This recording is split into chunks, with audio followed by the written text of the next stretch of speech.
The following is a presentation of the St. Louis Chess Club. Everything's coming down to the wire at the U.S. Juniors and Senior Championships in St. Louis. Junior frontrunner Andy Woodward is in control of his own destiny and the leaderboard with a full-point lead over the field. Top seed Zoe Tang is back on top in the junior girls, passing her two co-leaders with a win. A victorious Alexander Goldin has played himself into pole position, sitting in a three-way tie for first after the penultimate round. Contenders are poised for the final push to the podium, where champions will be crowned. Day 9 of exhilarating chess, coming up next.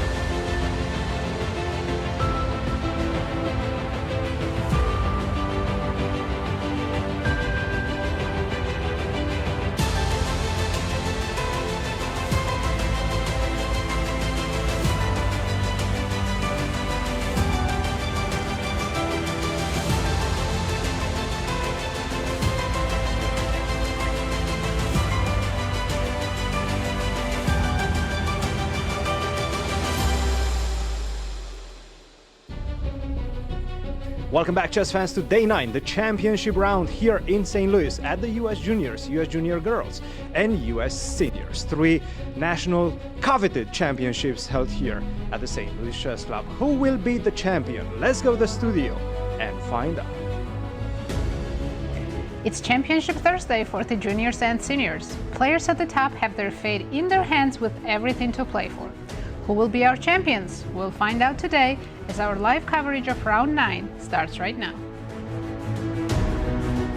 Hello everyone and welcome to our show. I'm your host Nazi Paikidze and I'm here with the one and only Yasser Seirawan. Nazi, it's been wonderful calling the action with you and Cristian. I can't believe it's almost over. It is. It's the championship round. Hello everyone. Welcome to our live coverage of these 3 national championships. Well, the competition sure has been keen. In 2 of the events we have clear leaders, but in one of the events we have a 3-way tie for first and playoffs loom. Nazi, do the honors. Tell us the standings. Let's start with the girls.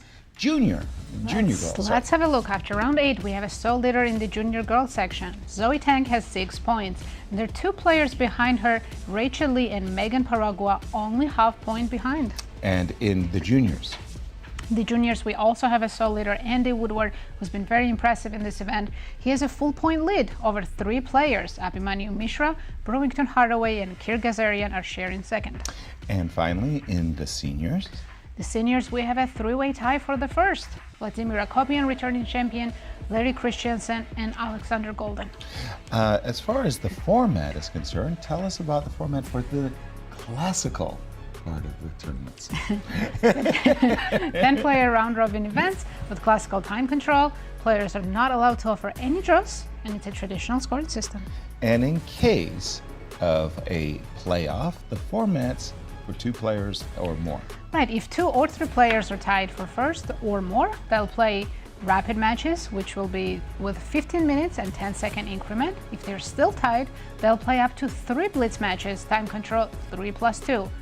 If somehow after that they're still tied, they'll have to resolve the matter with the arbiters. Okay, they'll have a nice discussion. Not much left, the schedule today and for tomorrow, potentially. Right, today's the final round of the classical chess, and if we don't have a clear winner, we'll have playoffs tomorrow. Thank you, Nazi. Cristian. Good to see you guys. Good to see you. Championship round, boy. Absolutely. Maybe playoffs. Absolutely. We're coming at the end of the road for this tournament, at least for the classical portion. Of course, tie breaks are still on the cards. But let's take a look at where our leaders are standing right now and what are they playing for today. Zoe Tang, right now in the junior girls section, she's leading. She has had an absolutely impressive second half of the event. For the last 5 games, she scored 4.5 points out of 5. Just an incredible result for her. And right now, she's leading ahead of Rachel Lee and Megan Paragua. And that's because she was the only one of the co-leaders that won yesterday. And let's see who her matchup is against today? Well, she's facing Jasmine Su. She faced her once, and take a look at that. Jasmine Su was the one that scored a decisive victory against Zoe Tang. So this one is not going to be a pushover, walk in the park for Zoe Tang. But with a victory, Zoe Tang can claim the championship. That's it. If Tang wins today, she is the champion. Any other result is going to be dependent on what her chasers are going to be doing in their respective games. Let's go to the juniors and see what's happening in that section. And this one, I have to say, is looking really good for Andy Woodward, who was the player with the black pieces after a very tough opening. He scored a crucial victory with impeccable play yesterday. And right now, he's ahead of the pack by 1 full point. Abhimanyu Mishra, Brewington, Hardaway, and Kirk Ghazarian are chasing him. And guess what? Kirk is facing him, but he's facing him with the black pieces. So Kirk has an almost impossible task ahead of himself after losing yesterday. He needs to defeat Andy Woodward to catch up with the leader. And let's take a look at the what ifs for Andy. Well, he knows exactly what he needs to do. He needs a positive result. A draw or a victory today, and he's clinching the national championship. Let's take a look at what's happening in the senior section, and this is very tight at the top, and it has been throughout the event. Sometimes in certain rounds Vladimir was ahead by half a point, but not much. Nobody has differentiated themselves from the pack in this one. Vladimir Akopian, Larry Christiansen, and Alexander Goldin right now tied at the top with 5 points. And let's highlight them and the pairings. Let's see who they're playing against. Take a look at that. Alexander Goldin facing Alex Shabalov, who is only half a point behind him. So Alex Shabalov definitely knows exactly what he needs to do if he wants a positive placement in this championship. Larry Christiansen with 5 points. He's facing a struggling, I would say, Maxim Dlugy, but Maxim is never a pushover. And Vladimir Akopian with 5 points. He's facing Gregory Kaidanov, who lost against Larry Christiansen yesterday. That was a barn burn of a matchup. Guys, we have a lot of possible scenarios. What will happen? Well, only time will tell. Thank you, Christian. And pairings, Nasi, for all of the tournaments. Let's start with the junior girls. We have Jasmine Su against Zoe Tang. We'll be watching that game closely. Marquee. Then Iris Mo against Megan Paragua, Rachel Lee against Ruyang Yan, Lori Q facing Rose Atwell, and Chloe Go against Rochelle Wu. And the pairings for the juniors. In the juniors, we have Sharvesh Deviprasath against Abhimanyu Mishra, Justin Wang against Grayson Rorrer, Nico Chasin playing Sandeep Sethuraman, Andy Woodward against Kirk Ghazarian, of course our marquee matchup, and Brewington Hardaway against Evan Park. And in the seniors, they're going to have a number of marquee matchups, I guess. Definitely. So Alex Fishbein is playing Joel Benjamin, Igor Novikov against Tim Taylor. The next 3 boards could determine first place. Exactly. Alexander Goldin against Shabalov, Larry Christiansen against Maxim Dlugy, and Vladimir Akopian against Gregory Kaidanov. The players have been fighting very, very hard for a good prize fund. Yes, they are. Total prize fund for this event is $225,000. For the seniors, total is $100,000. The juniors, $75,000. For junior girls, $50,000. Plus some special winners bonuses, and it's very nice prizes. Absolutely. As we see the playing hall, players getting ready for this 9th and final championship round. I must admit, this is one of those events where so many possibilities of playoff implication in all 3 events. I remember last year when Vladimir Akopian just kind of cruised regally to the first place and said, you guys fight for second. And currently he's in a tie. He's definitely in the mix for the first place, but he would have to produce a win and let his colleagues all draw. Well, he has been leading throughout the event. Exactly. Right? But all 3 leaders have white pieces, so anything can happen. Absolutely. And here we have Zoe with the black pieces against Jasmine. And I noticed in the Christian's graphic that Jasmine has +1 score. I know. Zoe. That was... but it's never easy to play against a player that has defeated you before, right? Right. Until you get that first victory in a direct matchup, you never know, hey, will I ever be able to defeat this person? Exactly. So this is what Zoe is thinking right now, and she knows exactly what she needs to do. Again, with a victory, she wins. Let's listen to Chris Bird. Drawing of lots unless all the tie breaks don't work out equally. So, again, we will start at noon tomorrow for anyone involved in a playoff, and I will email you all of the information you need to know about the playoffs. So just be aware that you have to stand up at the same time tomorrow if you're still tied for first at the end of today. On that, just to say, remember the closing ceremony is tomorrow night. So Maggiano's. Is that here in the 17th? No, it's at Maggiano's, I believe. Oh. The Italian place. 6 o'clock, you said? Or So it's like 5:30. News I about think, playoffs to 6 for o'clock. tomorrow. Yeah, and everyone got an email, I details. think, about that as well. And the players are wondering where the closing dinner is tomorrow. And with that being said, we are all ready to begin. So good luck, everyone. Please go ahead and start White's clock. Just a quick shout out to our chief arbiter, Chris Bird. He came in to tell us that yes, we were right, that whoever wins this event and qualifies through this event, that would be their priority way of getting seeded into a U.S. championship. And we have Sicilian in Zoe Tang's game. Let's start with Jasmine against Zoe. Exactly. E4 and A6. This has its own theory, and I've absolutely been distasteful of this move for many years. I think it's just simply a bad move, and the reason. Let's show the idea. If white goes immediately d4. Yep. Takes. C3, okay. Knight takes d4, e5. Right, that's the idea. We don't have it yet on the board, so we Okay. don't see it. But C3 is Yeah. a bit of a surprise. And the idea is that you can't go jumping forwards. If you jump to the b5 square, I'll take it. You jump to the f5 square.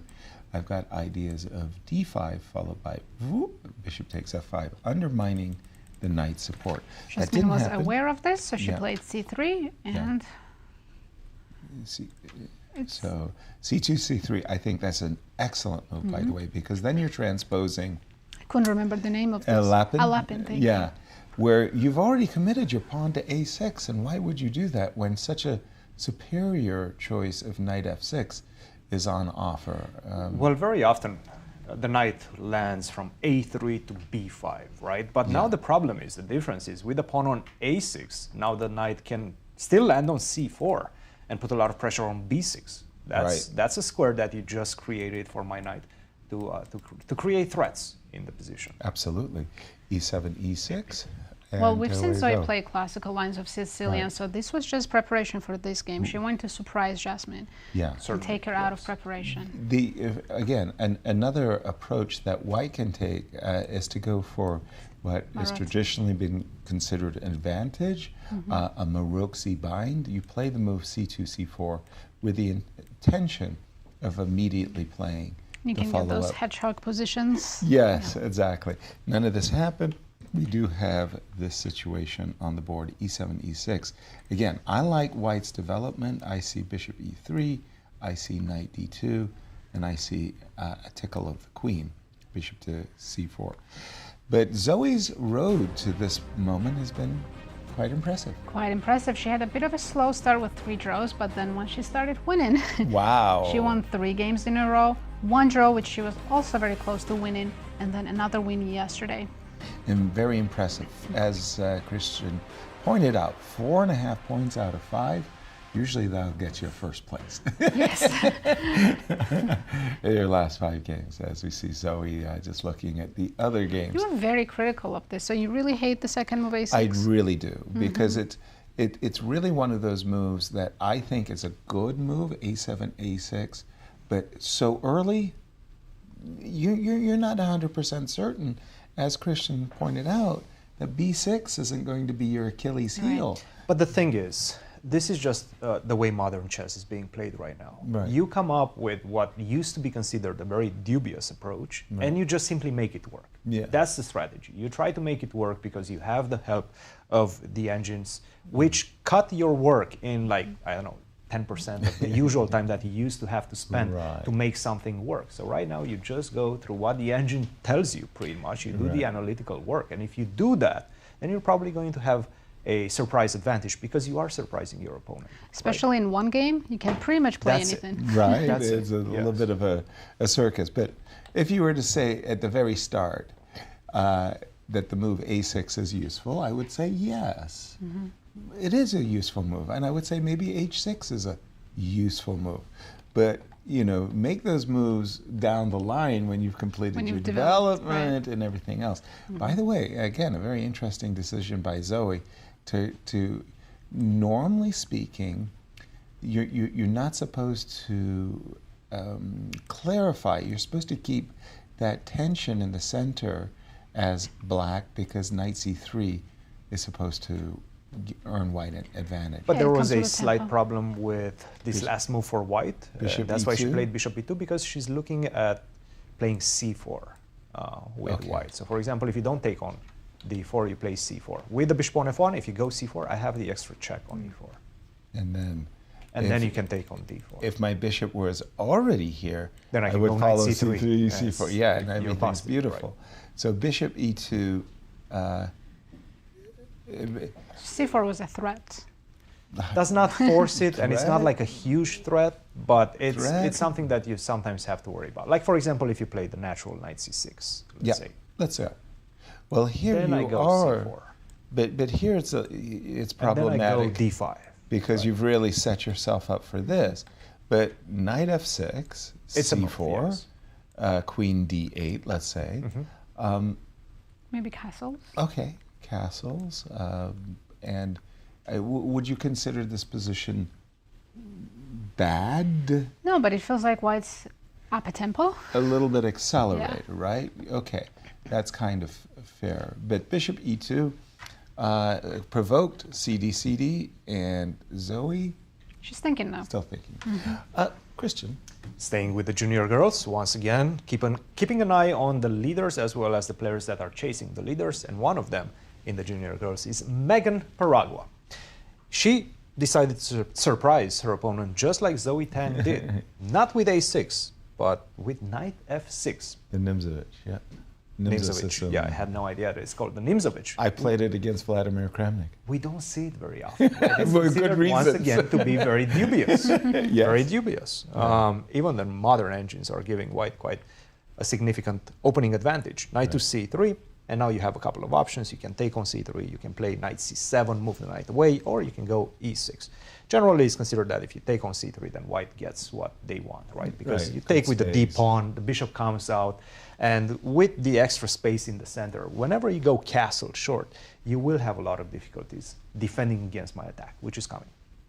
Knight d5, e6, knight e4, and Knight e4? yes, one of the main lines interesting. actually. Yes. Nobody ever played knight e4 against me. What did they do against you? Knight takes Normally d5. they go knight e5 followed by d4. That's one of them. And knight to e4 is the second most played move. Wow. With 400 games in this Okay. one. Knight takes d5 with 1,000. Knight e4, and she knew. Iris definitely knew because she was not spending any time. So the surprise weapon did not work as well as probably Megan would have hoped to. Take on d6, bishop to b5 check. Now you have to go knight c6. Take. Again, she's playing the really best moves, Iris. I'm very surprised by the fact that she actually knows what to do against this knight f6. Right, who you You couldn't have asked me. I suspected have that no your idea. opponent would play. It's incredible how well prepared the youngsters are right now. Megan Paragua, perhaps she's a bit worried because, again, she was expecting to surprise her opponent. She was expecting to get at least some time advantage after the first few moves. But right now, she doesn't have it. And here's where they, What they are in the standings. Megan Paragua is currently sharing second, and with a win, she has very good chances for the playoffs tomorrow. And Megan, you got to tip your hat. She's gone through this tournament undefeated, by the way. I mean, she's had her challenges, and she's shown that she's a very resourceful young lady to withstand. She's hard to defeat. Yeah, the positions. F7, F6. Yeah, Look at that that. beautiful score. She really had is. 3 wins and a lot of solid, draws that she survived and saved her games. Very impressive. You know, you kind of look at that score, undefeated +3, you kind of think to yourself, well, I'm in a share for first, right? Yeah, at least, right? Right? And she's just played the move F7, F6, and I see, for me, I'm looking at this pawn weakness, and I'm thinking to myself, I just need to shift my knight to the E4 square, and that pawn is going to be That's toast. going to be the target for sure. So I'm D3? thinking D3, and after E5, literally, I'm just going to make a beeline right towards that pawn, you know, going to play knight E4, queen E1. like something like knight e4, queen e1, queen a5 would be simply ideal. So from Megan's perspective, she's got to get her counterplay going and cooking, but how and where? How is she supposed to do that? Yeah. Maybe in the future she'll have some play on the king side with e5, f5, and rook lift and so on, but right now she has a serious problem of the c5 pawn. Exactly. I mean, when your opponent has a clear strategic goal and you don't, normally that spells trouble. It's a bit of a shocker also, right? You prepare this very rare line, you expect to surprise your opponent, and she starts blitzing. And has more time than she started. Another key marquee matchup is the game of Rachel Lee and Ruyang Yan. And for Ruyang, I mean, talking about the Junior Girls Championship, you know, she's had positions and she was doing super well in the tournament too. We might be talking about her as a clear first, but she lost that crucial game to Zoe. That was the setback. Let's see how the players got here, because like close Sicilian. Yeah, normally speaking, we're capturing with the pawn here as white. We go into this ending. You remember Joel Benjamin coming on. Normally speaking, we have to take with the king, but now that we've been given this option of knight takes, Joel Benjamin came on and was telling us that he really likes playing these end games. I do too, but I like playing them for white because I have an aspiration to play e5 and open up my bishop. Have a wonderful bishop. Exactly, but Rachel took a different approach. I think she, from what I've noticed from her game, she really likes to attack and have queens on the board. I see. So I'm not surprised by her decision. Maybe that was a clever choice there by Ru Yang. Let's trade queens. Come on, let's trade queens. And again, in this case, I would be taking with the pawn, but what you just told me about Rachel is, no, I want to attack. I don't think white's coming out of this opening with anything very special.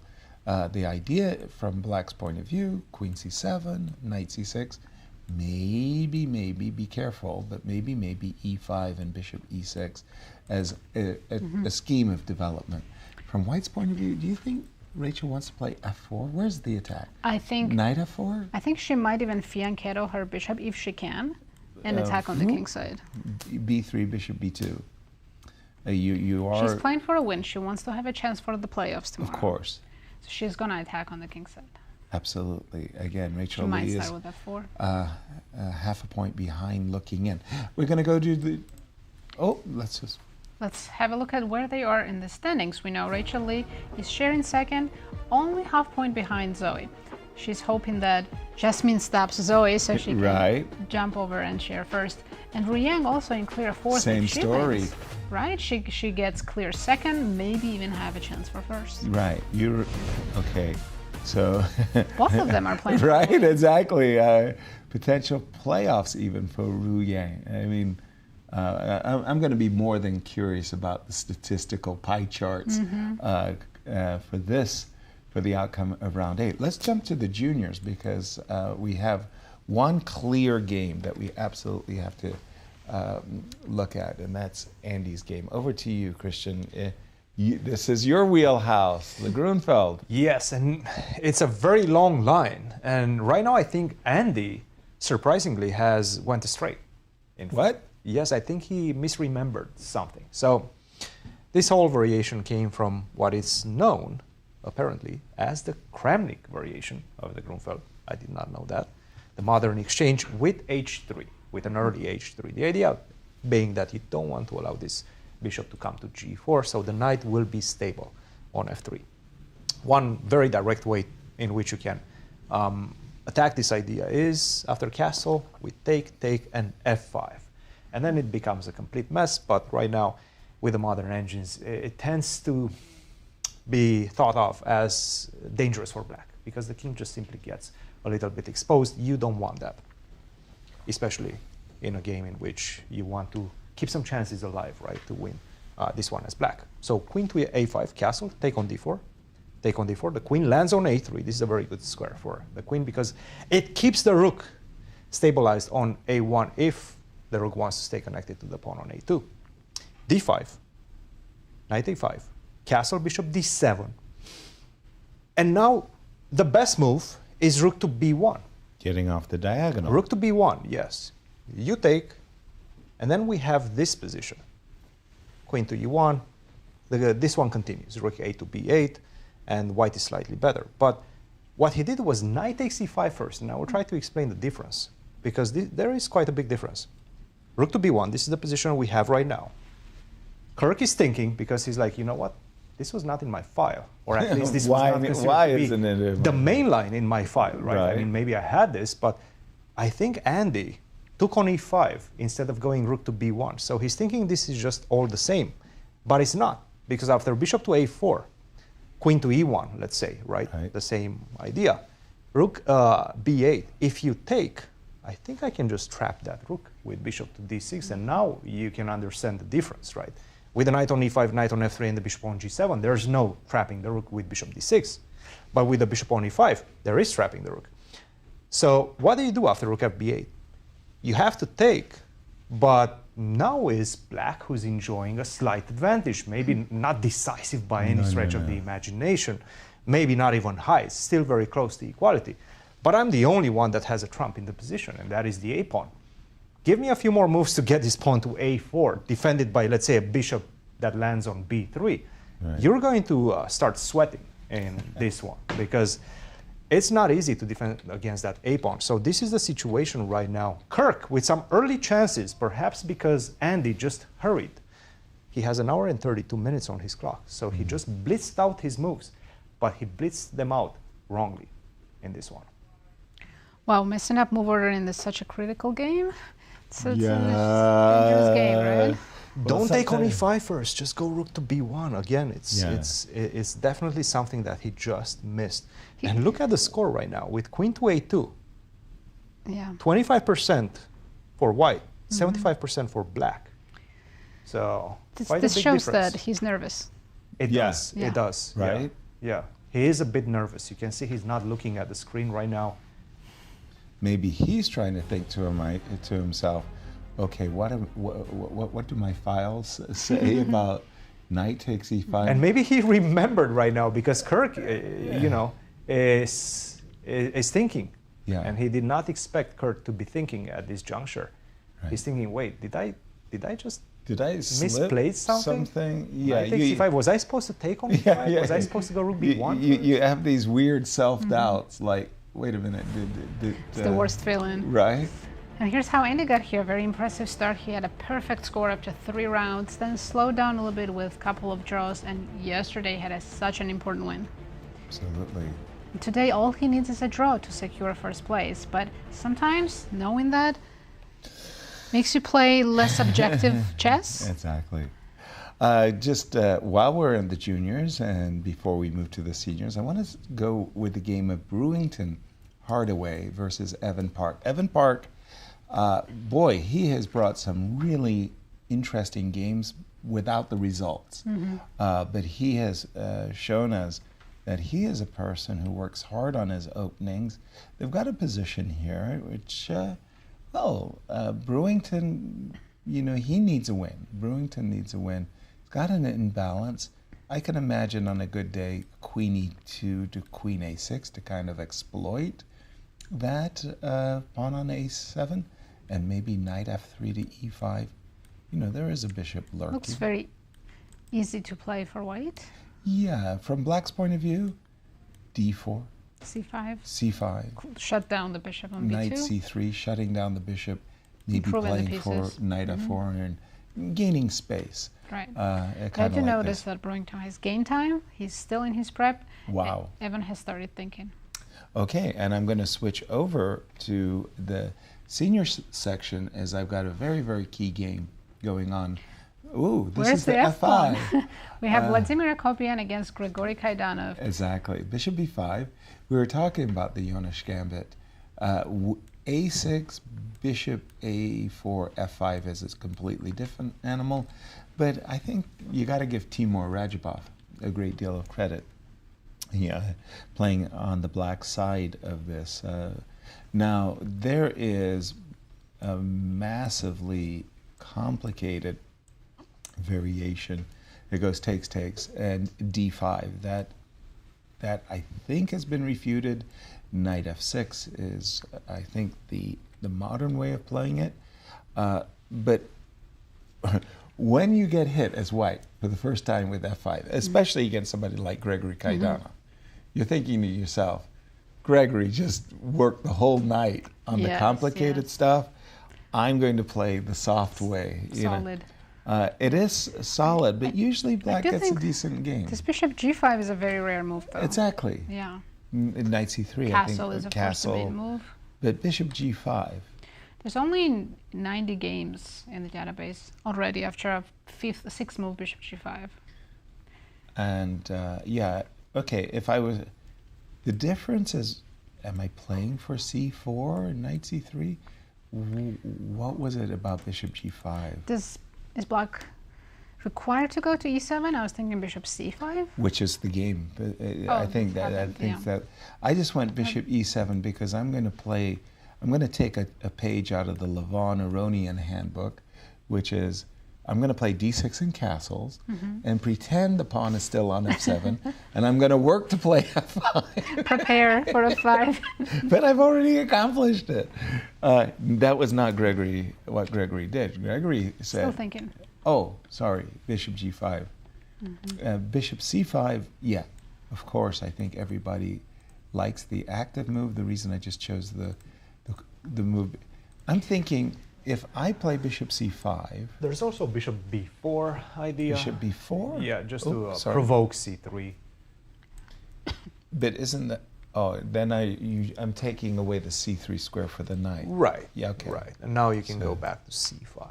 Right. Well, what I was thinking is that the bishop comes to g5. Can white possibly be thinking bishop c5, c4? Absolutely not. No, and knight c3? Bishop takes f2. Ooh, nasty. Absolutely not. And a check. And it's a very typical pattern. Yeah. After this bishop lands on c5. So white will have to castle? So we're assuming bishop b4 check. Knight d2, but bishop c5 castles. I'm assuming d6. Yeah. Probably knight c3. And again, I'm wondering why did he put? Maybe at some point he wants to go knight d5, right? Whether he takes on f6 first or without it. Right. Okay. So what do you reckon white should do after d6? Knight c3. Knight c3. Knight c3. Yeah, this is one of the main lines actually of this. This is all... Yes, castle knight d5. Really? Has been played quite a few times, yes. Okay. One of the main lines, king h8. Okay. Because at some point I will take on f6, and g5 is rook going to get up. rook g8. Yes. Okay. Now I go knight h4, seems to be the main line. Knight is that h4 knight headed? or c3. But c3, now my knight is already on d5, so it's a bit different. Gregory surprised us he played d6. d6. He's not developed his bishop. That's definitely one of the main moves as well. d6. The second most played move after bishop to c5. Right, so it means he'll keep the bishop on e7. Yeah. And here's our defending champion and how he got here. Had a very solid event, a lot of draws, and two back-to-back wins in round 3 and 4. Which had propelled him to the lead, a lead that he kept literally until round 8. It goes to show that in the seniors, it's been very, very hard for victories to come by. Oftentimes you have a score like that, you had 3 wins and 1 loss, right? I'm starting to a lot see of patterns draws emerge. All the leaders, or at least the leaders that we've seen for a very long time, Akopian, not the ones that have joined recently, like Larry Christiansen and Goldin, but Akopian, Zoe Tang, and Andy Woodward, they have not lost a single game. Yeah, undefeated. Undefeated, Yeah. yes. So as long as you don't lose games, the wins will come. But easier even said than +2. done. Yes. Easier said than done.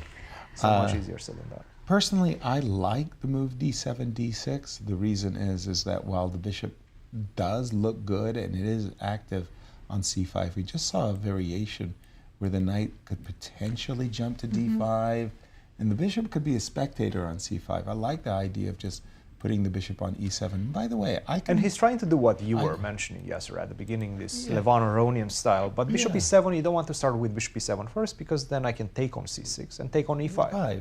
So you lose a pawn. Now you're just avoiding that. You go d6 first, and then you will continue with a very typical and simple bishop e7 castle. You know. Right.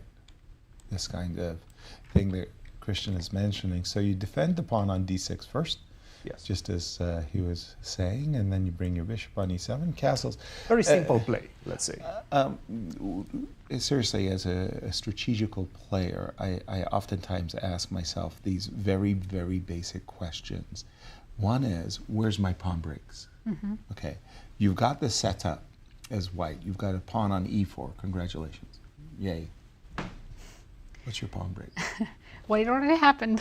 Black did the f5, You're supposed to play f4, or you're supposed to play c5, right? You know, just tell me what your pawn break is. You're going to go c5, you're going to play f4. Unlikely. It's going to take a lot of effort for you to do that. That means it's just piece play. Piece play. It's just piece play. One of the more aggressive ways you can play this as white is with knight on c3. So you start with knight c3, which actually has been played. Was just played. The idea being that if you go bishop e7, which you probably will, I will take on f6. Okay. You take. Yep. I will go queen to d5. Now there's no more castle, right? Right. Not only that, I'm attacking knight on c6, which you have to defend with bishop d7, but also there's no more castle. And I castle long.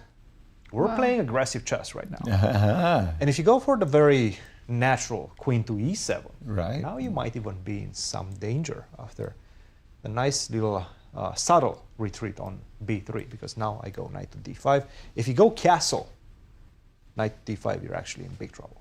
Yeah, this looks like an easy attack for white. Yes, queen free to also. c4, free attack, and I have a feeling rook to d3, rook a3, or rook to b3 is coming really fast. Remarkable. And you cannot move this knight away. You get checkmated. So you don't have time to set up your defense in the position. Interesting. Let's see if he's going to go for that, because we are entering this variation. So after bishop e7, the most critical, I think, is bishop takes f6 and queen d5. This idea to go for the attack, which I'm sure Kaidanov, by the way, is aware of. Because if you're playing this, I think it's called the Yanish. Let's see. Yes, the Yanish attack, the Yanish gambit. If you do play the Yanish, you have to be aware of all these subtleties and very aggressive ways white can play. Thank you. Another marquee matchup, one of the three players tied for first is Larry Christiansen. And of all of the leaders, I want to say in the open section, Max Dlugy is having a difficult struggle. So from Larry's perspective, he has the best he chances, has technically. the most opportunity.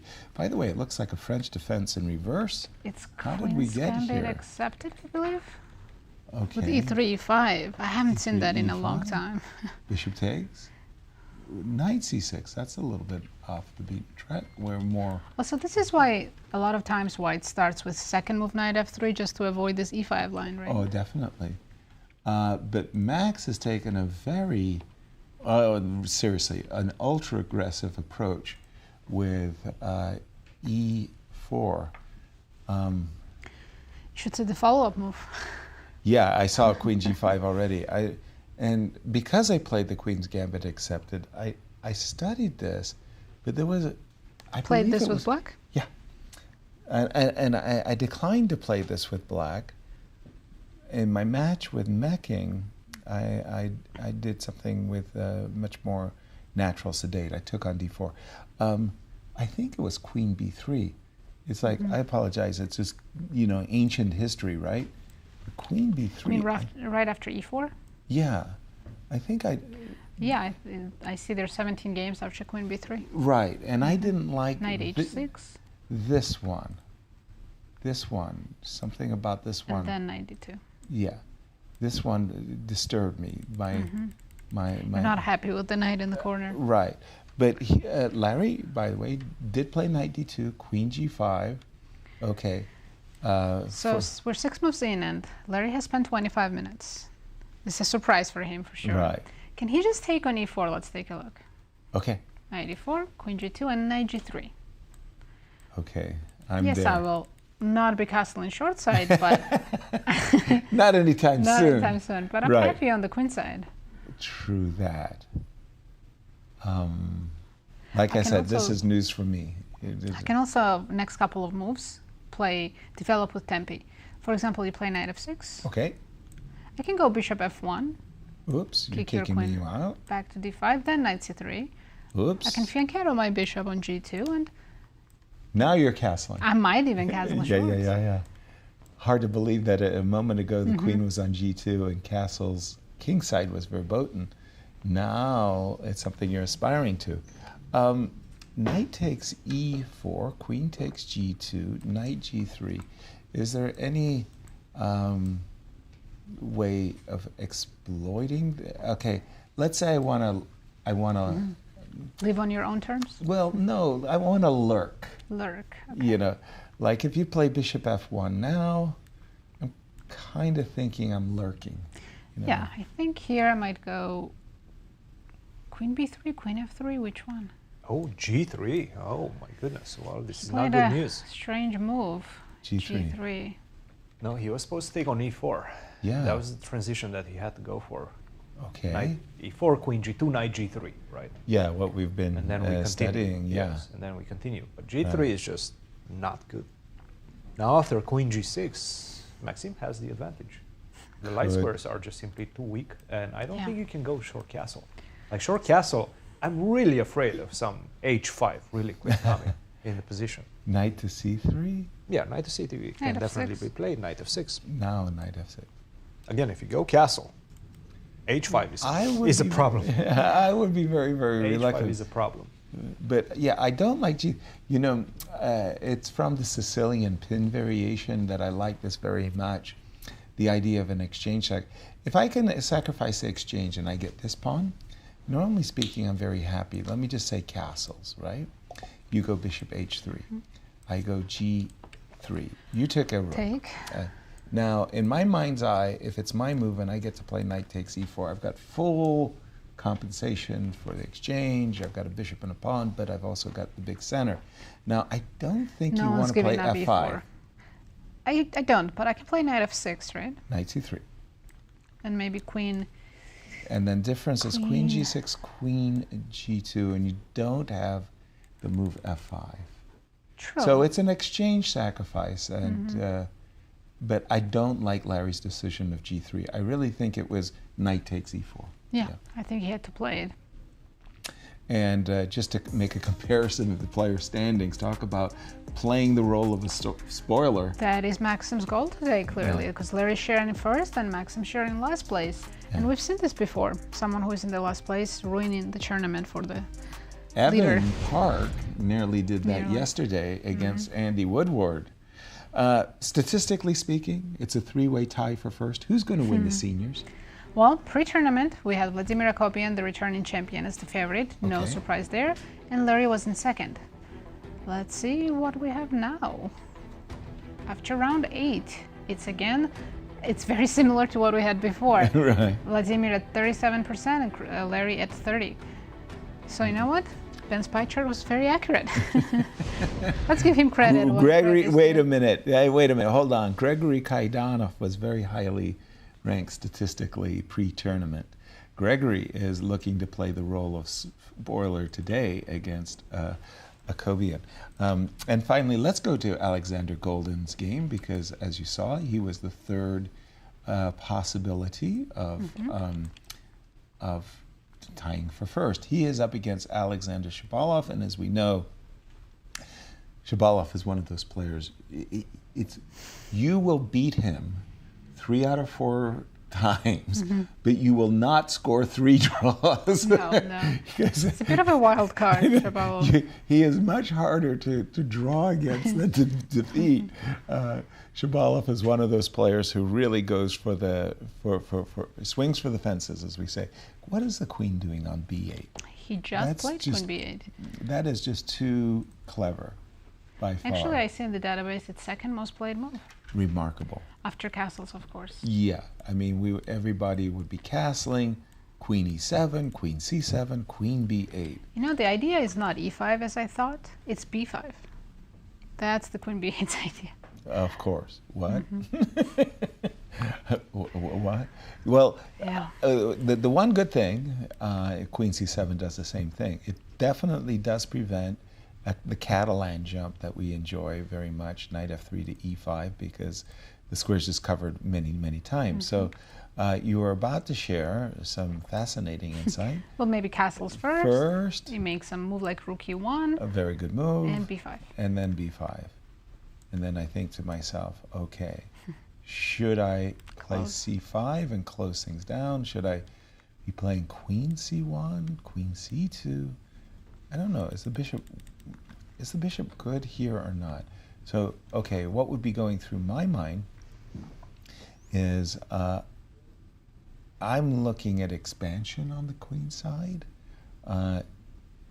C5, b4. I understand that if I play c5 too soon, you'll drop your bishop back to c7, and then you will play for e5, I will. right? So I don't know if the bishop is right here. I might ask you where you're Probably going. go back to h5. And then I You're might... going to go g4? No. Yeah. Bishop g6. Okay, so maybe I'm reinforcing 95. 95. It's a game. It's a game, yeah. I can still play b5 with b4 ideas. True that. Yeah. Yeah, b5 is still on your wheelhouse. I think Alex is in his prep. He's barely spent any time. Right. Meanwhile, Goldin has spent 25 minutes. And I believe for Alexander Goldin, he's also one of these undefeated players, which is how he's It's in a the mix. beautiful line score. He started with a win, made 6 draws, Yep. and won again yesterday. Yeah, that is Nice nice. bookends. Yeah, exactly. If the tournament had ended yesterday, it would yeah. have been like a perfect bookmark, as you just said, the library. But he needs another win today to play for the first place. Exactly. Christian, we're going to throw things your way as we've gone through the seniors. Let's go to the junior girls, see what's happening in that one. Absolutely. We're going to start with this one, Iris Mu, Megan Paragua, and see where we stand. Because it does seem like both of these players right now, finally they're out of their theoretical knowledge. Okay. We left it off after castle. Yep. She did play the move f6, which makes a lot of sense. You want to create this center and open up, more importantly, open up the light square bishops with the move f6 followed by e5. As soon as you create the center, well, your structure is going to be much more healthy. If you don't create that, then you're going to have strategical difficulties to continue your development. So f6, very important move, e5, but you're losing some tempis, right? Obviously, it's a slower type of position, but you do have this huge problem with the pawn on c5. That's going to be the main target in black's position. Queen to e1, and as you can see, knight to e4, followed by bishop to e3. You can see this queen lurking on the dark squares as well. Maybe even queen to a5. That's right? the dream, right? This is what I want to get to. The pawn on c5. Rook to b8, this is the position. But again, it's such a success for Iris Mu out of the opening.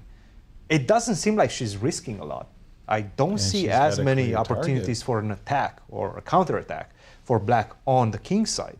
And you have an immediate target. I will play the move b3 just so that I get rid of this pressure on the b file. Right. I will be ready to go bishop to a3 after b3 as well. Right. Queen to a5. At some point, you probably will lose that pawn c5. I don't think you have a way to But then escape where's that. the counterplay? You will have to look for some f5, f4, and try to do something against my king fast. Because I know exactly what I want to do as white. It seems like Iris knows exactly what she wants to do. And right now, Megan is struggling to find counterplay in this one. So this is what's happening in this game. Very important game, by the way. Rachel Lee versus Ru Yang. And this is such a crucial matchup, right? Ru Yang is only half a point behind Rachel, if I'm Right. not mistaken as well. So Right. definitely Ru Yang, she believes that with a win, she's at least going to get the podium. Right. So she wants that, of course. And Rachel Lee, with a win, has some chances to catch up with Zoe. So crucial matchup in this one. Where do we stand? Just out of the opening, I do like the pressure and on the light squares that black will get in the near future, because we see the exchange of these light square bishops. We see this knight potentially landing on e5 and looking at the square f3. So For that, what does white have? And I don't have a clear answer to you. Yeah, white's I s- development I'm is somewhat probably passive. playing d4 and trying to equalize. I consider, actually. well, yeah, but Gotta take on C6 maybe I can first, take right? and take, right? So I can take and then take on b2. The E2 knight on is e2 is hanging Because, as uh, well. it's You don't hanging. get your rook to b1 True. to get your pawn back on b7. This is just a pawn up for Yep, black. that's an oops. So d4 is not possible. If you don't play d4, then I guess you go something like rook to d1. Then I just continue, rook a to d8. I have the simpler moves. At some point, you will feel compelled to stop me from going knight e5. Exactly. Maybe you start creating some weaknesses with f4, and then I go to knight f6. Again, we're going to exchange the light-square bishops. My queen is most likely going to land on this diagonal. And then, where's your compensation for that? You have the pawn on d3, which is a target for me. I know exactly what I want to do. Rook d7, rook d8, put pressure on the pawn on d3. If you don't get your d4 that you are so attracted to, Yeah. and it doesn't seem like you get there, then black is just having a better position out of the opening. Huge opening success for Ru Yang Yan in this one. And Zoe, and I'll let you guys Yep. take it away on that one. Still early. Still, I think Zoe is closer to equalizing out of the opening, but still she needs to focus on defending the king side, because a3 is coming, followed by this queen to d3 and creation of this battery against the square h7. You need to be careful with black, otherwise you might be falling under a serious attack. This can go badly for black Very quickly, yes. Yeah. A3, queen to d3, and you can already sense there's some ideas, some ideas in the position of sacrifices coming your way. And you've already committed this pawn to She h6, has. which is huge, because with a pawn on h7, you can create this structure with g6. With a Right. pawn on h6, that's You not can't, possible. right. You lose the pawn on h6. So a bit of a dance of ideas between these two players. Of course, black has this beautiful control of the square d5 in front of the IQP, but the attack and the dynamic play is on white's side.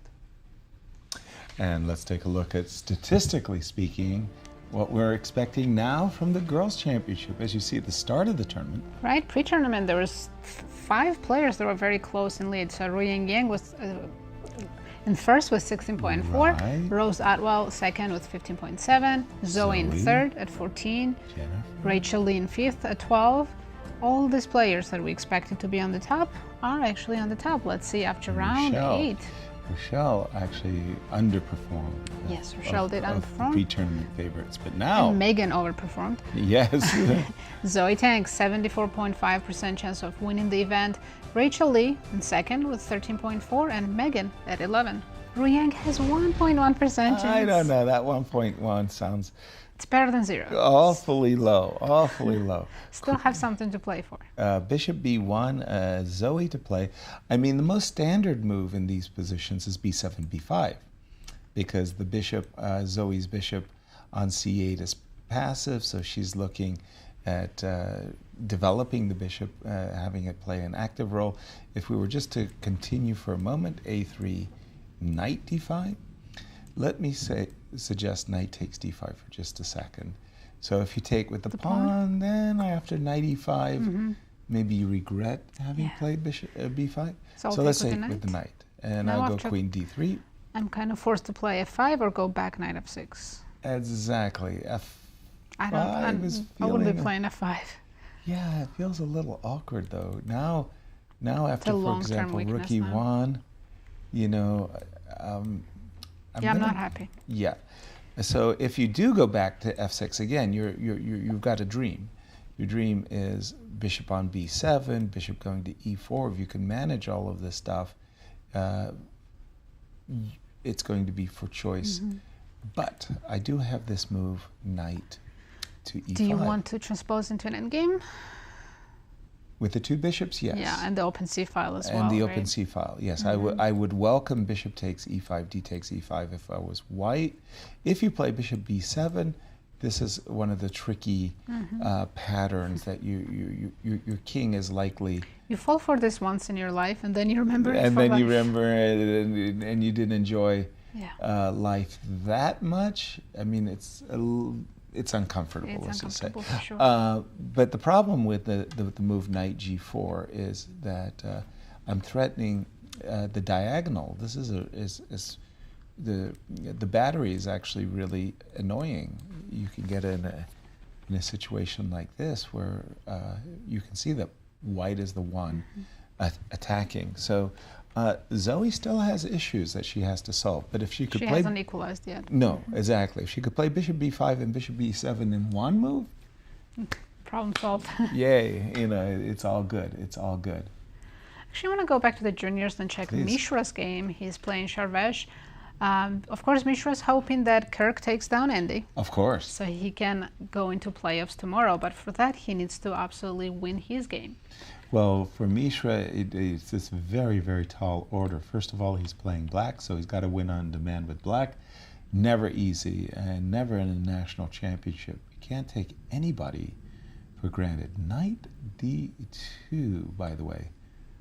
I was sure white was playing knight to g5. Yeah, I didn't like this 92. I think it's a strange decision. Mishra said, well, if Immediately you're- gives black d5. Yeah, if you're giving me the chance to play d5, and black has the freer game. It's Absolutely. very Actually, easy. before the last move, before bishop c5, Mhm. black would have castled long, and engine was given -1. It really is. White struggle in finish and development on the king side. You know, it's the funniest thing. I would have preferred to play black before the move castles long. And I would say to myself, as black, yes, you're doing great. You know, keep up the good work, buddy. And then I'm thinking to myself, well, I don't want to give my opponent a chance when I'm doing better. When I play the move castles long, Yeah, you're giving I'm your like, opponent a chance. look, I've already got a clear edge. Why don't I just tuck my king in, you know, safely on the king I think side? it's more of a preference what type of play you want. If you castle long, you're playing against your opponent's king that hasn't castled yet. Fair, But you are risking also. exactly. With bishop c5, you're not taking any risks, have a small pleasant advantage, game goes on. And maybe because of the tournament situation, you're saying Yeah, castle Mishra's long. maybe He absolutely has to required win, yes. to play more risky than he's doing so. And he has played the move bishop c5. I do see Mishra as enjoying the opening. I think he's going to say, okay, as black, you know, you can't win. Can't ask for more than this. right? Exactly. You want something in your favor. He's doing pretty good. Going to go to the game of Andy Woodward and Kirk for a moment, because basically what we're seeing is the same position that, pardon me, more moves have been. More moves, I was but- about to say the same position that Cristian was showing us, but But Kirk didn't play rook b8 as Christian showed us that white couldn't take on e7, right? Take advantage of this trade on e5, Yeah. yeah, with rook b8. That was the key. so Kirk has played the move e7, e6 instead, and now could the bad move order I think it's for okay now. Andy Yeah, pay off? More than fine. now, Yeah. Yes. You know, like the problem is you would just dearly love the bishop on e2 for some strange reason. You would dearly love to be playing moves like bishop h6. why not? Let's play queen bishop h6. Yeah, queen good. a5, but you don't want to leave the bishop on e2 behind. Bishop h6, rook b8, right? Queen Something. b4. Okay, you do. I am leaving the bishop behind. behind, yes. I'm sitting there saying you don't want to, but I do realize that in this situation, the a7 pawn, and you're defending the bishop by attacking white's bishop. Gotcha. He's Okay. about to make a move, I think. Bishop h6 is indeed very important. And after rook b8, you can even take on b8 and go for f4, an immediate f4. Okay. An even more aggressive approach, but queen b4 I'm sure works as well. And f4. Yes, yes. Just go for the mate. Go Well, for let's not something forget. on that side. There. Andy's happy with the draw today. He is. Yes. Yeah. Yes, he is. I'm not saying he should play for a draw, that never works. But he should also not take unnecessary risks. Right. And as we study this game, let's take a look statistically. Tell us. Well, pre-tournament, it was Mishra All who was the the way. favorite, 31.2%, and Andy was in second with 15.7%. And it's been a race between these two players for most of the event. So after round 8, they just traded places. But look at Andy, 93.3% chance of winning. And Mishra, Hardaway, and Kirk below 3%. Wow, 93%. And there he is. Will he be Did he make a move? No. the U.S. Junior Champion? And again, great prize fund, great prestige, being the Junior Champion. In my day, winning the Junior Championship got you to the World Junior Championship, but today it can get you to the U.S. Championship, where you can play players like Fabi and Levon and Wesley and Ray Robson, Sam Shanklin. So all he's got to do is draw, get a result, win. Okay, that's rating points and everything. Yeah, draw is enough for him today to become the champion and qualify for U.S. Championships in October. 15 years young. 15 years. Wow. My first U.S. He'll be Junior Champion, by far I was the youngest. 16. I was 16 playing in my first U.S. Junior Championship. Mark Deason won that event, went on to win the World Junior Championship, by the way. And Mark became an international master, passed early due to an accident. But today, if you win the World Junior Championship, they give you the Grandmaster title. Do they still? I don't think they do that anymore. Maybe they don't have to, because Yeah, the they're juniors already are already exactly. grandmasters. But yeah, I do believe that they give. But I you- missed that opportunity. I finished second twice. I had my chance. And they would have given you a grandmaster title. Yeah, that was like 12, 13 years ago. Yeah.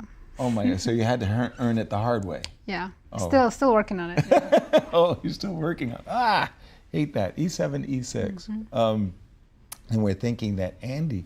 By the way, I don't think I got to ask Christian that question. I mean, I've seen in these crazy Grunfelds so many different ways of drawing for white, and Forcing a draw. Yeah. you know there were. He's played Bishop H6, by the way, the best move. Right. And just a second. What I wanted to ask is Bishop E3 an invitation to a draw? Let's Because ask if you the go- Grunfeld expert. What if I go rook d8? Well, this is just what I mean by... This is a draw, yes. Yeah, yes, yes. but if you play rook to d8... I mean, I have ways to try to shy away from that, right? And avoid it, perhaps? Castles... Do I have any sort of You- takings on d4 right now? Let us have a look. Let's take a look at that. This guy is hanging, right? It is, yes.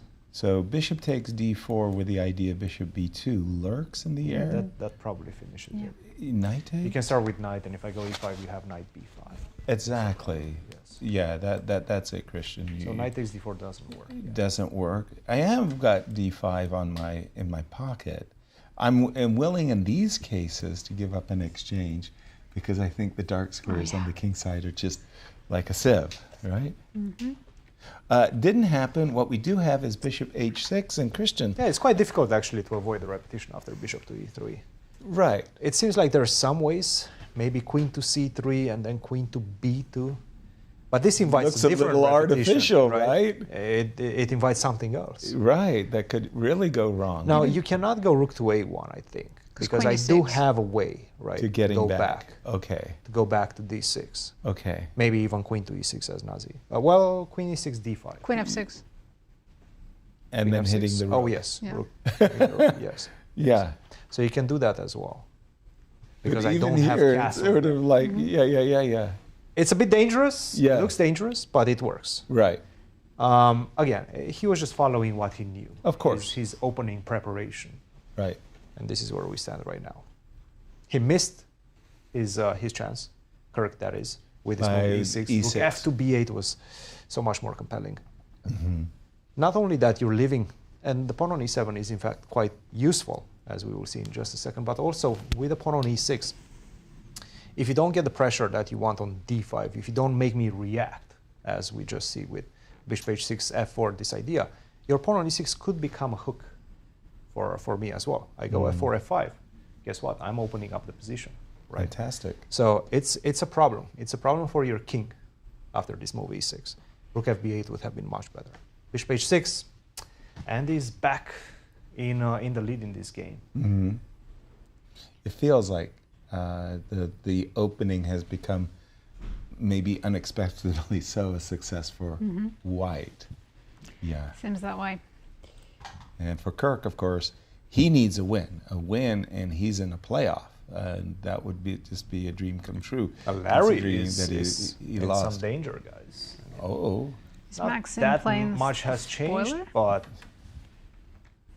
that's, slowly I'm getting to those light squares. Maybe we can go to that one for just a second. Larry Christiansen versus Max. absolutely. I've got the game of Alexander Goldin on my screen. I'm going to switch over to Larry Christiansen versus Max because Larry played the move G2, G3 and found That was a himself mistake. immediately in an awkward situation because just stop and look at the light squares. The bishop can come to G5, the bishop can come to H3, tickle you on G2, this pawn on E4. Anytime you castle, there's H5 come in. Oh boy, I'd be walking into a ready-made attack. By the way, I think whether you castle or not, H5 is coming, right? H5, H4. This is a French defense gone wrong, and with the black because you're sitting there on a French defense saying, "My queen's bishop," like what a, if this bishop just had an active role. And for Larry, this is very unexpected. So what did Larry do? Larry said, let's try to trade some pieces and reduce the initiative. And Max said, Nope. no can do. Nope. No can do. Maybe on a good, if you play something like H3, are there immediate sacrifices? 93. Knight F2. Knight F2, right? Yeah, right? Like Knight F2 might just clinch the game. This is looking very Takes. good. Queen G3. Yuck. Bishop is ready to jump on H3 after King F1. Yeah, King you're not escaping E2, this. Queen King G2. E2, Queen G2, Bishop Ooh. G3, that's making two moves. Made in 2 moves, you bet. No, look at the clock as well. This is quite important to understand how the players are feeling about their respective positions. Right. 50 minutes for Larry, an hour and 24 for Maxime. Yeah, usually that is a clear indication. All Maxime has to do is not blunder in one move. Like we've seen so But many that's times. been a weakness, So strangely many enough, times for this him in this tournament. Yes, he even The yesterday. Howlers. Wow. Yeah, the Howlers have been What a mistake that an was affliction. yesterday. And that, by the way, gave Goldin a golden opportunity. Yeah, rah. I saw that coming. For Yeah, people yeah. that missed the show yesterday. Yeah. You just saw the highlight right there. That's You the got the highlight right highlight. there. Knight G4, but I'm sorry. I Looks like at a really dream don't position. like this Yeah. at one bit. You want to get long castle as white, right? You want to hide the king somewhere. Good luck Obviously, with you're not that. going to go short castle because H5, H4 is coming. You get Right. killed on that side. So you want to go long, but how do you empty that first row first, right? The bishop on Exactly. C1, you have Four to moves, yeah. find a way to move the knight to B3. That's not a great square. You're leaving even more squares behind. It's bad. It's bad. And it's unpleasant also. Right. No criticisms whatsoever about the Knight G4. I think Knight G4 is an excellent move, in fact. I'm just thinking that this position's so bad for white. H5, I mean, I do not like injuring my own pawn structure, but when I see the dynamic chance of playing H4 and sacrifices, even F5, F4 Yeah, I starting, like that. it's like black has an attack for free, and it's a very severe. And they're ahead in development too. Yeah. He made a move, right? Knight G4. Well, No, he played knight F4. Larry played knight. now he's just played Knight He F4. just played knight He F4. just played Knight Which F4. increases black's advantage. Bishop Really? takes F4, yes. Okay, that's the Bishop most takes F4, you're natural. probably going to do G that. pawn.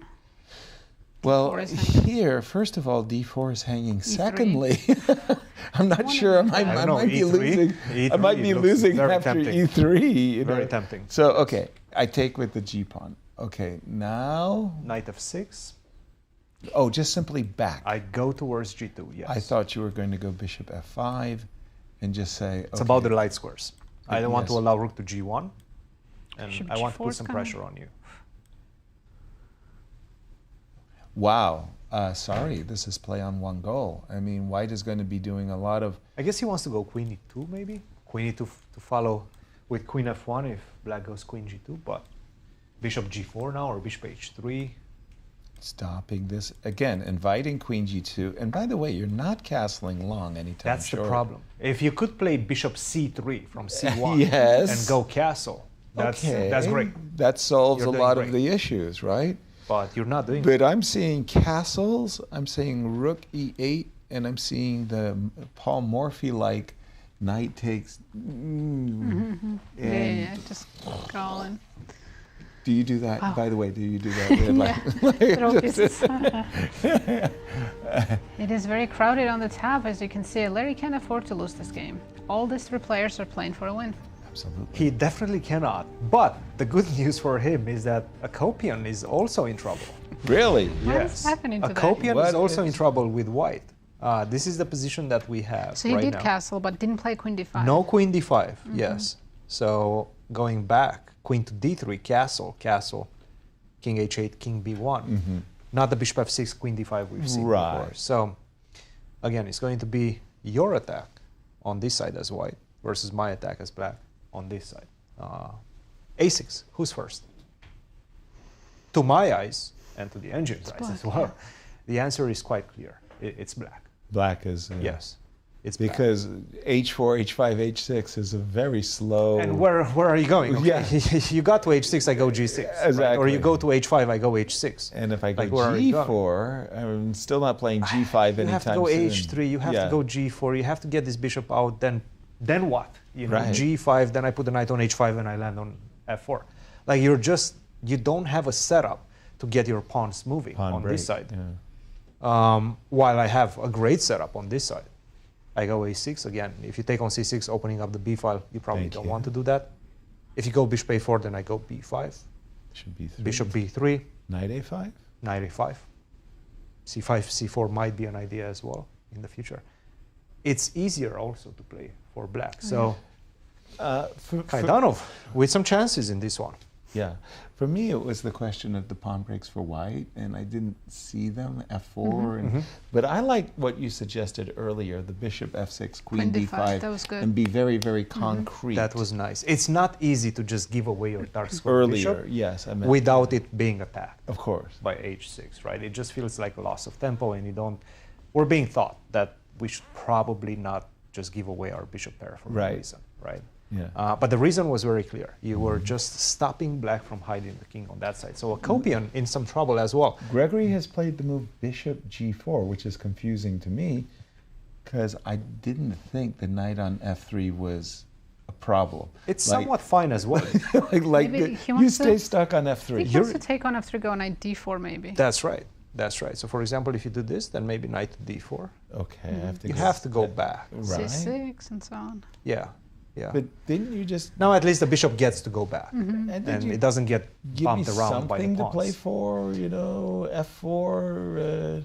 This is good news for Akopian. Right. He's getting some chances back. Okay. That opens up the possibility, right, for Alex Goldin. If he wins this one against Shabalov, I mean, he We gets gotta there stop first. this golden opportunity. If Akopian, don't stop Yeah, saying yeah, that. I know, exactly. It's done. Right, Once right. per show, that's enough. That's it. That's it. Once per show, it's enough. H3. This is what we have right now. Slightly better position for white, a little bit more space.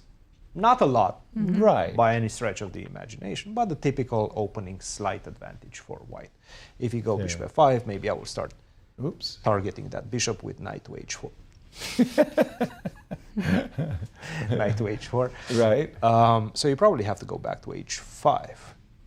In which case, maybe I will continue with knight h4. And I think this is why he played the move h3. Yes, he's hunting. He's going for that bishop. Yes, I he's think hunting that's that right. bishop. He's ready to play g4, weaken, let's say, the dark squares. But he says, you know what, you don't have enough resources to take advantage of that. The way I saw this tournament progress, and the way I know Shabalov to be extremely, extremely tactical, this is a position that favors Goldin. Just because it's a slower type of position. If you It's try not too chaos. hard, Yeah. as Shabalov usually does, Does. because he just wants to kill you, Right. well, you might create some weaknesses. And again, Goldin is going to pounce on that. If he's got the chance. Thank you, Christian. I've turned my attention to the game back to Andy versus Kirk. The players Some trades have happened. followed our preparation. Analysis. Thank you. And now, what do we call it? Oh yes, I remember. Analysis. Rook to Why didn't he b8. play Rook takes queen b8 before? He traded. on e6 first, Right, and and went now queen play a5. queen a5, targeting the bishop on a4 as well as the pawn on a7, and saying, "Do your worst." You know, everything's kind of fizzling in this position. How does it fizzle? Tell me the fizzle and sizzle. I'd say bishop c6. Bishop I c6. think like everything's getting traded. And if I munch, you just I take on munch before. in return. Mm-hmm. Boy, that's a, I'm looking at queen e3 and I'm thinking to myself, my goodness, that's a balanced position. That's what I meant. I Yeah. mean, queen on e6, queen on e3. And that's exactly what Andy wants today. And No that- risk. No risk. No risk. Is there any way that I could tickle something out of it? It would be a dream to be able to play bishop c4. Let me try it. Bishop to c4. Okay, do me a solid favor. And Ooh. you can't All take that my with- rook, right? I mean, I didn't walk into a blunder into a mate myself, but this has gone wrong. This is how Kirk could lose. You'd have to drop back with the queen, right? Yes, to e7. And there's no I don't see. immediate follow-throughs here. Bishop We do c6 have on the bishop board. c6, yeah. So we So might we- say bishop c4, queen e7. Maybe bishop a2, drop it back. Yeah. Do you want? I don't know. Frankly, I take the pawn on a7 and Shake hands. figure out how to shake hands shortly thereafter. Kirk- Yes. Yeah. Why not, right? Yeah, exactly. That's what you want. I mean, this A is draw this is- secures. And Andy's going to make a draw in this one. And- As soon as he sees the path forward towards complete simplification, Right. he's going to take it. No doubt about it. I hate to put the cart before the horse, but for Andy, what a step forward in his career, because he would be qualified for the U.S. Championship with all of the stars of the chess world. He's going to the big American leagues. stars. He is going to the big leagues, and he And has that is the the big- opportunity right. to make a name for himself against the greats such as Fabi, Wesley Son, Levon. Ray. Hikaru is not Robson. playing, but still, he. Who's not playing? Hikaru is. I don't. Hikaru is I not don't playing. think he's Sorry. playing, Yes. I was thinking Ray Robson, Sam Shanklin, and so many more stars. I mean, Varusian, if the guy would qualify himself through the U.S. Championship, then we'd have somebody to root for. How about you, Yasser? I'm not playing try in as Madison. well. I'm not playing in Madison, Wisconsin this year. It is the I'm U.S. lea- Open. I'm yes. leaving- You're I'm referring leaving to the the U.S. path. Open. Yes. I'm leaving the path open for VAR, and as our commentator team, we would all choose him to win the U.S. Championship should he qualify. So, and Andy is not reaching for the A pawn. Andy is reaching for his rook or his Rook or bishop. the bishop, yes. Maybe he wants to go rook d1 first. Probably. Yes, rook d1 played. Exchange even more, because now you cannot touch the He pawn. can on go e4. rook d8 also. Rook d8 is a That's problem. the- That Yeah. is, That's a mate. Well, you I go see queen d8. victory. I see a Game victory. Rook to d8, and that would be, you'd have to play queen e8 and drop your queen. You don't even drop your queen. Queen e8, queen takes e5. Oh, let me put that on the board, because that's actually, I mean, this is embarrassing that you're losing the game, but you think, okay, I can say, I can play for 2 more moves. 10 few more more moves, moves, yeah. let's say. Queen e5. But after, It's nice that after rook b1, king h2, you don't have queen e5 with the check. No You're queen still e5 check. pinned. oh, It's mate. That's Mate is coming. painful. Every fiber of your being, you want to play check. And, you know, I once saw that. It was Michael Gurevich versus Granda Zuniga, something exactly like this. Michael Gurevich has captured a bishop on e5. At the same time that he captures the bishop, he restrains his opponent's hand from going queen takes e5, saying that's illegal. You know, like the guy has, and Granda, you know, like suddenly realizing that he can't make the illegal move, has to resign. But yeah, that was a very funny moment in the guess- interzonal. Kirk has to play Manila. something like queen f6 or queen e7 to avoid rook d8 check. Well, yes, to protect against that threat. And then you transpose Then you into take? queen takes and queen back to e3, I suppose.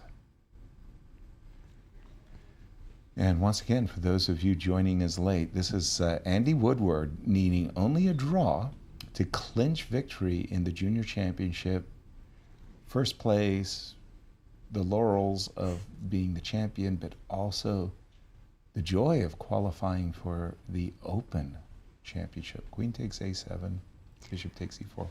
Yeah, they played this long Grunfeld line, and we thought Andy messed up the move order, but Kirk didn't take advantage of it, and now it's equal with slight advantage for white, maybe. Right. I'm just thinking, is there anything to be said for...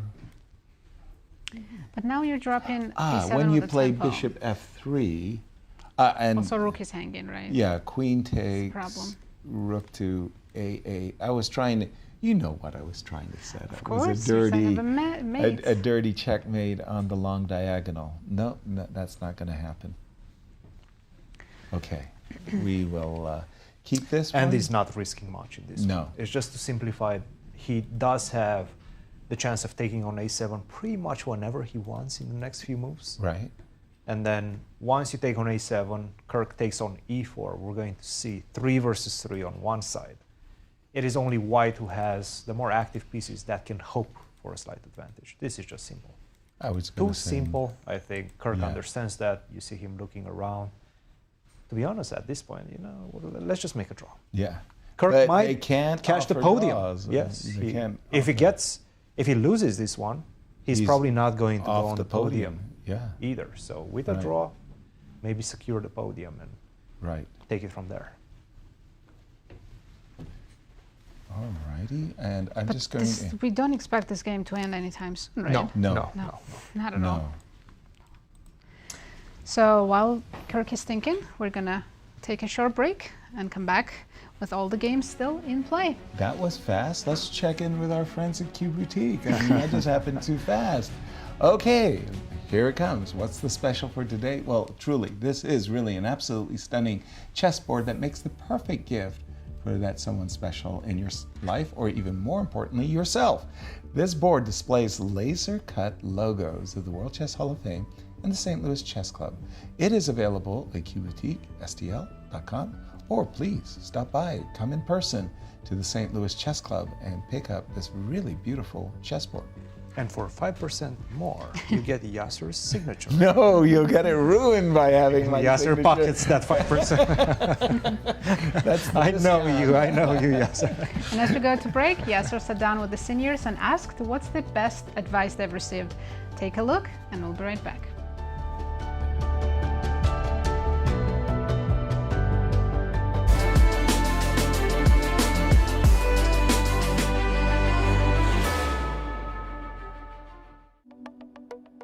What's the single best advice you've ever received that helped your chess skills, that resonated with you? One situation which occurred, not with me even, but with another player, made it very important for me, and I remember for the rest of my life. It was a closing ceremony of the Soviet Championship, and I was helping my friend Valery Chekhov as a second in this championship. And Valery ended up in the last place. He played very well. He won 3 games against really strong players, but he lost maybe 8 or something, most Right. of them spoiling winning positions and had Even. trouble. And at the closing ceremony, Mikhail Tal, who didn't play in the tournament, came to the closing ceremony, and Chekhov overheard him saying that the example of how not to play chess in this tournament was shown by Chekhov. Okay? Ouch. I learned about this only next morning because I Right. was not present. I come to my friend's room next morning and he sits like this and he says, I didn't sleep the night because that's what Tal said. Right. And for me, that was basically an advice. Never pay attention to anyone saying anything about your play because you know what is your worth. And if you are critical to yourself, you should be critical based on your own judgment, not that famous people say about you. So I loved going over old games, and I still do. If I see a database and I see Rubinstein or Blackburn or guys like that, Alakheim, I stop and then I'll go over that one. Right. Yeah. Nice. I appreciate their tactical flair, and they put serious effort into the game, obviously. Well, certainly I was advised to play a lot and play against competition that's slightly stronger. Right. And to really pay attention to your games and go over them and try to learn from them. But also, my main thing was I was a sponge. I just paid attention to everything around me. So the advice that I would give back out is pay attention to the other stuff as well. You know, like learn from your environment everywhere you go. There were so many advices, it is difficult to say. I can remember one that I used very well. I got it, Yasser, I got it from Mikhail Moiseyevich, when still at his school, his and Kasparov school, chess school. I had to play World Championship under 16 in 1986 in Argentina. It was the very first time I was only 14 at that time. So I was playing, and he invited me to his house in Moscow. I went there, and he told me that I'm very calm. You will go, you will win this tournament. The only advice I will give you, you should not lose a game. Because, okay, losing a game is not something terrible, but he says this influences all your other games. Mm-hmm. So you start doing something nervous, you want to do something. And he told me, okay, you make draws. You will win the games that you need. And this is what actually he told me that, and indeed it was exactly what I was not actually leading the tournament, but I was very near. Maybe right. I was second, always maybe third. And at some point in the middle I got nervous because I started doing draws like 1, 2, 3. But then before the last round I just looked back and I saw that nobody is behind. Like I was like already, I was not losing games. I was like 1 point ahead of everybody.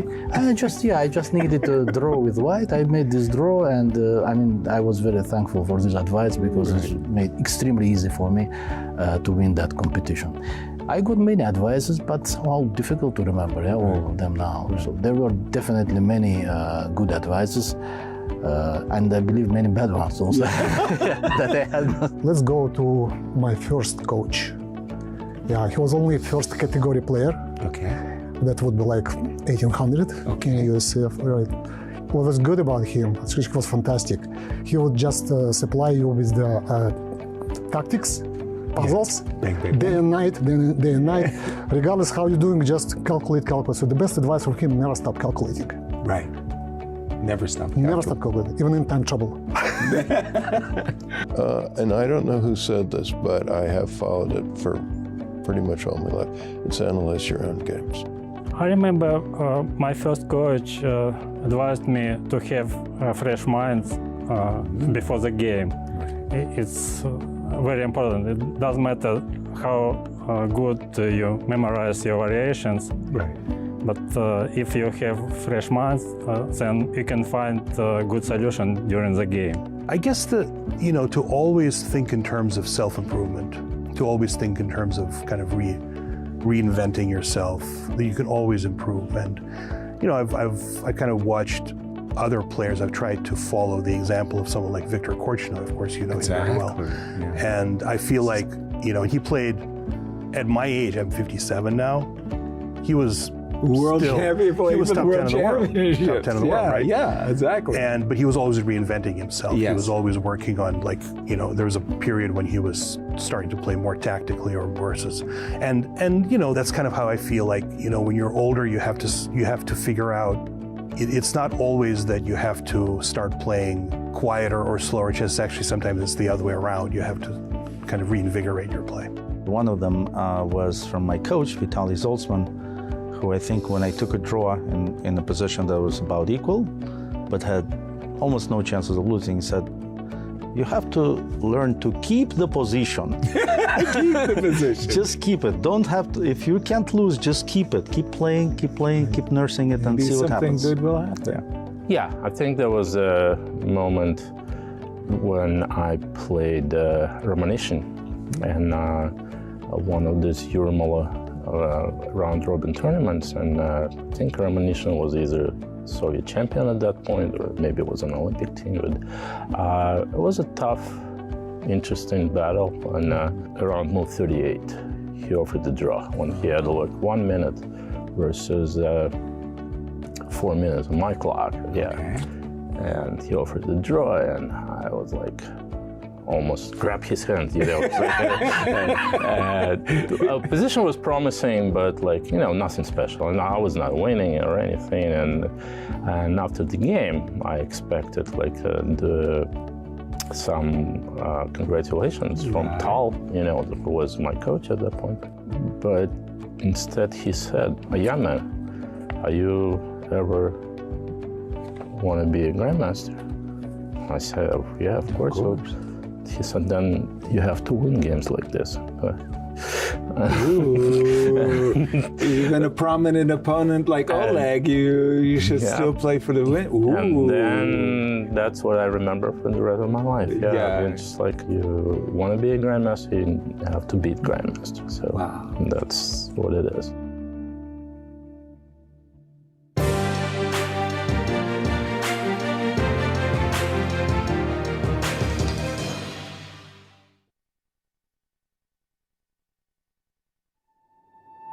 The 2025 Grand Chess Tour heads to St. Louis for 2 thrilling back-to-back events, the St. Louis Rapid and Blitz and the prestigious Sinkfield Cup. Watch top grandmasters battle in fast-paced time controls and intense classical matches as they fight for points in the race for the GCT title. It's a chess showdown you won't want to miss. Be there to witness the drama unfold live from the chess capital of America, St. Louis, Missouri. Ladies, are you looking for something fun to do? Do you want to make new friends and broaden your horizons? Ladies' Night is the premier all-female chess event in St. Louis. Every Wednesday night, you can meet and play with new people while learning one of the world's most popular games from a certified woman grandmaster. Plus, St. Louis Chess Club members can attend for free. Whatever your age or skill level, you're welcome at Ladies' Night.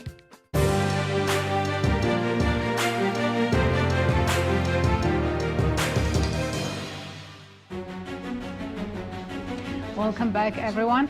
We have a very special guest in the studio, the founder of St. Louis Chess Club, Rex Sinkfold. Welcome to the show, Rex. Thank you, Nazi. Nice to be here with the world's greatest sports commentators. Along with one of the best guests we could possibly ever have, well, Rex no, I Sinkfield. mean, you probably had your best guest lined up and he couldn't make it.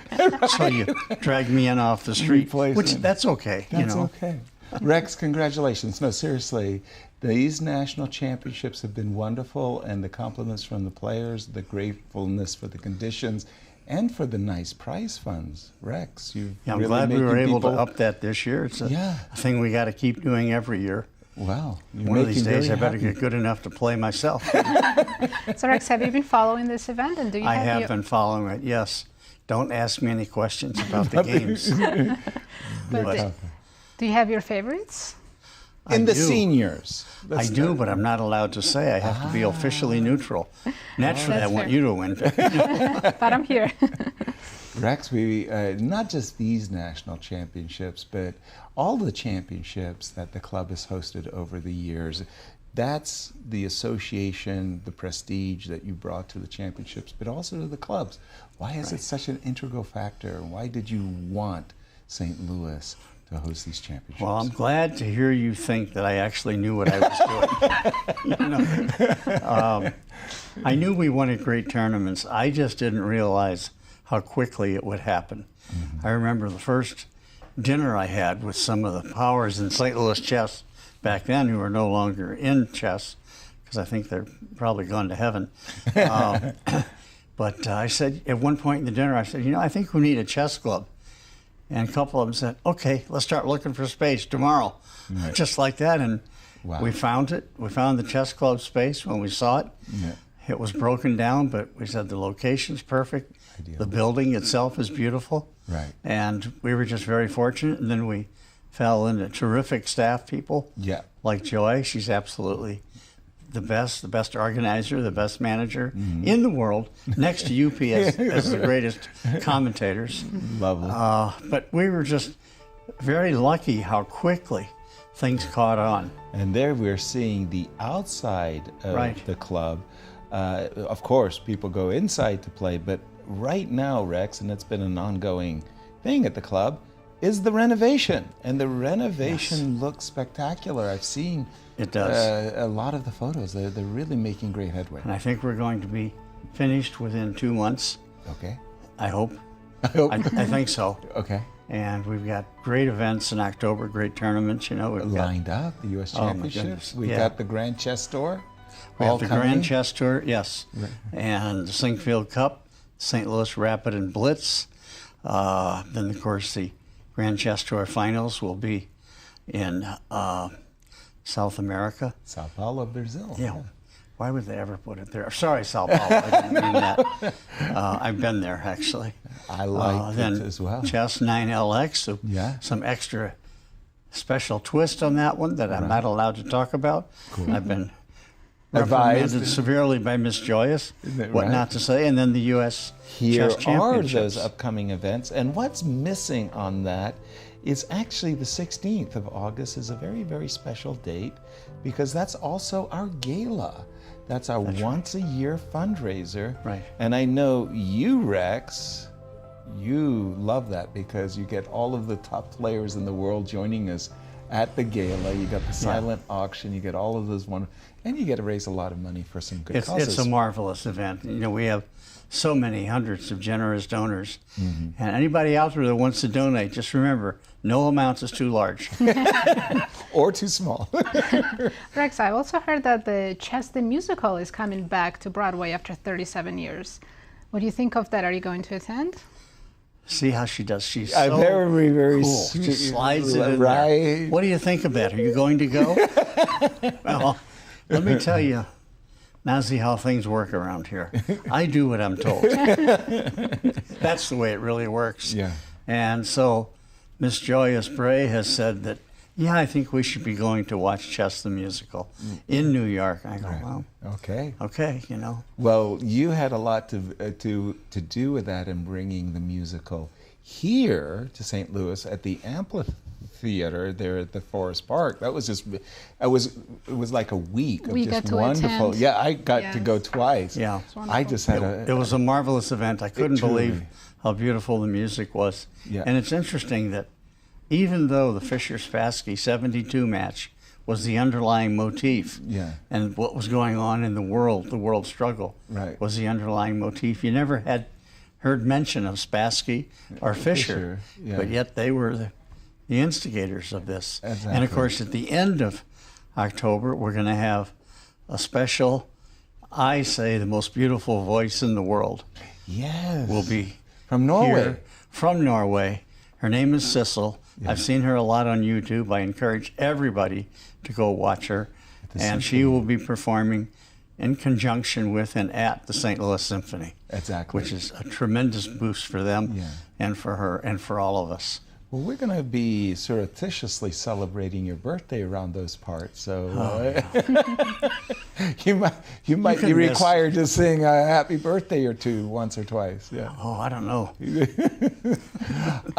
Rex, seriously, for me, one of the things that I absolutely love about the St. Louis Chess Club tournaments aside, and we host 300 tournaments a year, is the outreach programs. Especially, I know the first responders as something that's very dear to your heart, but also now we've reached 100,000 school children in the greater St. Louis area for the coaching. Yeah.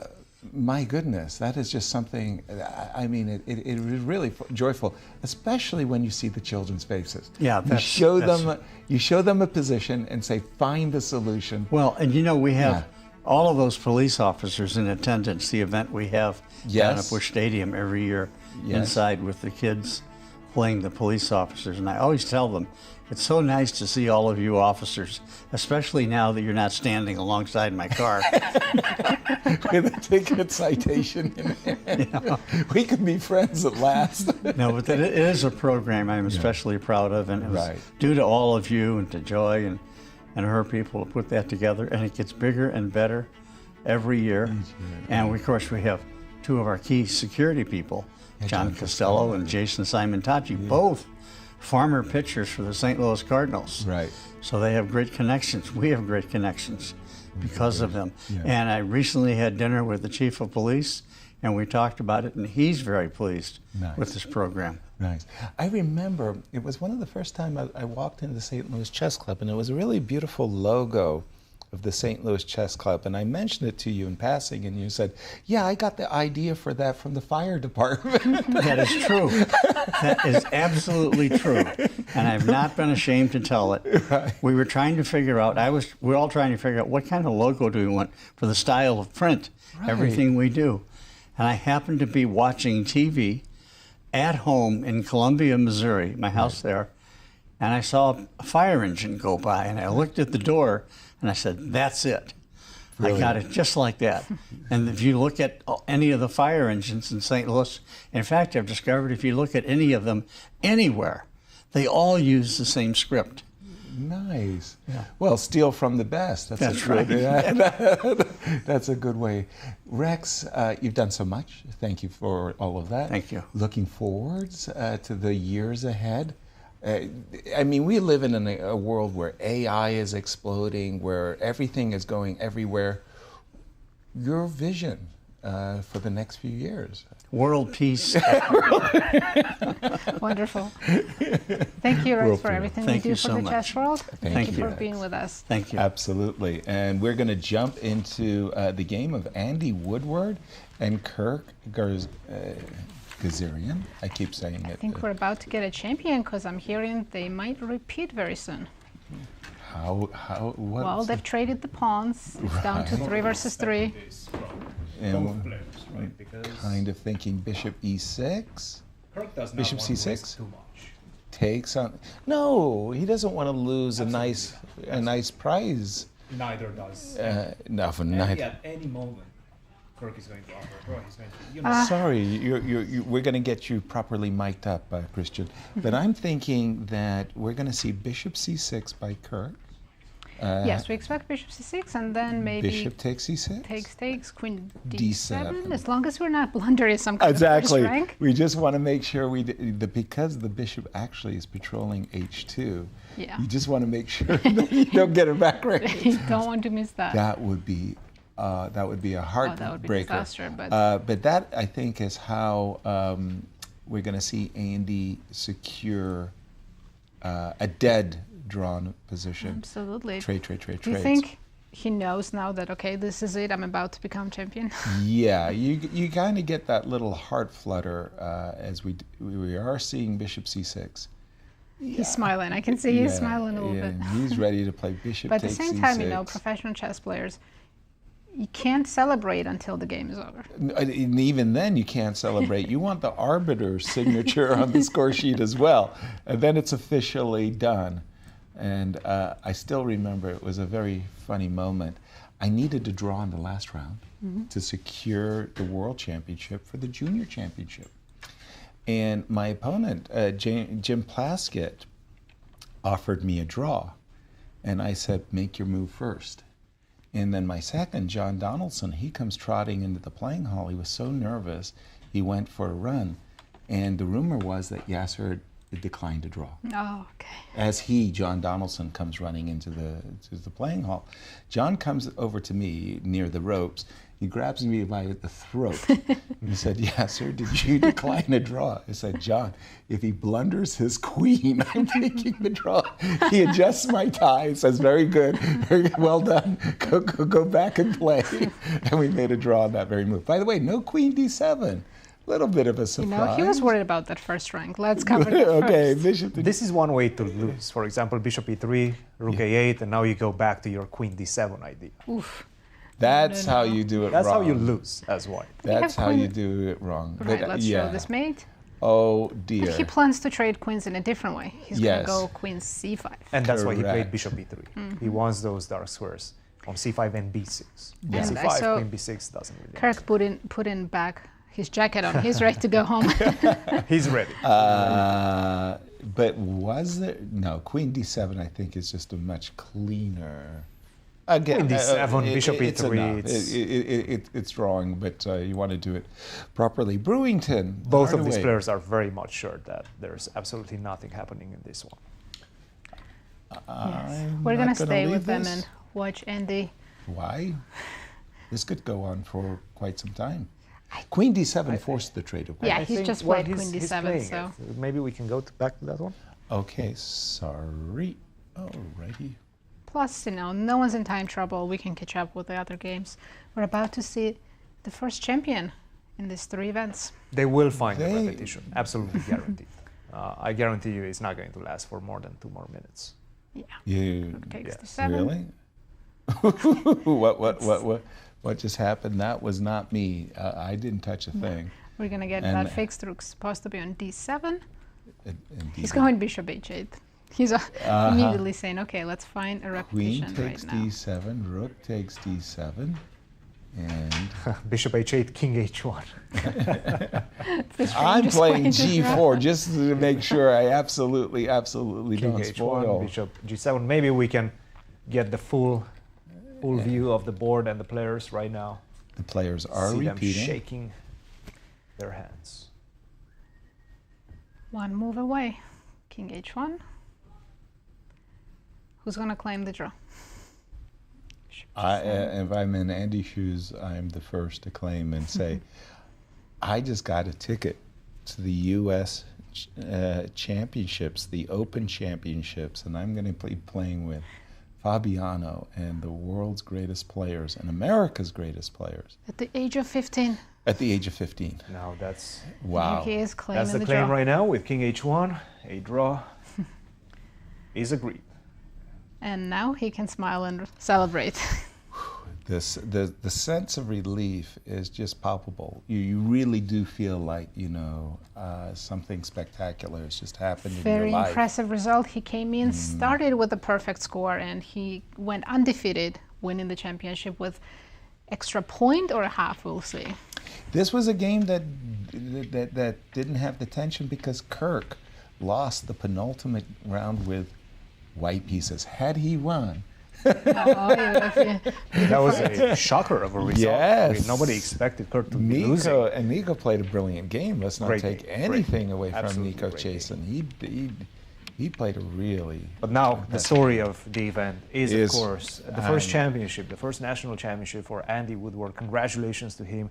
Congratulations to his family as well, who has supported him throughout the years. And his mother right now, especially came and accompanied him. He's becoming such a force to be reckoned with. And everybody recognizes that. 2,600 going on 2,700, He is, right? Well, he did say that he lost about 20 points at the World Open. I think he got quite a few back in this one. He did. And definitely at the U.S. Championships. He's going to have a great opportunity to get even more. Right. And we remember, I think it was Mishra that played at 14 years of age, his first U.S. Championships. Yeah. And he defeated Levon Aronian in that one. Right. So Andy Woodward right now, he's going to gain so much experience playing against these strong players. Here is our champion, and big congratulations to Andy Woodward for winning 2025 U.S. Junior Championships. Does this include the winner's bonus as well? I believe it also. How do I go back in time I know, so exactly. I can play the juniors? How as do well? I qualify? Let me in there, Coach. I'm with you 100%. Just a few years, come on. Yeah. Shave my beard, maybe. Right, exactly.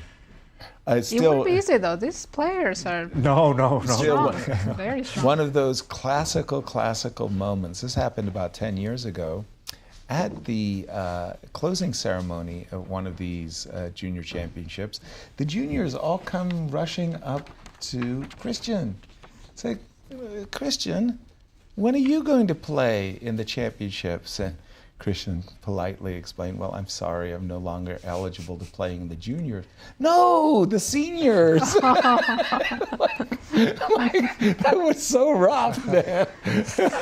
Kids are... I took it in stride, I was like, you know what, you got me. That was a good one. I did not expect it. No, I did not expect it, especially with you around. I had to hold my ribs. That was pretty funny. I feel like Yasser gave them the idea to ask you that. This is a private conversation here. We've got the junior championship trophy. We're waiting going for to Andy to come in. Wait to Let's share. check how Zoe's doing before Andy comes to the studio. Let's do it.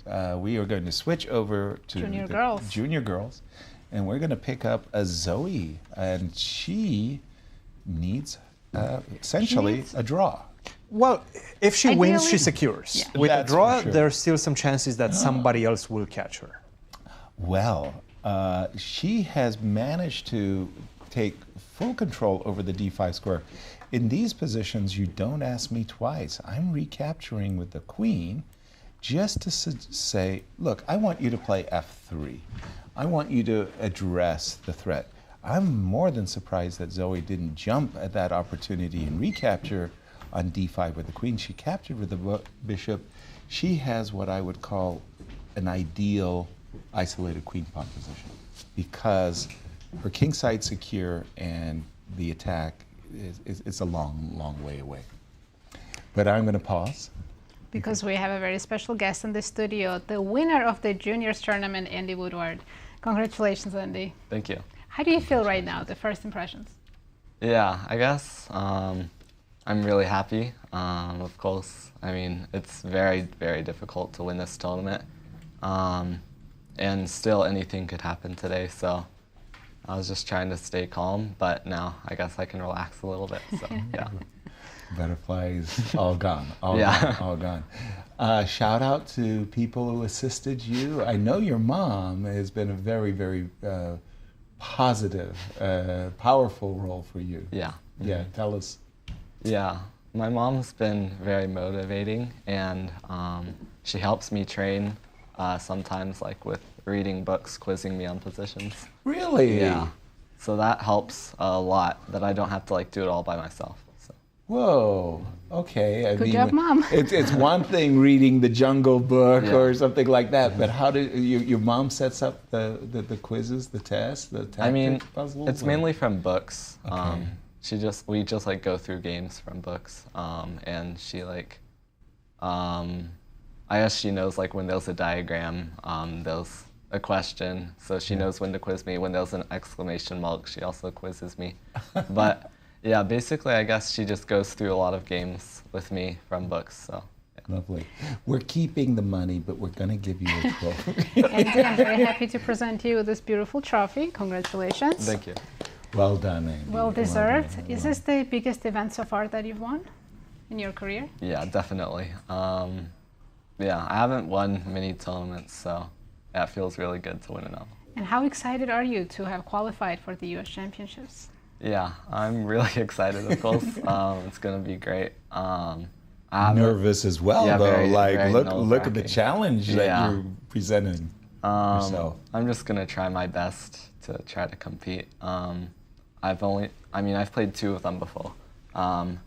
And I played Fabi, I lost. I played Hans. It was like a very interesting game. So yeah, I'm going to try to put up some fights. Are you going to start preparing tonight? Probably not tonight. I'll relax for now. Yeah, maybe start getting to work when I get back home. So. Yeah, schoolwork too. That's going to interfere as well. But, it's something that you've set your sights upon. Mm-hmm. It's a goal to play in the U.S. Championship, to represent the United States, to try to become a member of the Olympic team. That was always my thing. I was going junior championships, grandmaster title, U.S. championships, Olympic teams, getting into that squad and feeling like I belong with the top players. You've been around. You've seen how they think, how they behave. How do you get to that level? Yeah, I don't know. I still don't think I'm at that level yet. Of course, I'm still trying to improve a lot, try to get to their level, but I can tell that they've all put tons of hours of work into training, openings, tactics. They've just spent countless hours memorizing lines and doing lots of things. So, I mean, I think it's just a lot of hard work that they put into the game. Of course, talent sometimes can be another factor, but hard work, I think, is the main. Is the main. Behind a great champion is 95% hard work. True words, true words. Yeah. Andy, huge congratulations to you. And I can't wait to see you at the U.S. Championships. Thank you. I'll be calling all the action. That's for you'll be playing, Nazi. Yeah, maybe there was a wobble, we don't know. This position, just one quick question about your game today with Kirk. Bishop d7. Yes. Everybody has been playing rook b7 for ages here. You played the move knight takes e5, bishop takes e5, rook b1, and they don't usually include the captures on e5 for a very specific reason that I'll point out in a moment. But you knew exactly this. This was your prep, knight takes e5. No, I forgot my line. That was it? That was the question? I realized it after I had played knight e5, and then I started like calculating queen a2, and I was like, why don't I remember this? Because I thought like in my memory I had bishop a4 here. Yeah. Instead of queen a2. Oh, sorry. I had thought the line was like bishop a4 and then queen c1, queen takes a2, bishop c4, and then queen c2, queen c2, bishop c2, rook b7. So that's the line that I had in my memory. So I remember this position, and I was like, the only way to get to it is by taking on e5 and playing rook b1. So that's what I played, and then I realized that was not how you're supposed to play it. Yeah, you're right. So here you are, the biggest game of your life, and you make a finger slip. Yeah. You're going, uh-oh, but you kept your cool, and it looked to us watching the game, there was no harm, no foul, and everything like that. But then he slipped with the move e6. He could have played the move rook b8. Yeah, I was worried about rook b8. Yeah, exactly. I was going to take on b8 and then rook b8, queen c1. Exactly. But the game goes on. It's not. Yeah, but it's not the clean drawing, line that we expected. Yeah. Andy, once again, our congratulations. Thank you. Our congratulations to your mom as well. And we'll see you at the U.S. Championships. Thank you. If not before. Yeah, see you. Lovely. As we're going to take a look at Zoe Tang. She is playing for first as well in her competition in the junior girls. She's up against Jasmine. Jasmine has played f2, f3, and this just doesn't feel right from White's perspective. I know what Jasmine wants. Jasmine wants to play the move knight g4 and to recapture with the h-pawn, but I don't Sorry like to interrupt you. Yasser, Yeah. Cristian has big news for us. Huge news the in seniors. one of the biggest games in the seniors, Larry Christiansen versus Maxim Dlugy. This was the position we got here after bishop takes f4. We've seen this knight to f6. Maxim is playing the best moves in the position, looking at queen g2 ideas.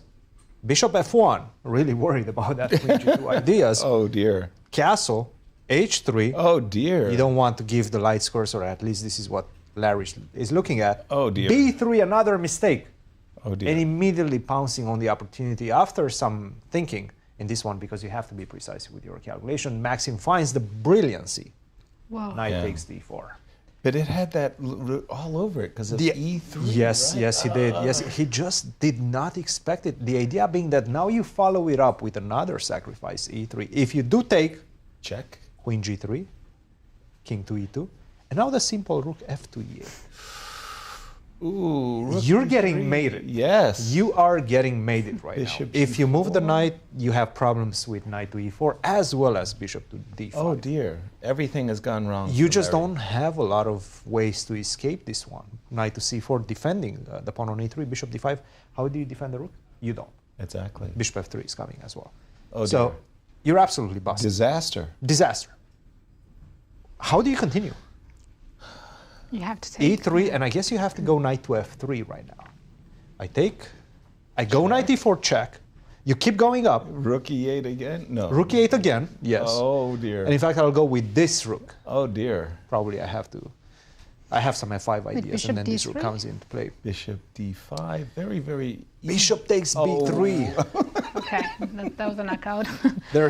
Well, it's not over yet, right? No. Because your queen is under attack as well. The problem is after this check, Discover you check. don't have King d2, king d2 yeah. because I take with the check. If you go to f2, do we have a move? No. No, It we was haven't. just your magnetic personality. We did have a move. We did? have Yeah, a he move. takes Yes. Oh, sorry. He did take on a d4. He did. Larry captured. e3 right now. This is key. And once you take Of on course d4, he's gonna play once you E3. say A, you have to say B in this one. He comes down. I'm sure he's going to blast E3 in the position. For Max Dlugy, who's played a rotten tournament, suddenly he's playing one of his brilliant games of his career, and Larry says, "Why me? Why now?" I've seen it happen so many times. I guess the bottom player usually sometimes creates a lot of excitement in the last round. Evan Park, Andy. He had the Woodward. opportunity of a lifetime also. Wow, what a game Evan had yesterday. But E3. And, you know, a moment ago, you were showing such brilliant lines. I was thinking, you know what I would do if I was white? I said, I blundered a pawn. Don't hurt me. I'm going to play bishop b2, queen e2, and I'm castling. Because what you were showing me, Christian, even in that case, it's a very bad position. Well, thank you for emphasizing the very... But it's not that easy, obvious, right? Captain obvious. Yeah. How easy is this? I mean, I'm looking at it and I'm starting to, feel that there's some chances still in the position. There's some trickies. Right, because you see a knight landing on e5. You can get dissuaded. It's a very powerful knight. Right. Obviously. Check. Ooh, That's a very that powerful would be nice. checkmate, yes. That would be nice for But a there black, is queen of course. f3. And now you go behind, queen to e1. And now you go on the other side, queen to c3, right? Okay, this And is all the that while, clear. king takes e4, f5 doesn't Don't change touch, a thing. don't touch that. That's hilarious. So now you go bishop d5. Oh my goodness. Okay, but no immediate threats, right? You're not finishing the game Yeah. as quickly. So F6. he's still in this game. Larry's Okay. still in this game. This is, look, the onus right now is on Maxim Dlugy to finish the job. Yeah. But it's not that easy to finish the job. He's going to have to calculate very precisely. And we've seen signs that sometimes he misses things in this tournament specifically. But yeah, Larry knows that something went wrong in this one. When I see this e3 queen and the whole queen e1, it's nice. I'm forcibly reminded of a great attacking player that many Americans don't know of. His name was Nejmedinov. Oh, I love his book. Wow, His games right? I mean, just sparkling tactical brilliancies throughout. And I remember very nice us having dinner with Lev Polygaevsky, and there we go. Maximus just played. And Lev Polygaevsky said, you know this guy Nejmedinov, I must have defeated him 10 games, 10 draws, and 1 loss. And I would trade my 10 wins for his 1, because it was one of the greatest attacking games ever. And I'm looking at this e3 move, and I'm saying, and we've got knight f3, so we may be going into those lines that you just said, Christian, with captures on f2, knight This to is going e4, to happen. bishop. But we do have a result in junior girls. Oh, let's take a look. Let's take a look. It was Rachel Lee who drew her game against Ru Yangian. And that's a very big result for Zoe, because it actually means like she's Rachel not wants to being pass her.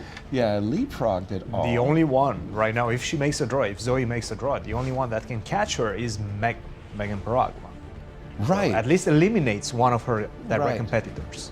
Whoa, whoa, whoa. We did not have that move rook e8 as you advertised. Instead, Max went with bishop takes b3 against Larry Christiansen and sacrificing a second piece. I think we'll get to that in a We- moment. Before we do that, we do have a special guest in the studio, Kirk Ghazarian. Welcome back. Hi, so how was your game today? It was unfortunately a dull draw, but sometimes you can't do much about that with Exactly. black pieces. It was all about the penultimate round for yourself, because you've played a great tournament, undefeated, cruising, and giving Andy a run for the first place. Yeah, Andy of course had a great tournament and was a deserved winner, but in the penultimate round, I couldn't just avoid defeat. I would have had to win that game just to achieve tie breaks. Exactly. So I don't think anybody was really close ultimately in this tournament. Right. With the exception of that game, in general, I was pretty happy with my tournament. I played good chess and had mostly good openings. Right. Well, you finished in the top 3, and like I said, I mean, you played a great tournament, Kirk, and we enjoyed watching your games. Anything about the tournament, your favorite game in the tournament? For you, your game. Honestly, my favorite game was my draw against Justin Wang, because I Really? played a Grunfeld and I found this idea on the board where I sacked this exchange with knight b6. Yeah. And I kind of thought it was a brilliant idea. Actually, it was. It was, yes, I remember.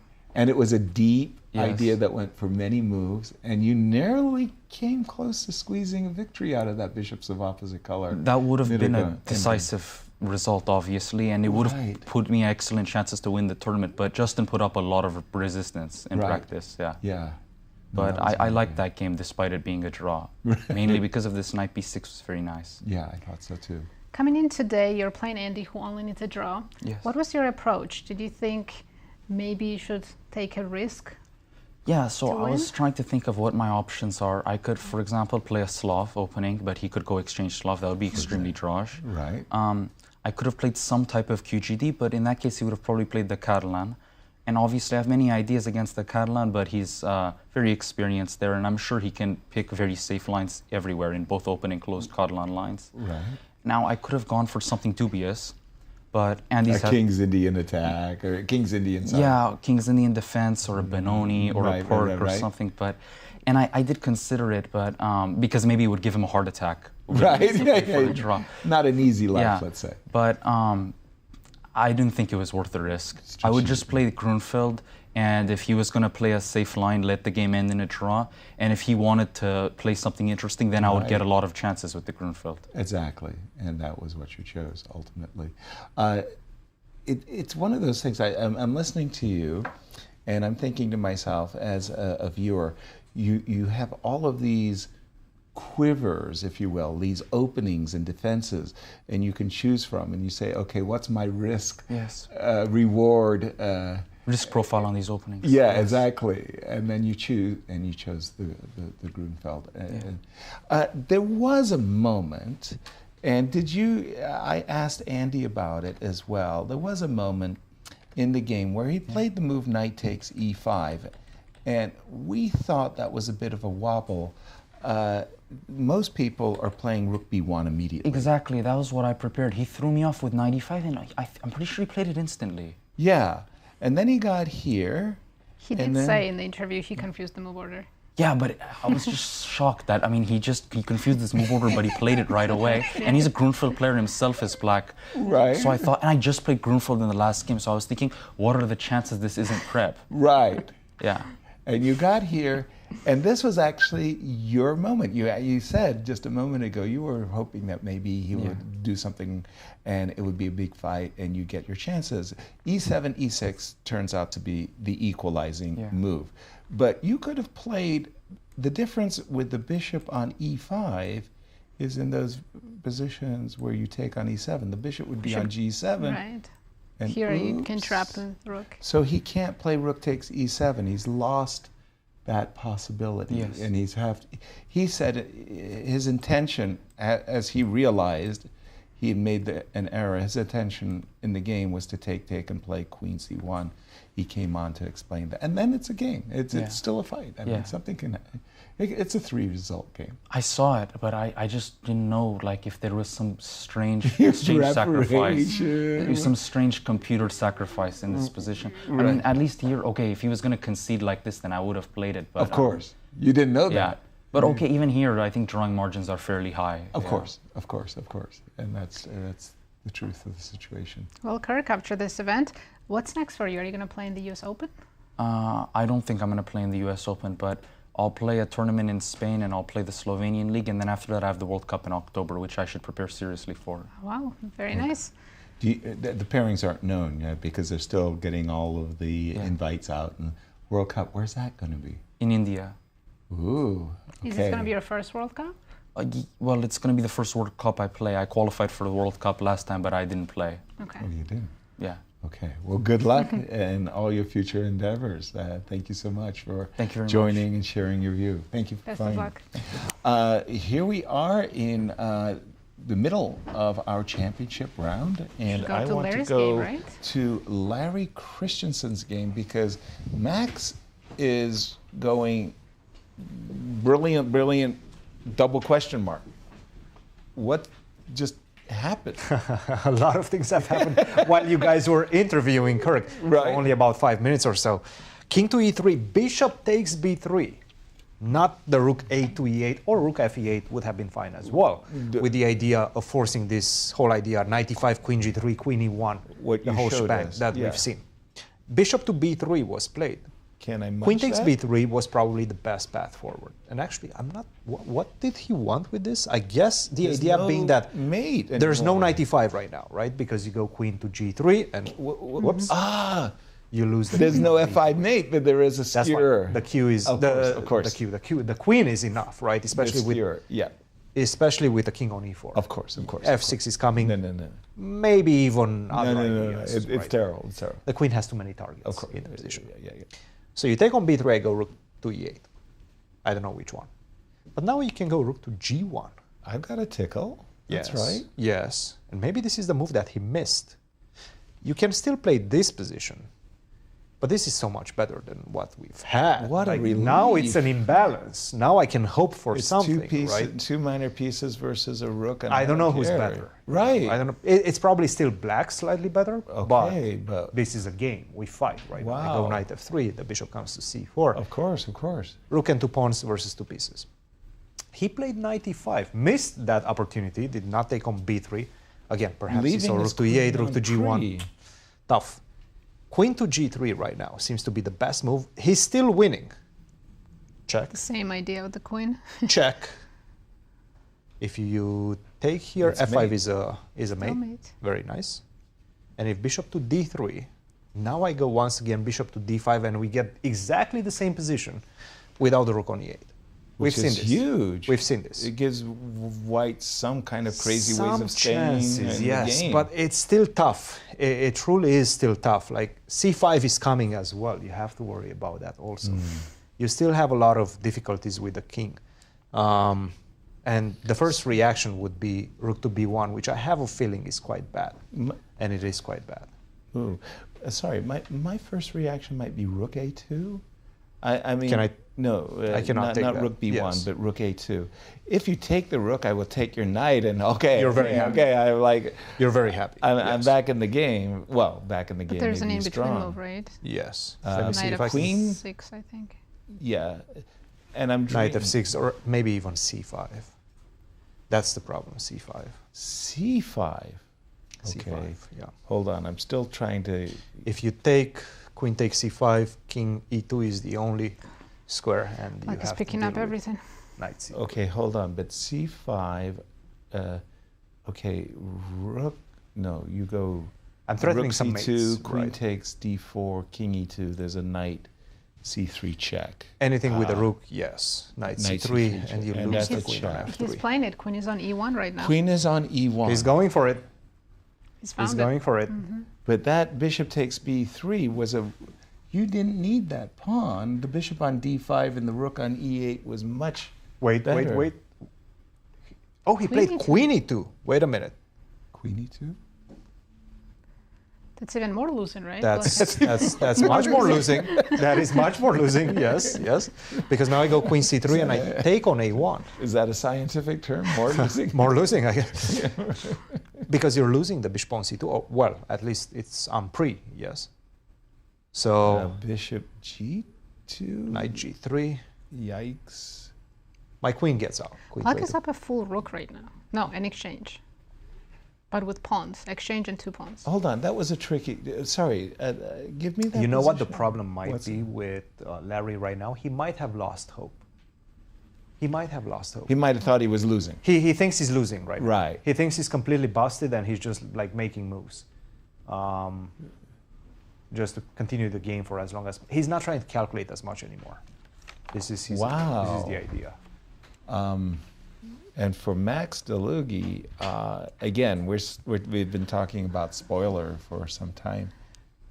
He has a chance here of just grabbing material with queen takes a1. And Goldin is looking good in his game. When you see and bishop b3, you don't Yeah. think, oh, I have a chance to save this. You think I'm lost. Right. That's why he hasn't found the best way to save this game. Well, this seniors championship is heating up right now. But Vladimir, by the way, I wanted to say, when I left it, I saw that he had made a very, and Max said, give me that rook. Give me that rook. Yeah, and he did it. Give it to I was going to say Vladimir has steered the position into complete equality. bishops of opposite color, and he's saying to his rivals, Larry Christiansen, Alexander Goldin, I'll give you a window of opportunity, but I'm winning a very big prize for sure with a draw. And I'm expecting that Vladimir will play a move like a5, bring his king to e7. There's only one weakness in the position, and once that's fully protected, there's nothing to play for No, there's either nothing side. to play for. So let's check Alexander Goldin. He has an... Absolutely. I can't say it. Don't do it. Don't say it. Fantastic opportunity. Only once per show. A platinum opportunity. To finish with clear first if he wins his game. No, he's up against Alexander Shabalov, a player who's going to give himself chances, but you as well. C5, bishop e7, break the position down, and who do you like and why? I think after a move like knight e2, I like 92. white. We have two flank-headed bishops, both of them fantastic. We have a good center, Yep. more space, more active pieces. That h5 move that black played earlier might end up Being a weakness. being a weakness, exactly. So something like takes on d4, takes Take on with the d4, bishop, and yeah. then you're Exactly. pointing out that, hey, look at this. This is a I can also play a5, a6 as well. I could also play on the queen side. I think white has an advantage on both sides. Right. So this is a very Better on the pleasant queen side, advantage. better in the center, better on the king side. What more could you ask for? Reminding everybody of the senior standings and why these games are so crucial. Absolutely, there's a three-way tie, and as we saw, Larry Christiansen is losing his game. Vladimir Akopian has a very drawish endgame with opposite color bishop. We and can rooks, almost certainly so expect a draw there. If Goldin wins this, Wow, surprise winner. he'll be the champion. Because he's had a very nice event, undefeated, +2, and he had the bookends. Remember, he won game 1, lots of draws in between, but then he won the penultimate round, round 8, putting himself in this position that he could win the tournament with another win. Wow, and that would be just... On the other hand, Yes. if he draws, Yes. so we have all 2 draws, right? Yeah, There's 3 players with 4.5 who could win Joel and join. Benjamin, Alex Fishbein. We could have 4-way tie later. But one of those is Shabalov, right? So Shabalov Yes, can't he can't join. do that, yes. So, and I think Fishbein is actually playing Joel, isn't he? Or what? No. Yeah, Fishbein is playing Is Joel. Okay, playing so it can Joel. only be a 3-way tie. Yeah, the maximum is 3. And by the way, I've just brought the game between Alexander Now I wonder if Fishbein and Joel Benjamin. If Goldin's looking at the other boards and seeing that Larry's completely lost and Akopian is drawing, he's Kinda aware that if he wins... a heart flutter there. By the way, not for nothing, there's an interesting imbalance going on in the game between Fishbein and Benjamin, and I kind of like White's position because I see the pawn on c6 as being a lot more vulnerable than the pawn on b2, and maybe on a good day I can actually just plant the knight on c5 and have a positional grip, if you will. I'm sure Joel is looking at this position as he's going to be fighting for equality is what For I a long mean. time, yes. For a long time. Should we check junior girls and see how Let's do Zoe it. Tang is doing? When She we needs left a it- win to win clear first and not Right. be dependent on anybody else. Right. Which is with the black pieces. As they say, with a win, she can seal the deal. Takes, But and with a draw, only Megan Paragua could catch her. right. So Rachel already drew her game. And Jasmine is finally set up this battery on this long diagonal. It was a nice story of Boris Spassky. And Boris Spassky went to, it was the Pioneer Palace for the juniors. The Junior Pioneer Palace, where the most talented players of the Soviet Union were allowed in, and it was all of these great coaches. And he said there was one particular player, member of the club, that loved to set up the ambush bishop on queen? the and whenever he Spassky played g6, the guy's shoulders would slump. That's so funny. He's not, oh no, I mean, the one thing in these positions, you absolutely don't reach for the g6 pawn. as Cristian was saying, once the pawn is on h6, you've weakened the g6 pawn. You can't play these lines anymore because these sacrifices are just too destructive. Absolutely. White So he has will played win. this move, bishop d6. Right. And she's inviting knight g4. He is. She is. And after knight g4, I think she's okay with taking on g4 and then walking the king. I was about to say walking the king immediately, but yes. I want to mess up white's pawn structure. Yeah, but... She's messing up my king. At least let's get something for it. Ah. And while we're analyzing this, Mishra has won his game. Whoa. He's currently okay. clear second. Mishra will be pleased with I mean, he the wishes win. Andy Yeah. didn't draw today, but... By the way, before we leave the Zoe game, just give me an assessment. You like? I think it's equal. You think I don't it's think white equal? has anything. Okay, so we think that Zoe might be going towards a draw. We're going to go to the junior and tap in and have a look at Mishra, because Abhi, he came in the tournament as the highest seed and had one goal in mind. First place. Only. To qualify for the And champs. Now I guess he hopes Sharvish. to receive the wild card. Yeah, and we can see that, wow, everything just went wrong. Yeah. It was a collapse. Just won an exchange, and his position is fantastic. Look at those rooks. Well, there's mate in one, there's rook takes b2. It's all gone wrong, terribly wrong for White just Sharvish. collapsed out of the opening. But let's take a look at the results so far. We'll start with the juniors, right? We had one draw, as we know, Andy Woodward. Decided first place that Andy Woodward, all he needed was a draw. He got it.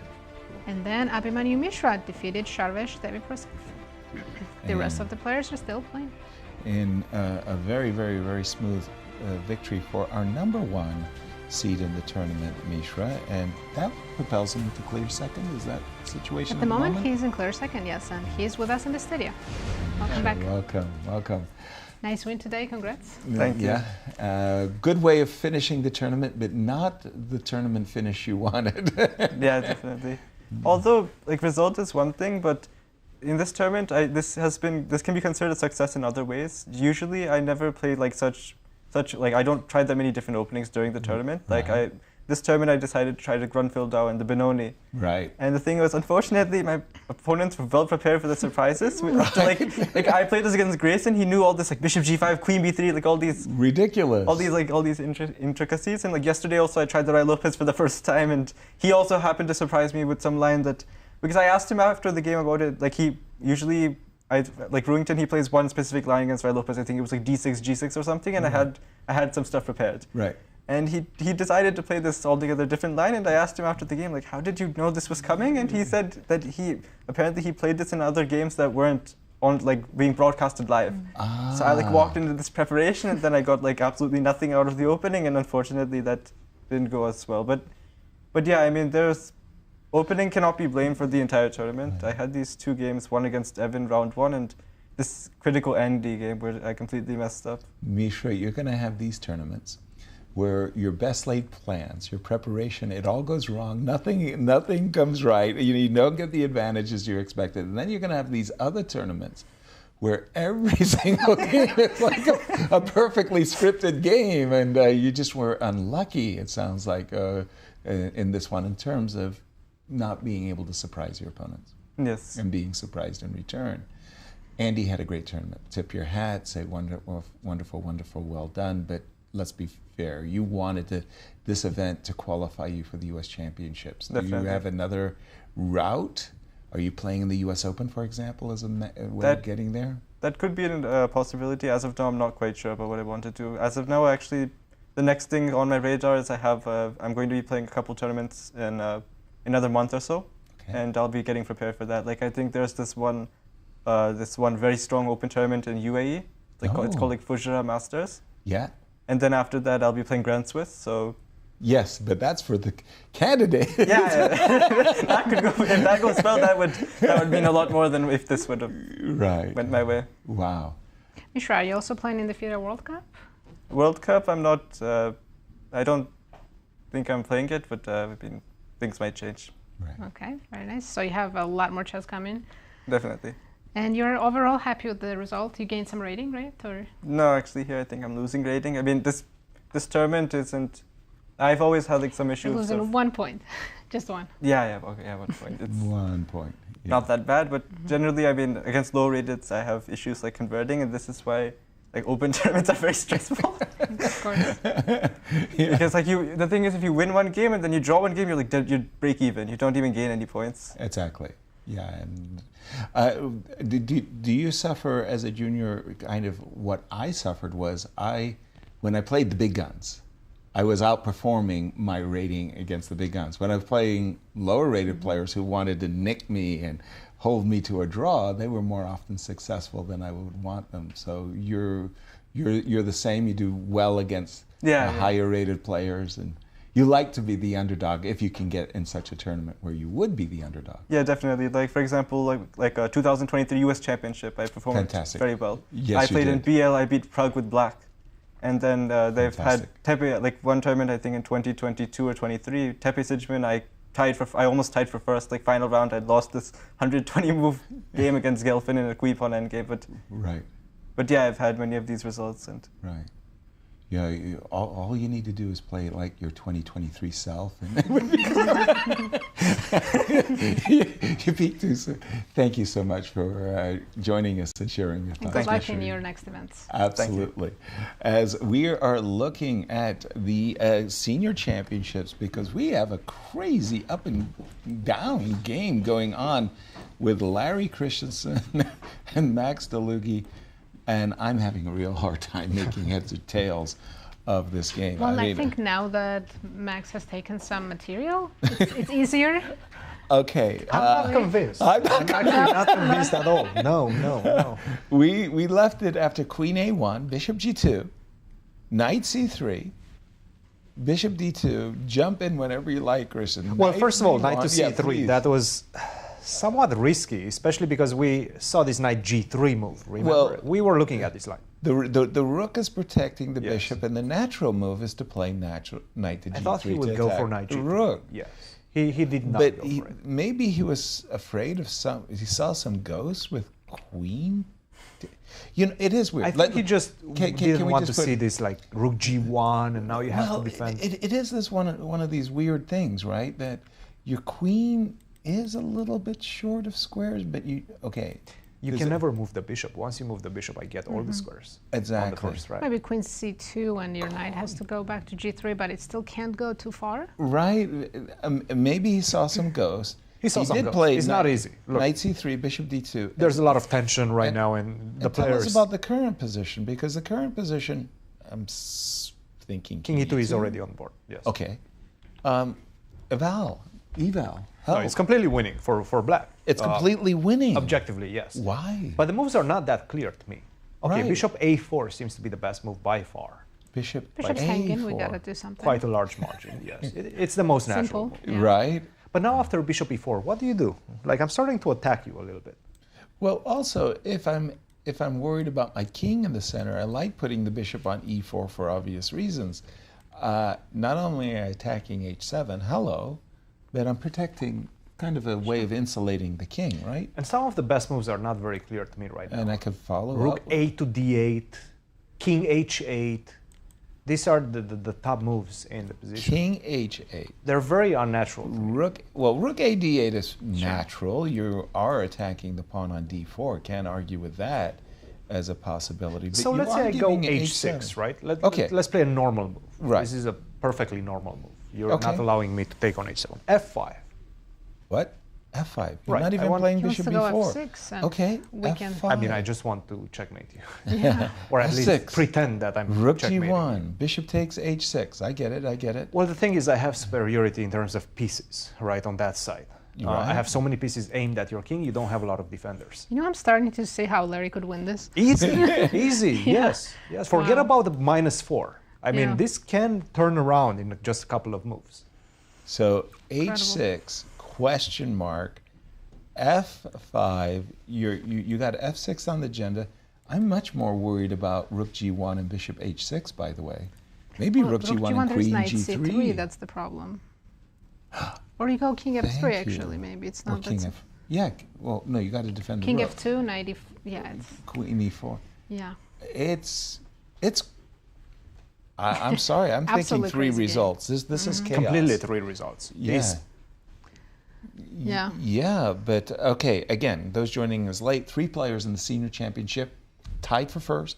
Larry Christiansen is one of them. Larry's played a terrible game. Max went bang, bang, bang, bang, sacrificed brilliantly, and then followed up with some maybe wobbly moves. Larry's back in the game.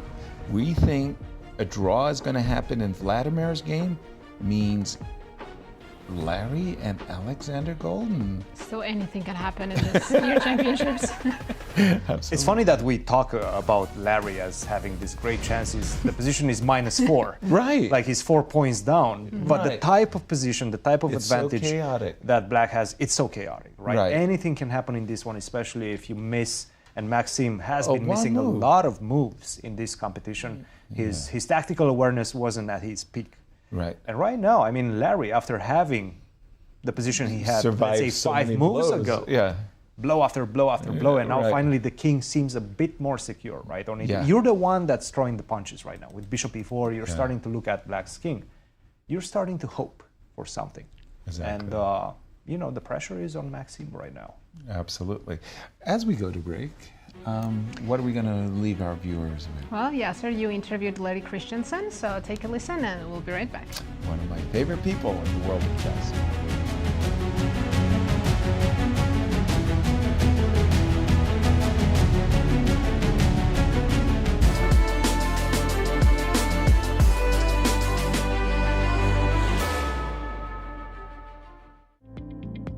Larry, thank you so much for joining us for this conversation. Glad to be here. Absolutely. As a chess coach, what do you try to drill into your students? What are they taking away from lessons with Larry? Okay, I try to drill the tactical aspect of the game. Always look at what your opponent can do to you before you can, you try to leap to attack your opponent. Look, they always set a trap. Even the low-rated guy, they're trying to the bitter end. Right. There's some sleazy cheapo. Always keep an eye on that. Right. Countless games have been caught.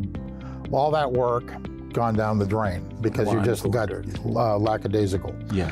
Try to have a combative attitude at the board. This is a mental war. Be a fighter. Be a fighter, yes. And when in doubt, that's some basic, when in doubt, centralize. I always say err on the side of attacking the king. If you have a decision, you can't make your mind up. Rook A E1 or Rook A D1 or Rook F D1. I was always a Rook A D1 guy. And look at compensation's important. Material balance is, of course, needed, but sometimes a knight on F5 and a pawn. Right. That's money in the bank right there. Describe your chess style, Larry. Basically aggressive, but I can play positionally. I know the fundamentals of endgames, and I appreciate brilliant endgames. I think you played a lot of great endgames. You have a lot of patience. All the top players now are extremely skilled at endgames. Almost every one of them. Right. As far as I can see. Incredible. Yeah. Right. They'll play to the bitter end. Rook and against rook. That's going too far. But close to that. That's close to that. I always look at the 120 move in the database. Right. I always look at the 120 movers. Right. And I also look at a lot of short games. So that's usually opening traps. Right. So you do a database. You filter out, the low-rated and the quick draws. Those are worthless. But you look at opening traps, learning openings, games under 30 moves. Somebody made a big mistake or a blunder.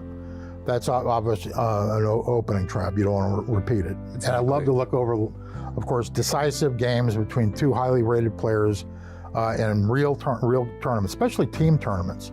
Where they have to play not just for themselves but for a team, and they have to bring it all up to the board, and I'm often impressed with those games. Gukesh, just remarkable. Yeah. 18 and world champion. I mean, come on, Yeah. Larry. When we were 18, we're struggling to understand. His phenomenal development. I don't know when he picked it up, but he's got he's a 7. Age 7. Yeah. Relatively 10 late nowadays. Exactly. Yeah. 10 years later is world champion. But he has an amazing command of the board. Right. Great middle game, great attacker. Openings worked out beautifully. He's versatile. There's such a small difference between him but he's currently the top guy.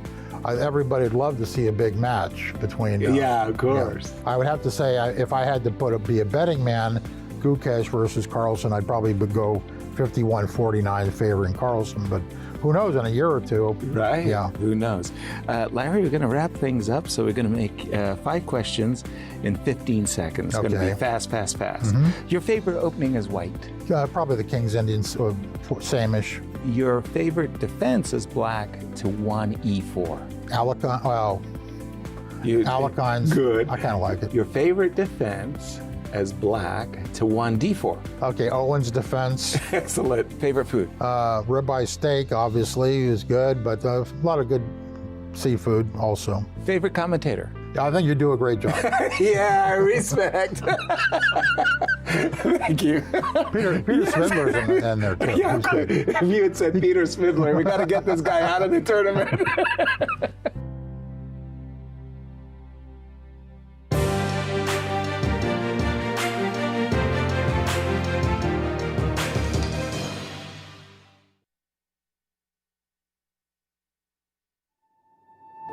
The 2025 Grand Chess Tour heads to St. Louis for 2 thrilling back-to-back events, the St. Louis Rapid and Blitz and the prestigious Sinkfield Cup. Watch top grandmasters battle in fast-paced time controls and intense classical matches as they fight for points in the race for the GCT title. It's a chess showdown you won't want to miss.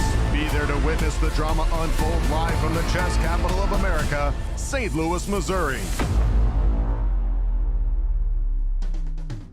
Ladies, are you looking for something fun to do? Do you want to make new friends and broaden your horizons? Ladies' Night is the premier all-female chess event in St. Louis. Every Wednesday night, you can meet and play with new people while learning one of the world's most popular games from a certified woman grandmaster. Plus, St. Louis Chess Club members can attend for free. Whatever your age or skill level, you're welcome at Ladies' Night. You know Q Boutique at the World Chess Hall of Fame has the region's best selection of chess sets. But this store is so much more. Discover our masterfully curated selection of unique jewelry, clever kids games that nurture critical thinking and creativity, quirky greeting cards, books for all ages, and a wide variety of locally made goods. Find just what you're looking for at Q Boutique at the World Chess Hall of Fame. The St. Louis Chess Club's WGM All-Girls Summer Camp is August 4th through 8th at Live for Life Academy. Taught by women grandmasters Sabina Feuser and Katerina Nemkova, this camp is the perfect opportunity for girls wanting to learn more about strategy, tactics, and in-game techniques to explore the game in a friendly and welcoming environment. To learn more about this fun and educational experience, please visit stlouischessclub.org.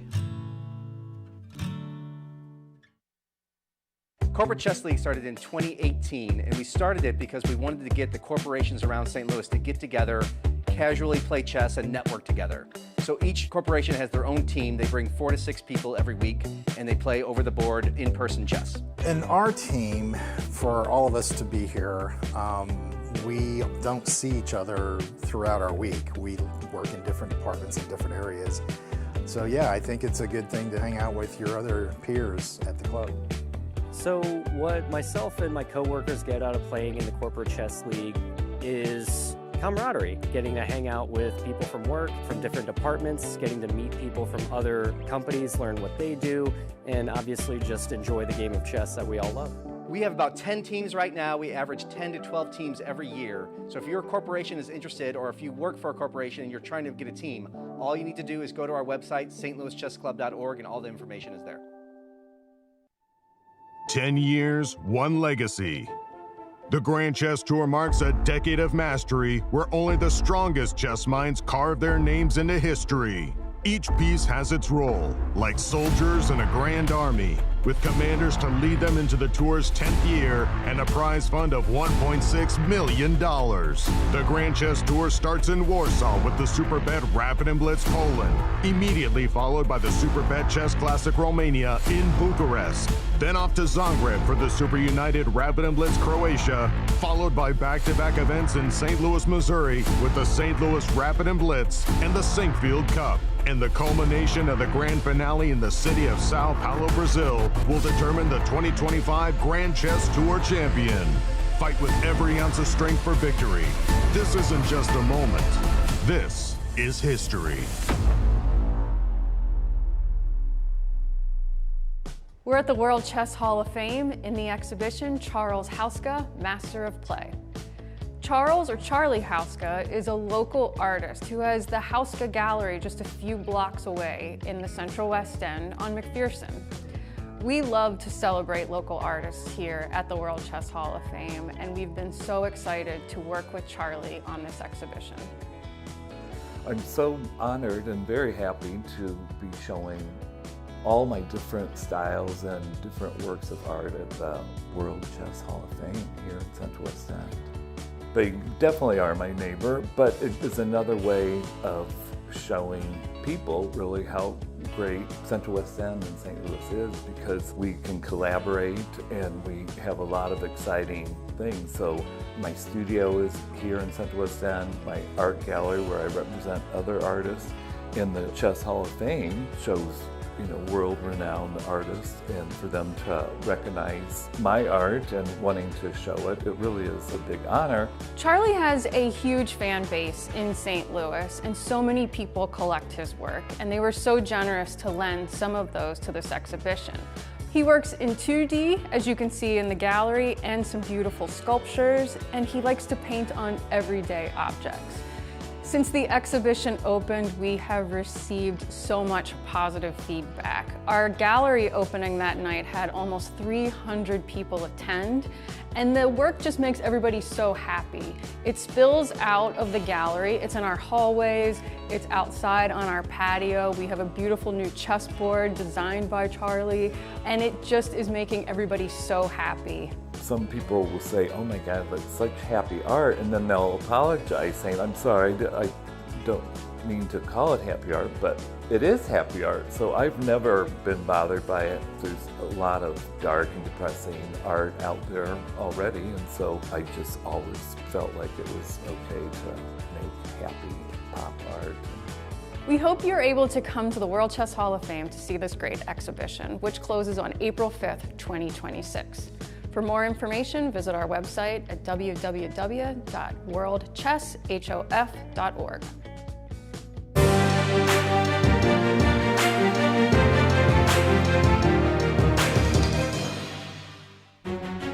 Hello everyone and welcome back. We're in the middle of the last final round. Let's take a look at the results so far. Let's do it. We had some results in juniors and the girls. In girls, we had one draw. Rachel Lee drew against Ruyang Yan. All the other players are still fighting. In the juniors, we've had two results. Abhimanyu Mishra won his game, and Andy Woodward drew with Kirk and won the championship. Oh, congratulations to Andy Woodward, as we have a champion. Right, again, huge congrats to this very impressive young man for winning 2025 U.S. Junior Championships. At 15 years young with $23,000, what are you Not thinking? bad. I'm thinking Corvette. You'll get a Roth IRA, retirement account. account. Oh my gosh, that is such a smart thing to do. Right. I mean, my goodness. These kids are smart, young nowadays. They know exactly what to do with their cash. I'm looking at the game of Zoe, and I'm still. Oops, sorry. That wasn't. I was saying I was looking at the game of Zoe, and then I immediately went elsewhere.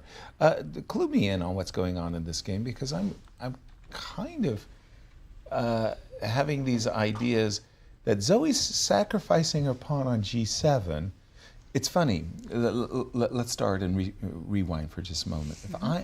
Zoe is looking to play Queen G3. Queen G3 is coming, yes. Followed by Queen H2.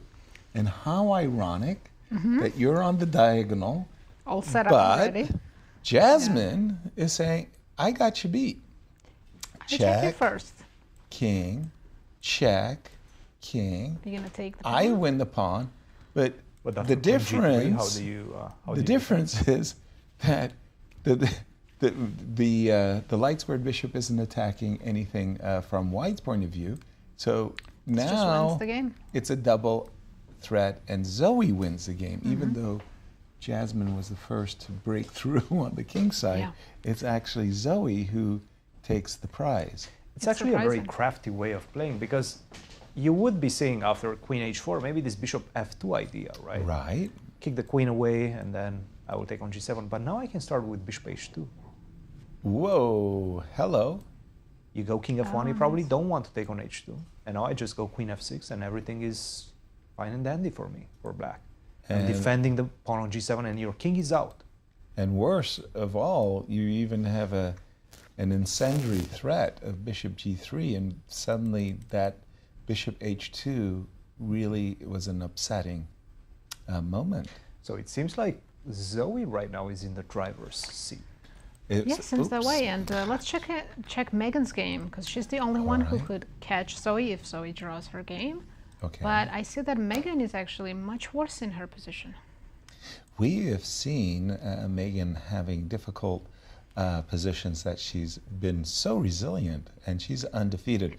But it's been about the c5 pawn from very early days, very early days, in fact. So it's the same story, right? The bishop is coming to a3. Let's just go And back and if, see. If Megan doesn't win this, then Zoe can just draw her game. And clinch, clear first with that draw. And yeah. And by the way, as we pause our analysis, we're just getting word that Akopian and Gregory Kaidanov are repeating. So it looks like in the three-way tie in the seniors, the first result. And there's the draw. They have drawn this game, and Akopian now has to wait for the other two players to see if he's going into the playoffs tomorrow. He's opened up a possibility for Alexander Goldin to win first place with a victory, as well as Larry Christiansen. If those two players do draw, then we will have a three-way playoff. And we'll have to wait and see. And we know that Larry Christiansen's game is -4, but still anything can happen. Larry is losing, according to our chess engines, but it's chaos in that game. I'm still staying with the game of Iris and Megan for just a moment, because I didn't get a chance to pick up from the current position. And I really like what Iris has done. It looks a little confounding to kind of weaken the squares around the king. There might be this f4 knight. But Megan's not going to win the position on the dark squares because she doesn't have a dark square bishop. And this queen on f2 defends g2. Simultaneously, it hits c5. And when Megan dropped back with her knight, I'm thinking that this is a really nice position. White, Iris, can double her rooks, go rook e2, rook e1, and focus all of her energy on this e5 pawn. And Megan on the back foot. This is not There's fun. nothing Megan can do here. She has to sit and wait for white to break through. Her bishop on a6 doesn't do anything. Knight on d7 has to be defending both c5 and e5 pawns. Very unpleasant position for Megan. I remember having just such a position as Megan has currently. My knight was frozen, okay? Just as exact position. And my opponent played an incredibly powerful move that was very counterintuitive for me at the time. And that very powerful move was c4. Now, again, just imagining the knight cannot move. It's illegal to move the knight. Tell me what my bishop is doing. It can't go to b7, it can go to c8, but the knight can't move, the pawn on c6 can't move. So you're basically down a piece. Exactly. So strategically speaking, Iris is really, really looking good. If you don't mind, while we're in the girls section, let's check with Lori Q and Rose Atwell. Lori, for those who are joining us late, had a terrible start. End of story. She started with 6 consecutive losses. If that doesn't rock your world, you're a stronger person than And I that's am. exactly what she's showing. She won 2 in a row and is on her way to winning her 3rd game No against way. someone as strong as Rose Atwell. No way. 3 in a row, and look at what she did. She sacrificed a piece, Wow. broke through, and now she's Rose. Your king is on an open highway. She's about to play rook to f1. So Rose said, "Okay, I'm going to stop your rook from going to f1." No, you're not. I'm going to go to f7 with a checkmate. And Rose had to defend the checkmate. But aren't we playing d6 here? What am I missing? Yeah, d6 looks winning. Knight g2 check, perhaps? But e2 is protected. Yeah, that's not really killing me. Yeah, after knight g2, you go king f1 or king f2, and you pick up the knight on g2. Hold on.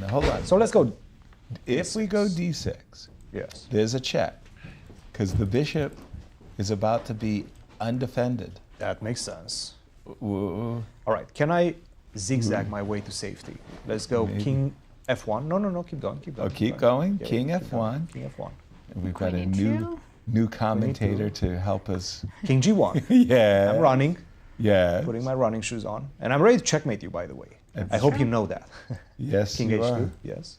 And you're looking at all kinds of checkmates. Oh my, I like the zigzag. Lori potentially winning her third game in a row, and the tournament's ending too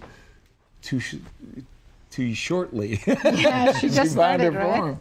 But we do have a special guest in the studio, Vladimir Akopian. Welcome back. Hi, Naz. Hi. So, how was your game today, and how was your prep going into this game? Oh, I did not expect at all this Janis f5. I mean, I analyzed this position and I had even some interesting ideas, but I couldn't remember anything. Yeah, this is about the memory actually. Like some time ago, I would have definitely remembered this, but today it's just like nothing. So I remembered, of course, this d3 move. But after that, already the knight f6, I remember that bishop should go to g5. This is what I analyzed before. Right. But first castles probably, and then bishop g5. But okay, somehow, yeah, I did not get anything out of the opening, and then I did not know what to do, so I just decided that maybe play some original stuff with long castles. I decided, but of course, I mean, it's just. It's nothing for white. It's much better just simple this short castle and play those positions.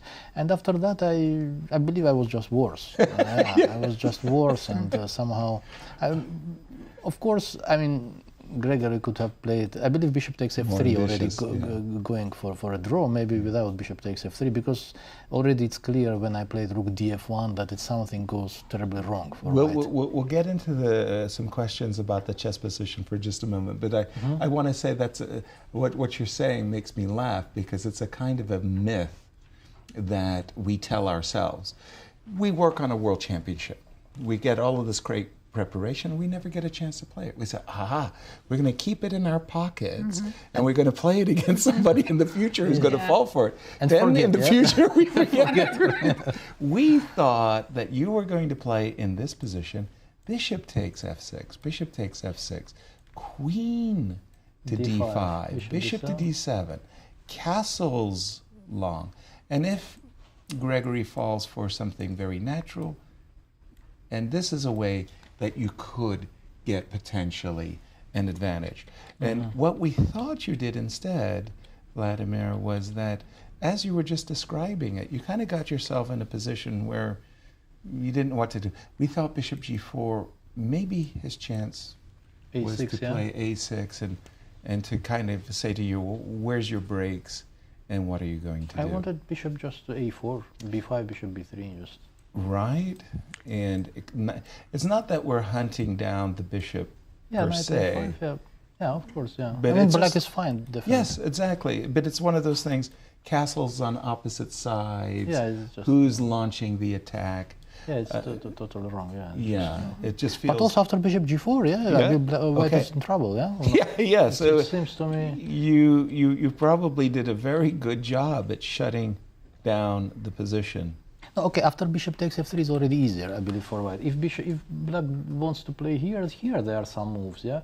For example, here it's possible to play maybe just, for example, knight e7 or something. Yes. And it's clear that only black can be better here. That's right. Yeah, that's right. One of your key rivals, Larry Christiansen, is playing completely chaotic game. 3 results, but he's dead lost. but still possibly 3 results in that game. Also, Alexander Goldin, so right now, you're in clear first, half point ahead, but Larry Christiansen I don't think he's going to win that. So there's a very high chance of playoffs. Are you prepared to play tomorrow? Yeah, we should prepare. We should prepare. Yeah, it's better because I remember first time we played. It was when it was in 2022. But I was 5-way tie for first or whatever. Yeah, but we played the same day after the last round, and I was totally exhausted. I just could not play this. So today, I mean, this time and in general how it is done now, it's much better. Of course, it's possible to have rest to prepare, and of course, especially when there is such big. Because we also played like 5 of us. I think, something like this. Yeah, and it was the most hilarious thing because we were doing the closing ceremony and you guys were still playing. Tiebreakers. Yeah, but you're right. We have a special free day tomorrow. Yeah, this is great. Yeah, and it's nice actually. You look forward to a tiebreak. It's already last 2 years, maybe I think. Yeah, it's last, 2 years. Yeah, it's much better and much easier because these last games normally the last round very tense and and I remember I played Deviprasath that time and also I needed to win to be clear first, but somehow it was a very difficult game for me and it was totally exhausting and long one. Yes. And immediately after that, I mean, I had to play like in a half an hour or something. And it was terrible. Yeah, I could not just play at all. Right. So you've been the tournament leader more or less for quite a number of rounds, but now you're in a tiebreaker. Are you happy with the outcome? Your circumstance? It's always nice to play for first. No, sure, yeah, because I mean, after I was sole leader after 4 rounds, it's not like I was like avoiding fight or something. I tried, but somehow it would not go my way. Yeah, it's always some complicated stuff, complicated fight, and I couldn't just win a single game. And it sometimes happens. Yeah, you do. But as for I believe it's fine because I mean I was lost with Shaba and also with Fishbein. It was very far from winning. So overall I'm satisfied. Yeah, because I was not playing like last year. Because we got you here, we're going to exploit you. Don't go anywhere. I wanted to ask you about the position of Alexander Goldin versus Alexander Shabalov. And just to get your general impressions, again, for Alexander Goldin, he comes in this round. Now that you've made a draw, there's a window of opportunity for Alexander Goldin. If he could win, he would be clear first. If he draws, you're having a playoff with him tomorrow. Your take on White's position. Would you prefer whose position? Why, Vladimir? I believe it's pretty complicated by now. It's difficult to say. Some space advantage White has, but I would not say that it's like that simple. I believe it's very complicated. Maybe something like Rook D7 and the Queen somewhere.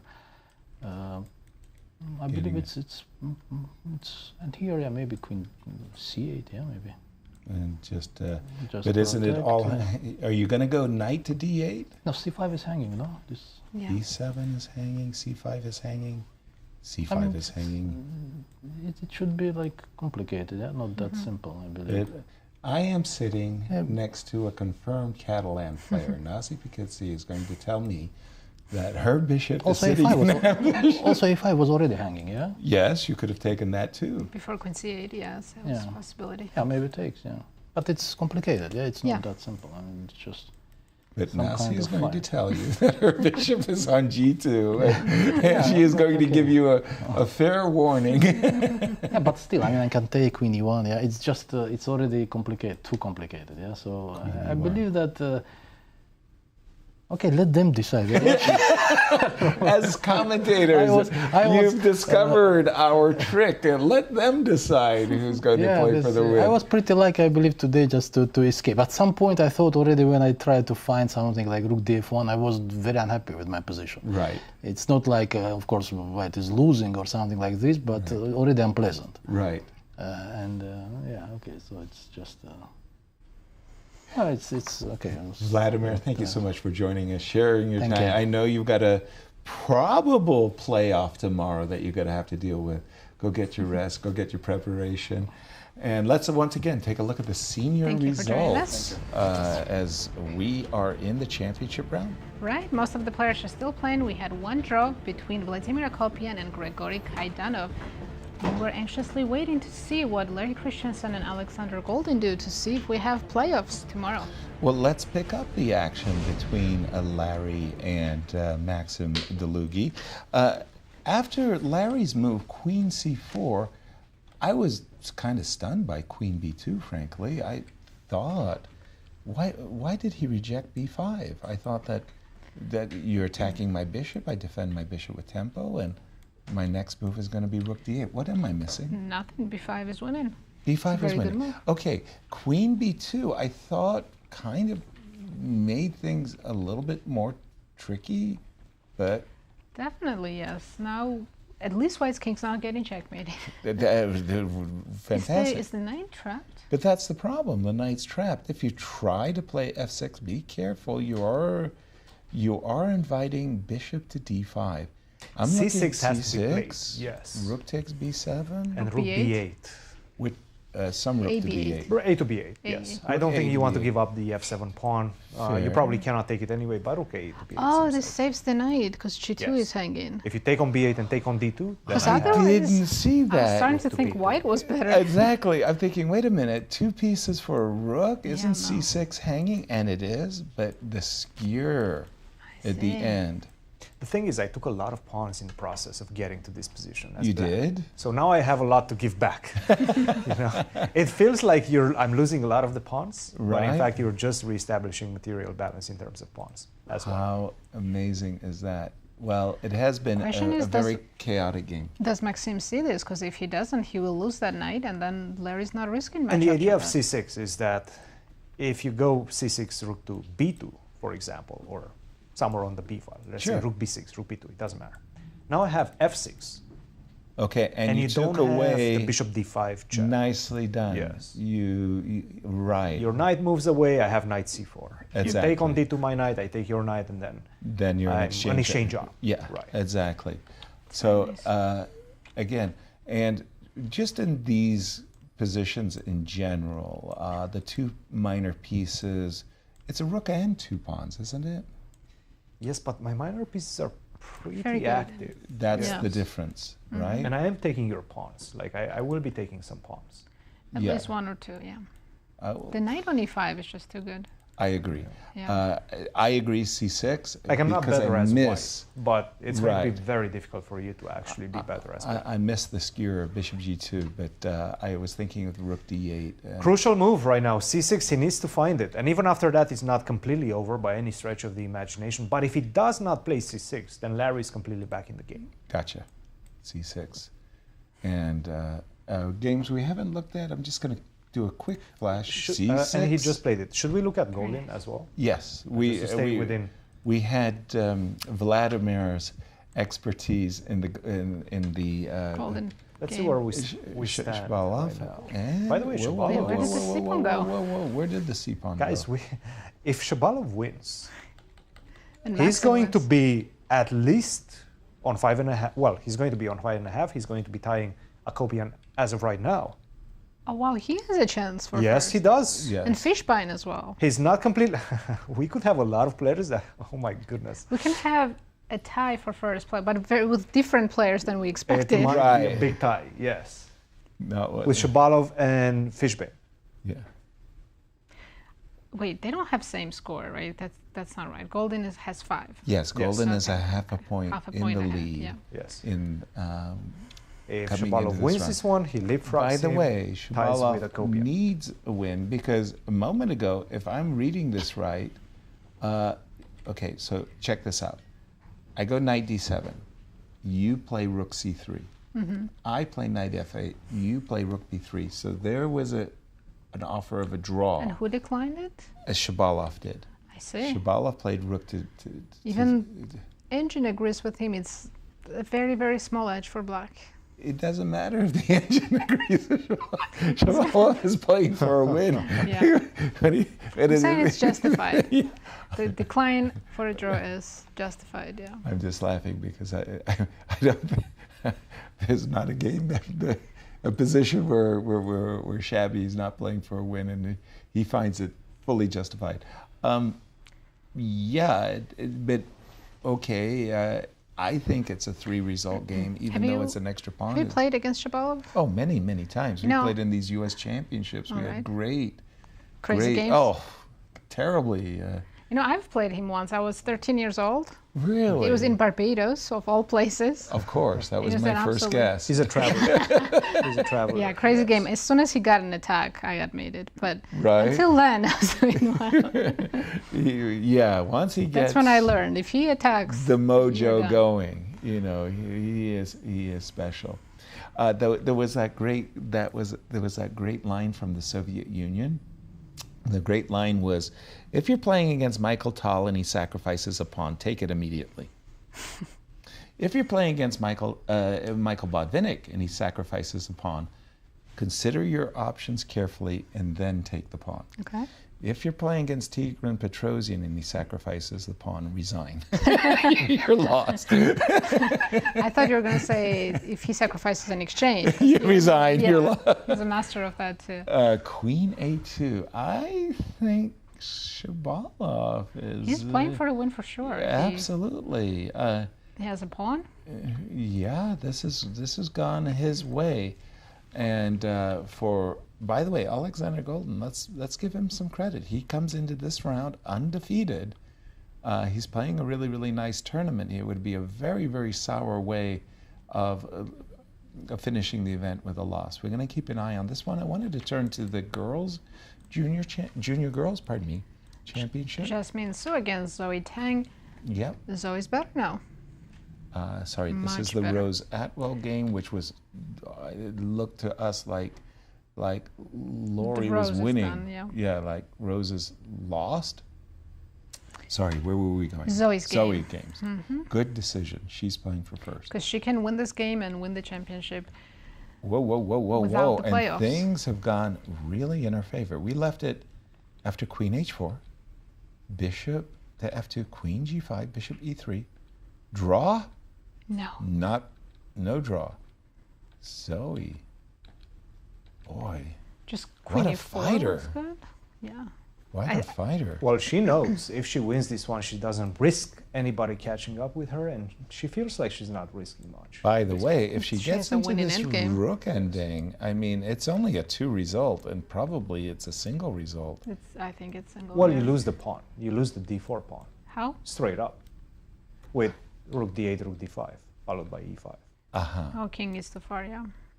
But I don't even know if I want to go for But yeah, that. rook That's c8 the might thing. be Aren't even you better. doing me a favor by going? Because I'll go rook c1. Right? Exactly. Yes. You win this guy, but maybe I get to trade off the queen side. It's 4 versus 3.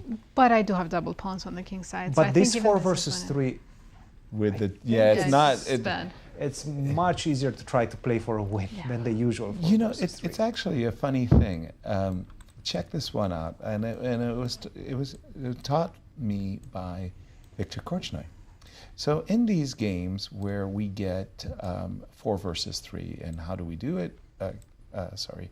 Rook takes d4, check. Yeah. Mm-hmm. King, rook.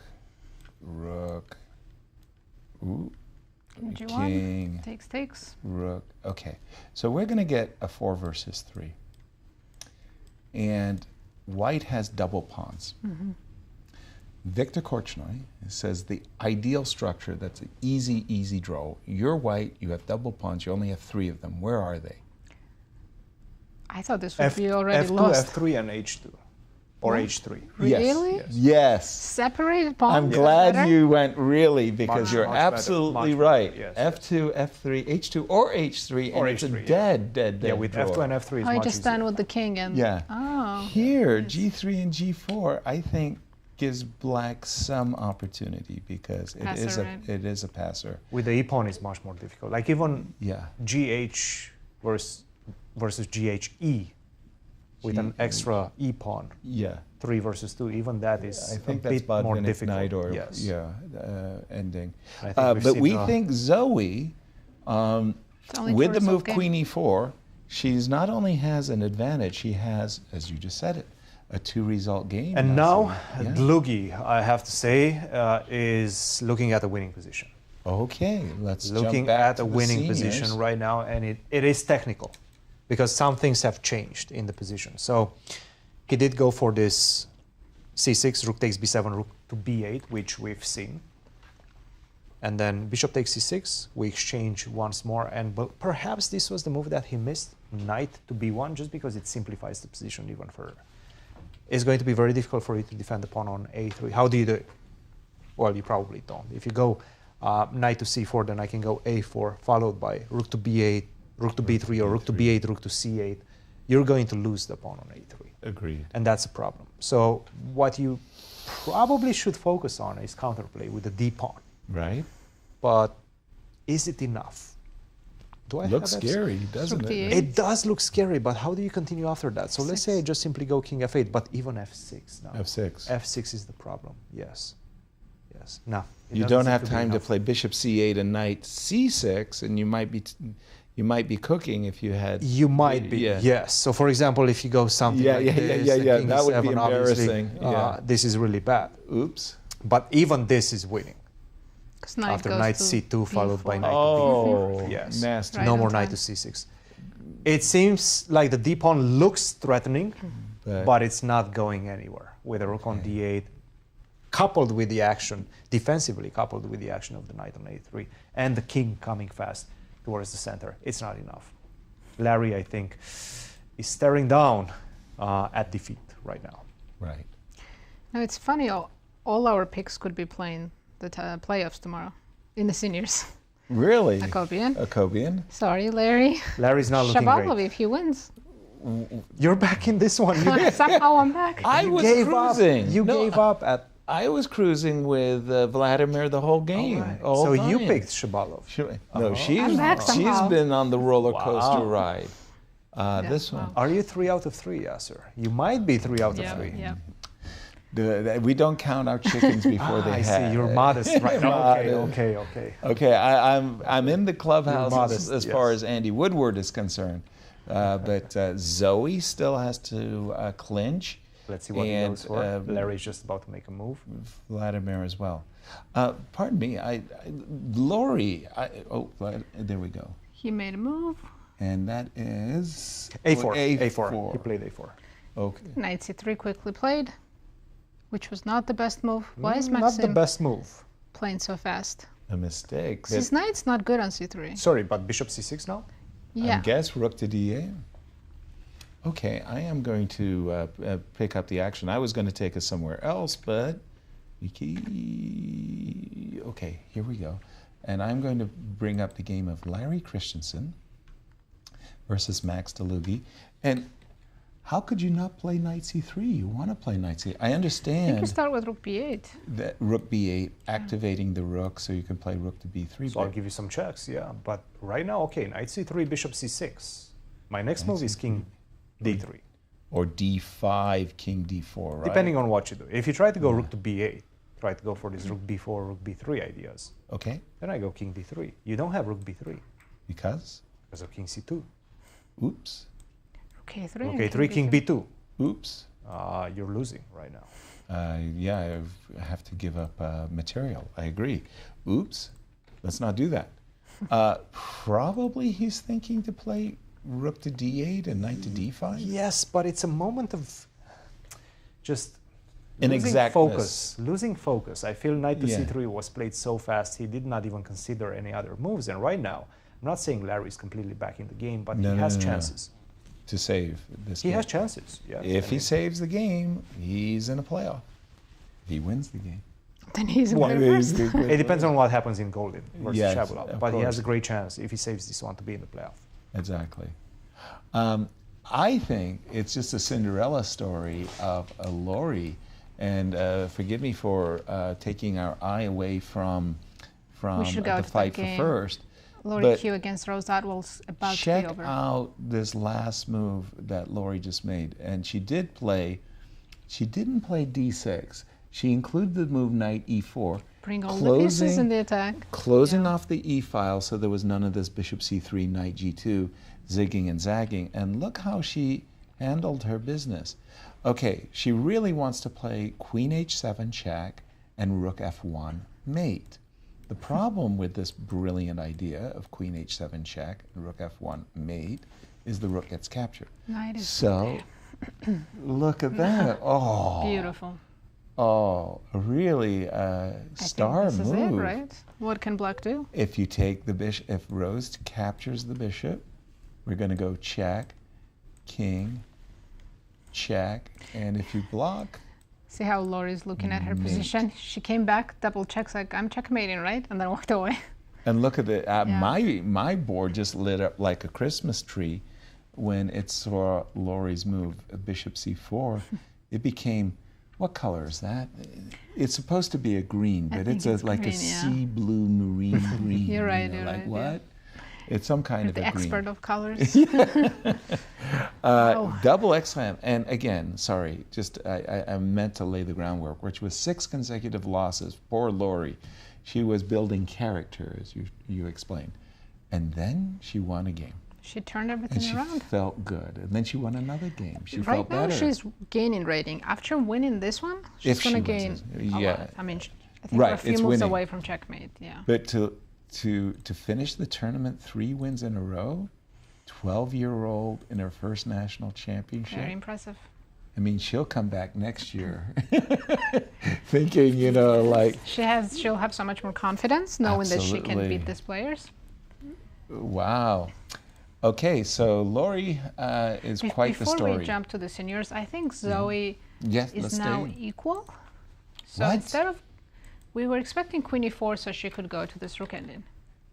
Jasmine against Zoe. But she played queen f3, which now doesn't force the bishop trade. Oh.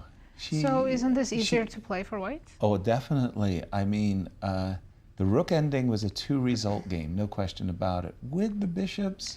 I mean, I think it's still 2, but it's more likely to be a draw. Yeah, by far. And by the way, I don't even feel I'm worse anymore. Why should white even be worse? Exactly. King to There's E3. only one open file, and Jasmine controls that file. Good work by Jasmine. Yeah, I think this is going to be a draw. Zoe missed a golden opportunity. If she draws, does that open up the door for Megan to catch her? And Megan earlier was much worse. Now she's fine. Oh my goodness! Things can turn around so fast. Because the final round. I really thought that this was going to be a 2-result game in the favor of Iris, and Iris made an incredible decision to play f4. Why did she play f4? For I think she rushed. She got excited and rushed. I mean, I would be playing rook e2, getting Alekine's gun, freezing the knight so it can't do anything, and then trying to figure out how to get this knight in a good square. Well, you can always go f4 after you set up the triple shot on the e file, right? Exactly, exactly. But she rushed f4, and Megan so we're talking about saves another. Iris's game against Megan. Iris versus Megan. And yeah, Megan is saving this again. We know she's been doing this whole event. She is very good a cat with 9 saving, lives. Bad positions. Right? Okay, so... It's not completely over by any stretch of the imagination, but how do you keep the game going? Like, let's say you go Well, now we C4. know. Okay. Remember a moment ago I had said that my opponent had played this very, very clever move, c4. So keeps what's the her bishop. idea with c4 after, let's say, queen takes d3? Does she want to go queen g5? Is that the plan? I think her idea, more or less, is to keep her king protected with the knight on g1. Queen g5? Yeah, well, if you ask me. Yeah, I think. No, queen g5 just, I think. I'll have to go g6. Perhaps? Queen h6. And... Or queen e7 now, actually. No, queen e7. Yeah, I think more aggressive. That just wins. So she can take on d3. Okay, so not taking on d3. Maybe prophylaxis move like h6. To stop your queen from playing. We can give a g5. check first and then take on d3. Queen d1 check. Knight f1. That makes a difference because... Oh, f1 is hanging. The f1 is hanging down, yeah. In my head, knight was on f3. Yeah, right. Exactly. No, the... oh, that's much better, yeah. Yeah.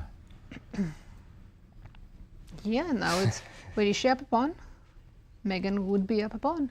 Yes, but her It's not a great pieces pawn, but are not very, not nicely placed. This game of Larry, by the way, Larry versus Maxim, is absolutely tremendous. If Okay, Akopian is watching this at home, he's probably having a heart attack right now, seeing the eval go up and down. What is going on? In fact, after a4, knight c3, bishop c6 was played, rook to d8, which was another mistake.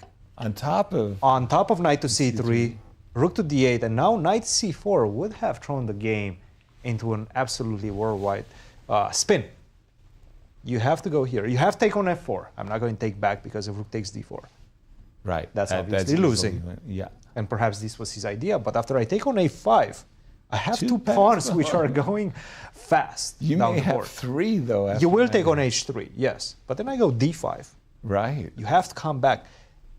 Look, who knows what's happening in this one, right? Give me a couple more moves. Well, let me go knight c4. Let me go a5. I mean, you're not stopping that a pawn, right? By the way, the bishop on c6 has this nice long diagonal. It could protect the h1 square. If you go h2, then maybe at d6, yeah, we'll stop at a certain moment. Yep.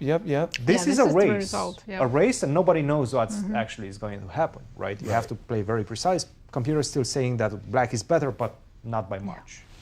Wow. He played king d3, though. This is a big mistake, because now I will go knight d5. I have to go knight d5. Yeah. I don't see anything else. I don't think you want to go knight d1, right? Will Larry try the same ideas of king c4? He's probably trying the same thing. But his king is not. But it's so much slower, right? Right. You don't have the pawn on a5. Right. You don't have the king in the center. So it's a completely different story right now. You're only banking your whole idea based on this d pawn. We've seen that usually doesn't lead to much. You need the a pawn as well. So big missed opportunity. Still, I have a feeling a lot of things will change in this one as well. What a story is going on in that through one. the next few moves, yes. By the way, we it's hard to keep up in this game. We kind of lost the story on the juniors because of Andy as the confirmed winner. But Brewington is he's trying to playing for the podium. Yes, exactly. Let's check his game. He's got the 5-pawn attack. 1, 2. Wait, Brewington is with white. No, Evan is with Brewington. black. Oh my gosh! Excuse me. Evan is the one with the. I knew it was 5-pawn attack. The 5-pawn attack. Talk about throwing the soldiers forward. Okay. Look at that knight on e4. Knights love protected squares. Guess what? That knight is in its all of One its of the glory. prettiest knights I've seen.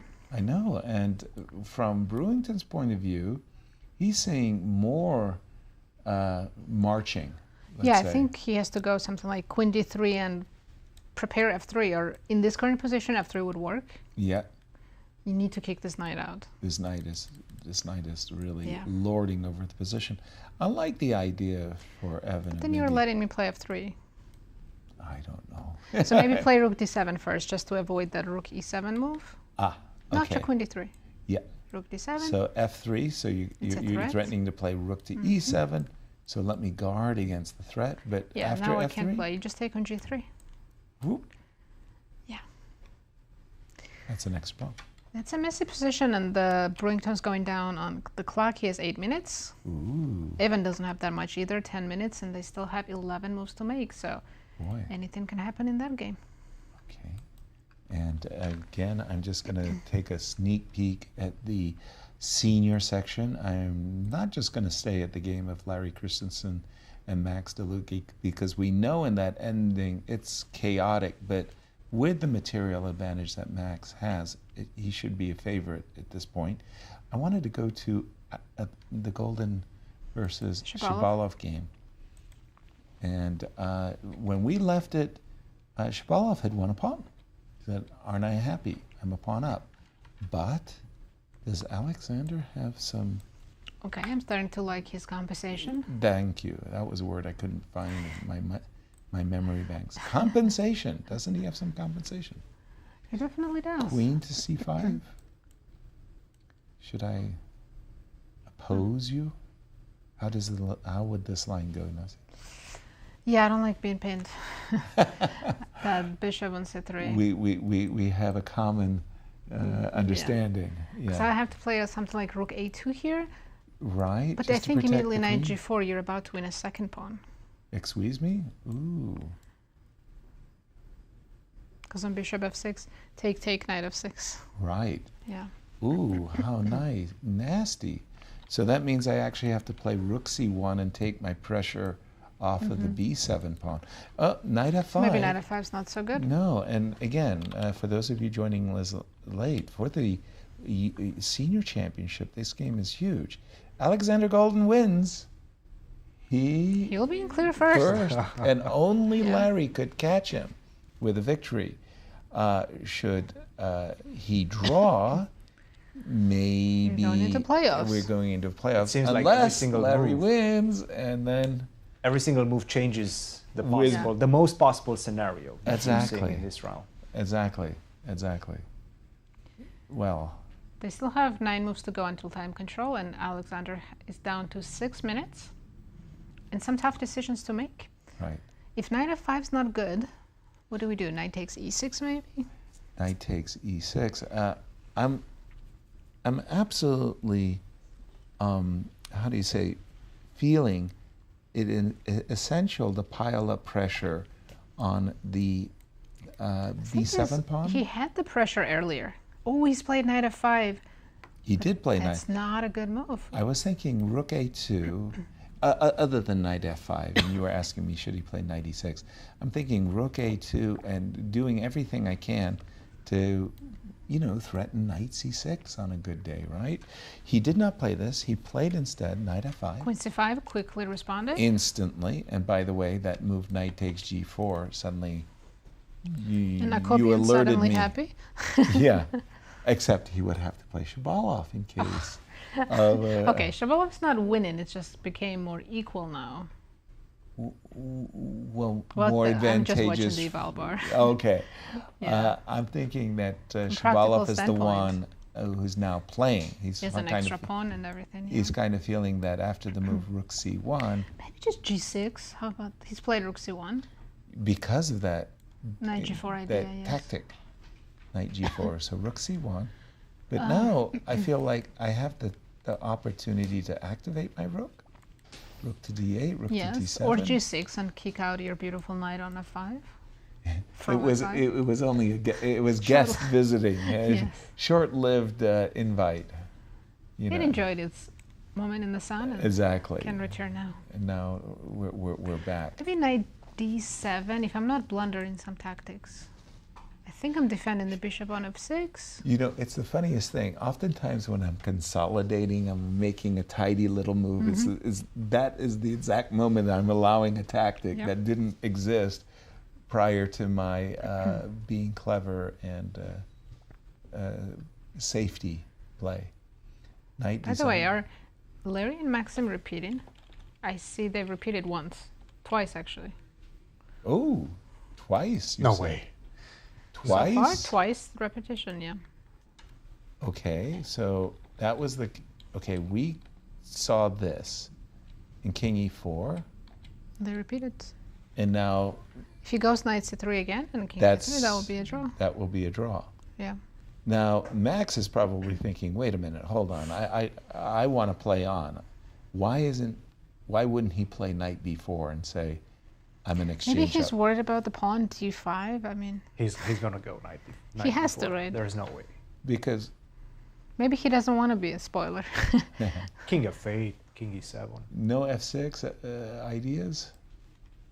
Probably no reason to do that. Let's get the king almost closer. No risk. King f8, king e7. There's no knight c6 anymore in the position. Knight c4 going after your a5 pawn. On the next move, if you go king f8, I'll go knight c4. Okay, let's go for that. King f8, knight c4. Maybe you can take on c6 and play king e7. I will, yeah. Yeah. And then I don't get to win your a5 pawn anymore. You have rook a8. So yeah, I mean... You can go c7, but I think you might be losing that endgame. Knight b6, knight d5. Oh, but I'm still up a pawn. Yeah. You are up a pawn, My king is And very they're active, split. though. True. And they're but they're split. yeah. So I don't know exactly how this one is. Should be winning for black. Is it though? Yeah. But how? I would suspect it has Okay, to but be. how?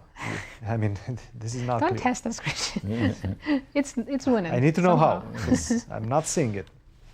Okay, Let's let's see. go. King c5. H6, C5. G5. G5 or F5? G5 is fine. G5. Mhm. Okay. I'm with Nazi on this one. G5. Yeah, this looks easy And now. the next move H6 is was going a to good be- start. Thank you. Wasn't sure which pawn But to you go. went with the sprinter. Let's go You- back. Let's go back. Let's Okay. go back. I'm not finished with you guys. We're not finished. H6, H4.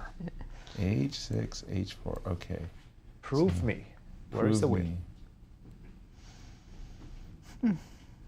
Yeah, it's much better. H4. Oh, thank you. It's a better test. Thank you. I have to do it so slowly now. It's G6 and then F6 and then G5. That's I very, know, very right? slow. But is your king But it should still work, right? in the Not square? convinced. Okay, now G5. No, but first of all, after G6, I go King E5. That's right. No, don't change your plans. I have to. I have to adapt. It's Oh, sorry. King E5, King over, King F6, King Yes. over. Well, Sure. Yes, let's try that. King Back. F8. Okay, this should be winning. Again, should be. F5. I don't know.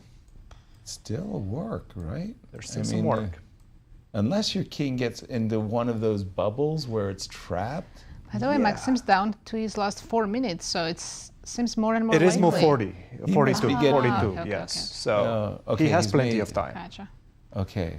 But it is frustrating when you have this wonderful material advantage and you're thinking to yourself, okay, let me just, be gifted the victory. Let me thank everybody for all their support. And then suddenly, wait a minute, where And is you know the what? victory?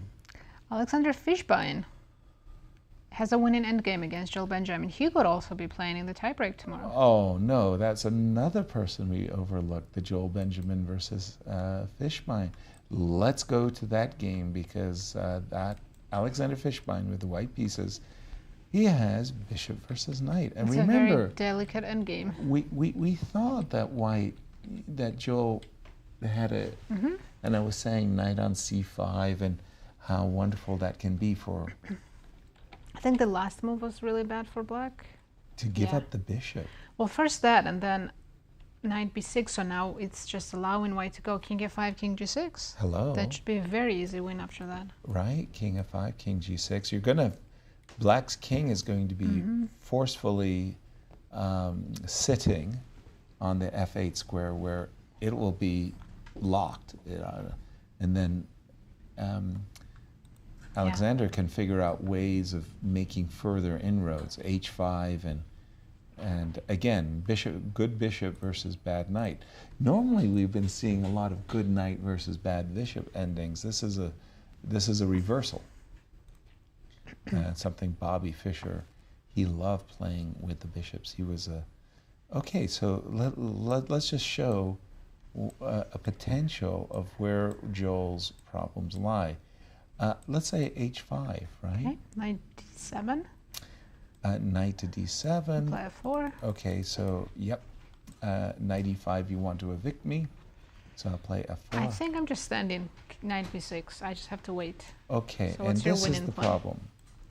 You're limiting my knight. Tsuji on the knight. I Mhm. control the knight. Can I go knight d5? No, you come back king f5. Exactly. Yeah, yeah. And then you push the That king of fighting game is a lot more Easier to calculate, than the one Christian was challenging us by.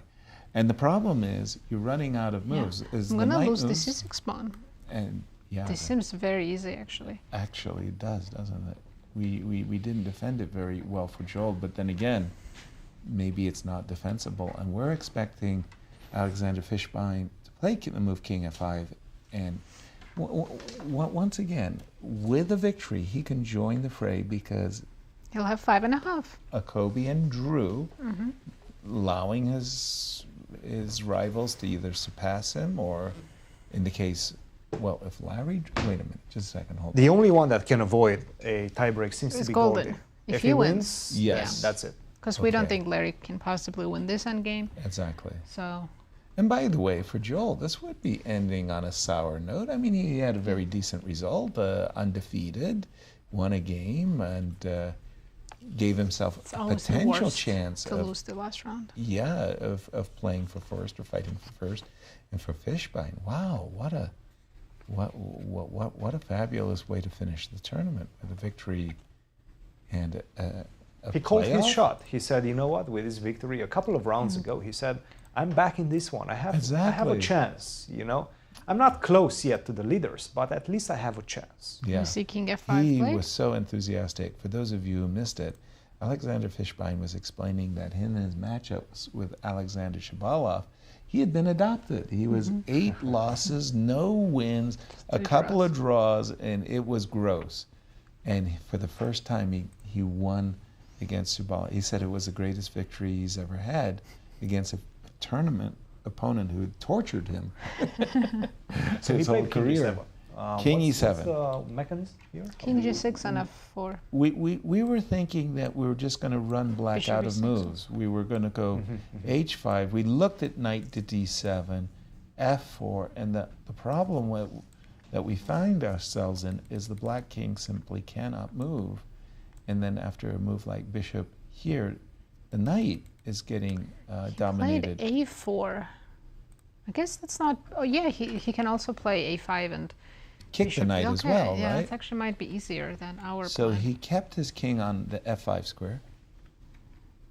Sorry. I like this. I like this a lot. Do? Yeah. Why? Knight What do to you do? D7? So I'm dreaming. Probably F4? F4 first. Okay. But now my king is kind of H5? Oh, okay, free. You know what? I should have started with King G6. King I- G6 first, then F4.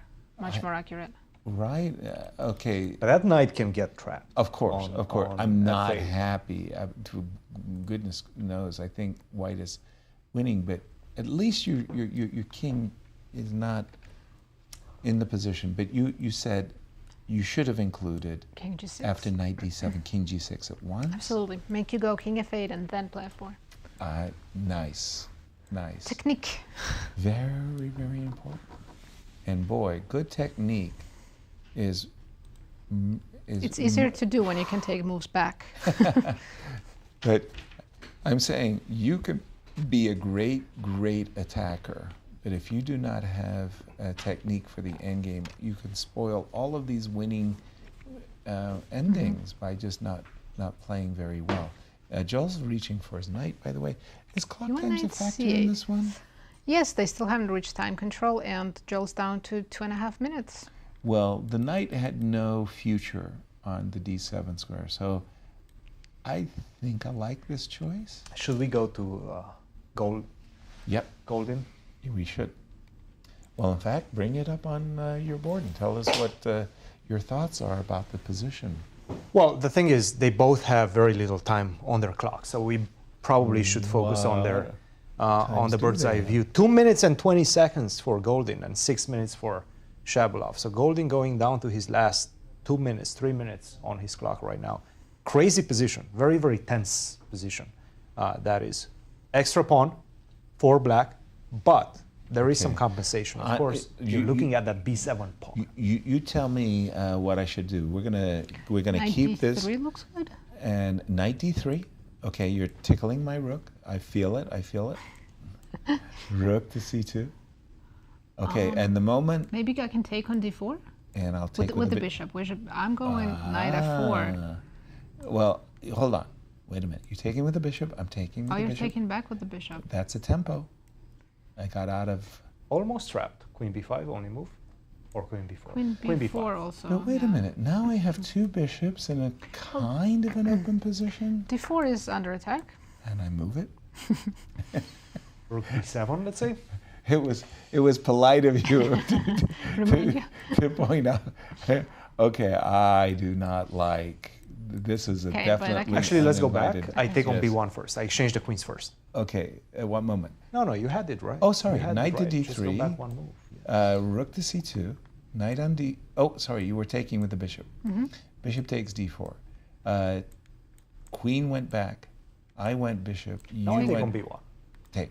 And then Rook I go takes to b1. b7. Rook, David 7. Yes, I'm an extra pawn to the good. Oh yeah, but you've always had that. I'm kind of happy with the two bishops here. You are? Are you? Because I don't like your dark square bishop. I don't think it's doing much. The good news is it does defend the d8 square. Okay, let's say just I play king f1. I'm not saying I'm going to play king e2. I'm saying rook. I want to evict this guy. This guy is scaring annoying, me. right? Oh, big time, big time. I mean, it's not easy to play, but Let's extra go pawn. g5. G5. Let's take away that f4 push of yours. Okay, so I'm going to post up. You will post up, yes. Am I seeing this right? What? I think Megan Paraguay is winning her game. Oh, no. Megan is winning. Double Completely winning. question mark. Oh, boy. Iris just blundered. Maybe we should go. So that means Zoe has Zoe to win. has to win, but to avoid a playoff. Right. Let's go with junior We need to girls. jump section. We can't. They're also believe in time it. trouble as well. Oh Just boy. Huge blunder. Everything was fine. Oh boy. That is really tragic for Megan. Iris. Look, and for she's Megan. played Queen E2. This is it. Wow. What has Iris She's done? getting a new queen. What on earth has Because Iris you go king done? G1, there's knight G5. This is Bingo. it. Game over. What an Resigns? absolute shocker. What on earth? Because it was always a 2-result game in favor of Iris. Yes. And somehow won. She got carried away on the queen side and allowed this attack on the king side. Well, attack is even a strong word, just some tactical resources. Oh boy, she found the one Wow, this is disastrous it? tactic in the position, and Zero chances for white to recover from this. it's over. It's absolutely over. Holden. Oh, holy smokes. Just remind me of the tournament situation, because I know Zoe came in with a half-point lead with this victory by Megan.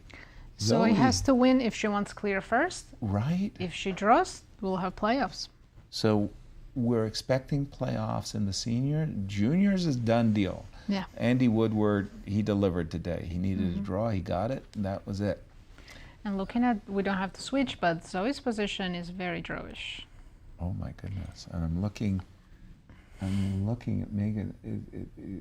Megan's trying to do everything she can to repress her natural inclination, which is just to jump out of her seat and say, Yahoo! And that's it. Bishop takes c5. She's up a piece and about to be up a queen. And the desirable queen takes c5 is Illegal. illegal. King Can't. G1, knight D3, and Yep. this is it. King. Gosh, you're not just losing a piece. You're getting, as you said, a new queen. She's Oh, up a queen. Iris. What could it be? What did Iris miss? When you play G3, you miss Queen E2? I think so. That is crazy. Yeah. She just had that bout of blindness. It's happened to us all. Where Maybe you just, she gets nervous when she's low on the clock, because she has 2 minutes. So maybe she just started to see ghosts and blundered. I do not know what the AC is like in the tournament hall. I can tell you from St. Louis, we've been having a heat wave. And sometimes, if you are playing in a tournament hall where you're Hot. where you're hot, you can, have these momentary bouts of blackout. But with I don't this think we can blame. huge victory, Megan, I mean, how many games did she come back from the dead? She escaped at least 3. At least. At least 3. I'm not even counting today. I was thinking this one was a 2-result game. The moment Iris played the move f4, for those of you joining us late, strategically, you just take a look at this position for just a moment. And what Iris had done was very, very nicely maneuvered the pieces in such a way that with her dark square bishop, she could have completely tied up Megan. Megan couldn't move after There's rook e2. resignation. And there's Megan, resignation. Megan wins her last round and is waiting for Zoe to finish her game to see if they go into playoffs tomorrow. What a turnaround in this Incredible one. result for Megan. Iris was playing a perfect game, cruising. And she towards a played nice this strategical move, masterpiece. F4. And then They this just F4. And you know how Megan gained 200 rating points in No, I last don't know. That's 12 probably months? why. she just gained 40 in this tournament as well. Oh. Well, that's a big game. Congratulations to Megan, regardless of whether she has a playoff tomorrow or not. Going undefeated in the Girls' Championship, winning 40 points, sign me up. Yeah, she finished with 6.5 out of 9. That's a fantastic Impressive, result. undefeated. Wow. Shall we check to see how Zoe's doing? Absolutely, let's do it. We know it's equal, but does she have any chances? Well, yes, she does, because in fact, she has They decent reached time chance. control, so no longer time trouble. Okay, we can say that white has a passer, and we can say black has a passer. Whose passer is more dangerous? Black's, because white is Bingo. passive. Yeah. Exactly, because white is passive. So even though it may not appear on the surface to be that big an advantage, and it's not, we can absolutely say that, okay, on a good day, king comes into the center and we escort the pawn home. Easier If said white than does done. nothing for next 10 moves, Easier then said black than can done. win, Yeah, just don't move, But don't if I react. start chasing your bishop, just bishop f3, and everywhere you go I offer a trade, then what does black do? I'll ask you, how do you offer? You found one spot. I'm good at playing the devil's advocate. You know, the moment I heard you say, you can run away, but you won't be able to hide. Wait a minute. Didn't consider bishop a2. Too funny. Yeah, Zoe still has the upper hand. It's not much. It's not much. But it's something to work with. Maybe. Yeah. Like I she's the still one would- putting the pressure. in Exactly. this one. And by the way, they made the time controls? Yes, Yeah, they I did. see. They're on move 41. 41. Okay, perfect. And she has that e-pawn. Look, bring the king to the center. Did- then start pushing the e-pawn Lori win? down the board. Did I really- Maxim avoid the draw? What? still thinking. Lori is playing? Lori is still playing? I How is think that just possible? Rose is not resigning, that's why they're still playing. She's up a rook. Well, very good. Oh my goodness. Wow, I so thought it was going to be mate in a moment, but I was wrong. Lori is still, well, she's a rook up, so come yeah, on. she is winning. She's winning. But we do have a very special guest in the studio, Megan Paragua, who just won a very important game. Congrats. Thank you. I feel like that game, I was kind of nervous like from the start before it even began because I have two, like I'm tied for second, so I'm really depending on Zoe's game and Rachel's game. But I'm really happy that I won. So even though Zoe, if somehow wins in her position, I'm like second. Yes. Absolutely great result either way. But it's looking like Zoe will draw. Hopefully. Yes. Or maybe lose. Very, very hopefully. Yeah. So in your game today, you were worse most of the game. Was that your assessment? Yeah, I mean, like, genuinely, like, the opening, I kind of prepared that, like, the F6, that's why I kind of played it fast.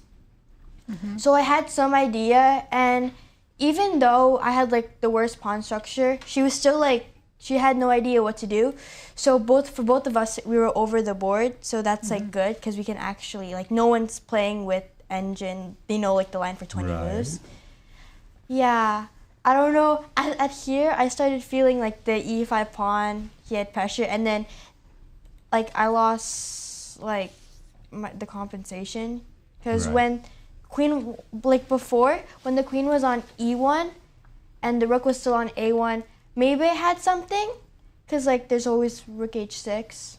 Ideas, yeah. Yeah, maybe, but not now. Like, yeah, it didn't work out in the game. So. Right. We actually thought Iris, that is to say, was playing really, really good. And you're right, you had this intuition that the pawn on e5 was your Achilles heel, that you've got to defend that.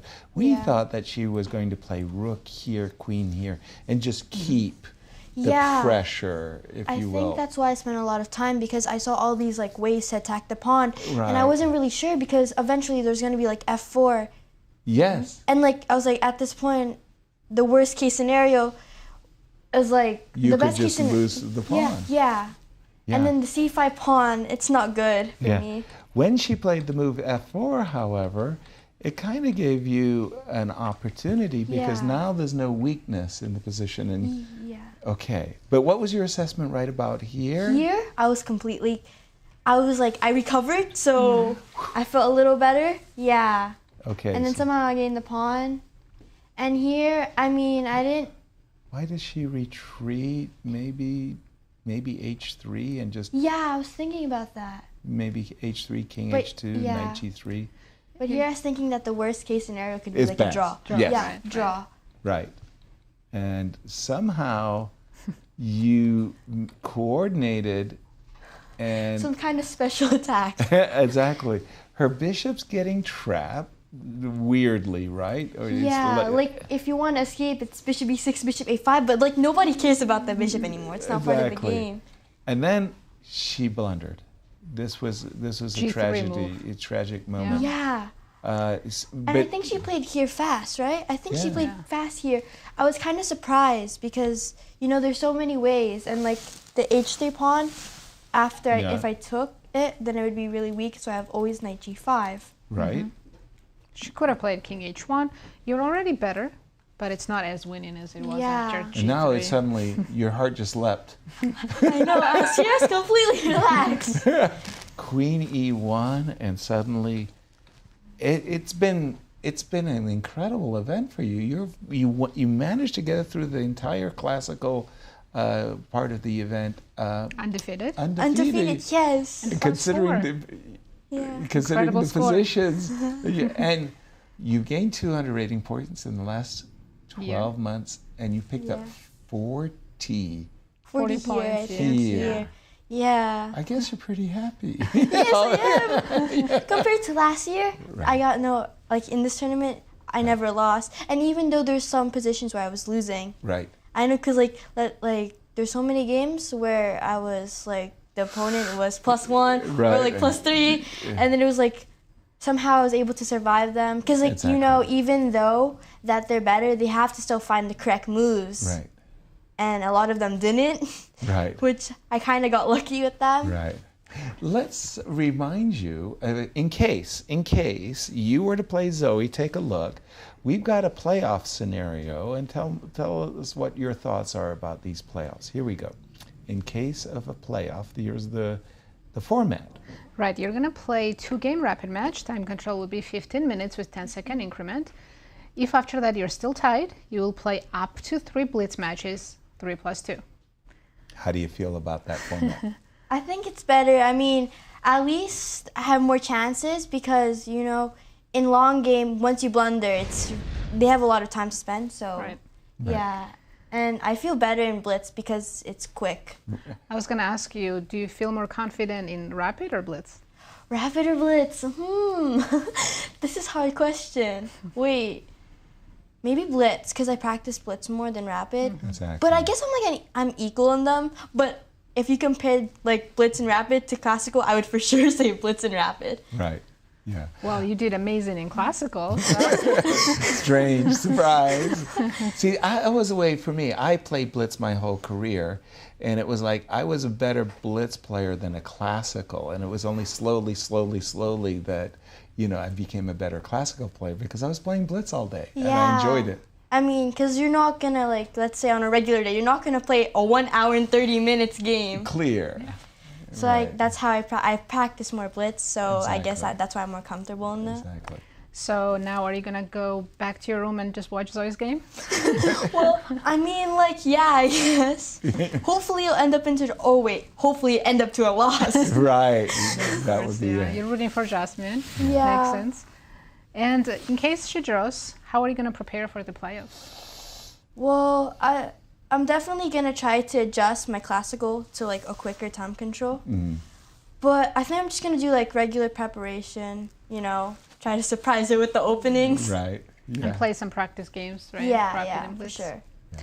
Well, best of luck to you, Megan. Either way, you had an amazing tournament. Congrats for at least second place. You're hoping for first. Right. Yeah. Fantastic result. Thank you. We will be watching in case you do make the playoffs. And we're in the game of Zoe. Jasmine, with the white pieces, is essentially trying to hang on. King e5, last move by Zoe. And Jasmine has brought her king over to the queen side. So I'm anticipating, this is like one of the weirdest positions. Can I play a bishop ending where you have the outside pass pawn? This is like a ridiculous idea. I'll tell you what I have in mind. So what's your idea? King C3, okay. Rook e4. C4. Okay, sure. Okay, this is... Oh, you want to take... This should be better for black, no? Yeah, oh, it's definitely... Yeah, so I'm thinking... But normally speaking, you don't go into a bishop ending. You can also take the pawn, right? Or at least try to Bishop take the pawn G2 on is happening there, yeah. Oh, H3. that's even though you have H4, so it's not over yet. No, But- Jasmine should not risk this. But I'm saying this is a bishop ending, confoundingly, that I think is better for Zoe because of her amazingly active king. If White had the amazingly active king, you know, king on Right. E5 versus a king on G7, I think B4 just wins. So it's really It is weird. strange, yeah. Weird. We have some strange endgames today. Not just today. We've had some really By the way, challenging. Alex Fishbein is completely winning against Joel Benjamin now. All right. Well, we're going to keep Zoe's game because, again, Zoe wins, she's champion. Zoe draws, we got a playoff. And let's jump to the senior section, and we're going to go to... So Maxim didn't repeat. Do you want to go to Larry's game or Alex Fishbein?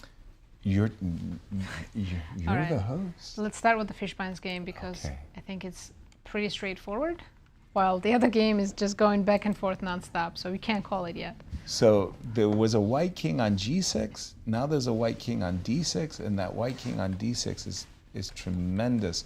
We left it after A4, knight C8. We'll catch up with the players very quickly. And, oh, that is a monster king. Look at how powerful king on E6 is. Yeah, this is completely over, right? I have a better king, better pawn structure, and a good bishop. Wow, but it's not that you have a better king. It's just you just have a killer. And there's a resignation, And Alex. Joel Benjamin had to recognize, well, for Joel, very, very sour. He And Alex played, Fishbein wins and joins Akopian in first, sharing first right now. Exactly. And for Joel, what a disappointment. I mean, he came in with a chance to play for first, undefeated. Alex Fishbein wins and is currently tied for first. So that means Goldin could also... and Larry could win. If Goldin wins, then there's no playoffs. But looking at his position, I don't think he's the one playing for a win. You know, it's funny the way you said it. If Goldin wins, there's no playoff. If Goldin and Larry wins, there is a playoff. I keep forgetting that one. Just Larry winning is hard to imagine. It is. But not impossible. But not impossible. Nothing is impossible. We have seen some strange, I mean, it's almost kind of a Black Mirror kind of thing going on here at the... by the way, take me through the position after bishop a. So we're looking at Goldin against Shabalov, and Right. Okay, I see they got Larry's game. Let's just go there for... Oh, sorry. they're joining us. So Goldin is suffering. He's a down a pawn, but he's got two bishops as compensation. I don't think he's suffering, but he does have to do something fast. Otherwise, he'll just be down a pawn. Okay, quick question for you. Bishop like A7. bishop A7. I want to go rook takes B7. Right, off knight C5, D Which to one? D to C5. Knight DC5. I'm a pawn over here. Queen E1 defends the pawn. Lovely, lovely. Yeah, it defends the pawn, but It's still a lot of yeah, work. he does have compensation. Yeah, it's definitely Still not a lot over. of, I'm going to go to the game of Larry Christiansen and Max Dlugy. Whoa. I'm now seeing that Max is about to make a pass pawn, and with his knight on d6, he wants to go g4 and h4. Remember, I was saying the bishop on bishop patrols h1. But if I could go g4, h4, and keep the knight on d6, yeah, then the bishop is not coming back. Exactly. Yeah, anything can happen in this game still. Feels like Larry is on the back foot. What a roller coaster that has been. But we have a special guest in the studio, Lori Q, who just defeated Rose Atwell. Welcome back, and what a finish you had, 3 wins in a row. Congrats. Yeah, thanks. How does it feel? Did you expect to win today? I wasn't really expecting anything. I was just planning to play my best. And I mean, Rose isn't on good form in this tournament, so I guess I was like, I was planning to just see how it ended up. Right. But what a finish, 3 wins in a row. I mean, come on. You got to be proud of your resiliency. Losing is hard, and you came back today. I want to pick up the action, if you don't mind, Lori. When you played h4, you had this sacrifice all in your head.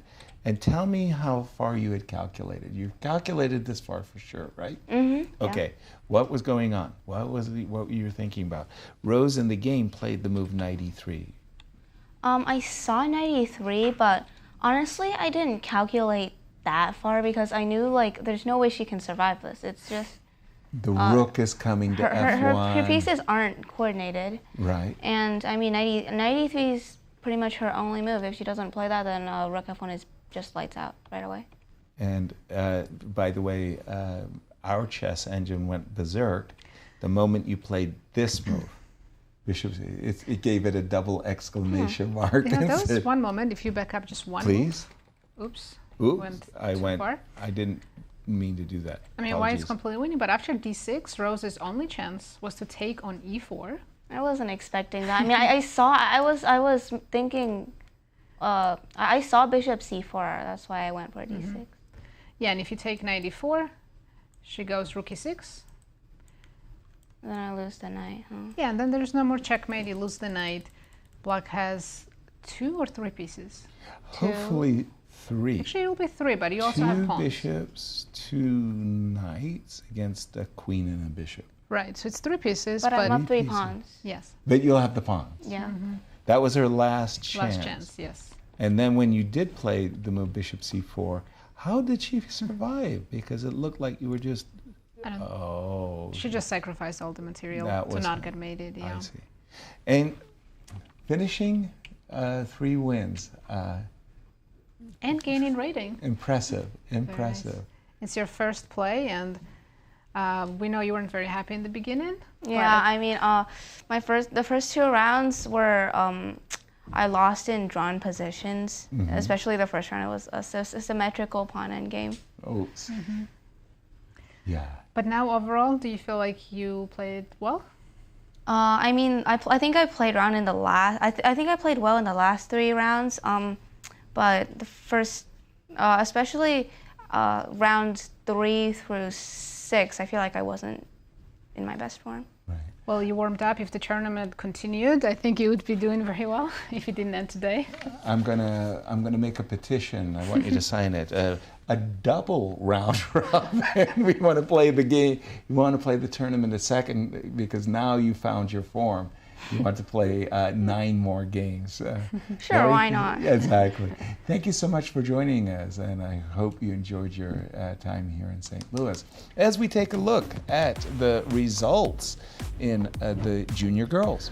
Well, 4 games have finished. We had 2 decisive games. Megan Paragua won her game against Iris Mo. In a shocking turnaround, I have to say. Absolutely. Iris really did not need to lose that one. Lori Q defeated Rose Atwell, and the other games were drawn. And the results in the seniors. Right, in the seniors, we had 3 results so far. Vladimir Akopian drew his game. Igor Novikov defeated Tim Taylor, and Alex Fishbein defeated Joel Benjamin.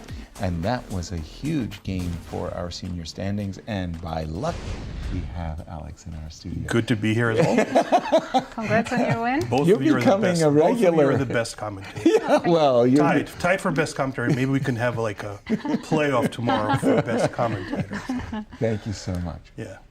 Congratulations. Well, I was told at the very end that I actually missed that he could have drawn with No. one ending. Yeah, Really? You're kidding. Yeah, like we when thought I you played, were. Well, yeah, I thought so too. But I guess at this stage, like everybody is tired. Of course. It's the end of the game. It's the end of the tournament. But we thought that you. Yeah, Had here played- I'm winning, but then I Yes. played. But then here, yeah. So now it's not even clear I'm winning anymore because after King E6, Knight E5, King E6, Oh, he can he could have take just one of taken three. and then played H5. And that's a draw? And because of the threat of What? G5. Wow. Oh. Remember there was oh. another king and pawn ending like that recently? I forget what game, but Yeah. where like black makes up queen here. A pawn breakthrough. So Right. the idea of G5 I'm actually worse. I and have to play H4. like yeah. Oh, you have to do something I ugly actually like have to this, I actually have to play for a draw now. Yeah. and then allow him to play Yeah, G6. and then it's a draw. Yeah. So I mean, like. No. Yeah. Can you believe that? I can't believe I don't it. know if I don't King know. E6 If, looked like such a killer move. I just yeah. But that was move 40 it's- for him to play knight No, F3. it was already after the time control. His move knight F3 would have been move 40. So he didn't have time to calculate. Oh, I see. And neither did I. It's a good No, timing, but yeah. what did he play? He played King Oh, E. but then again, he can do it again. But there's one more time. Yeah, he can do it again. Oh, on move 41. Again, he could He can play do it again. I knight should play takes bishop e2 immediately. and H5. And H5, yeah. And that's not a tricky move to find. That's pretty straightforward. Well, you're talking to a guy. You're talking about a guy who wrote the book on liquidation, and another guy who writes articles every month for ACM. And we didn't find it. That means it's tricky. Yeah.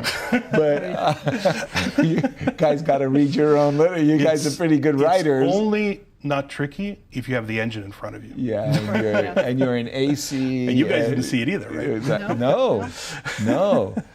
In fact, we were so how do you say, overwhelmingly impressed by your incredibly powerful king and the way you dominated. Before at that, the I think I end. played a pretty good game. Right. Oh my goodness. Yeah, but okay. I mean, all is well that ends well. But I mean, obviously, it's a huge result for me. So of course, and we're going to come to that in a moment.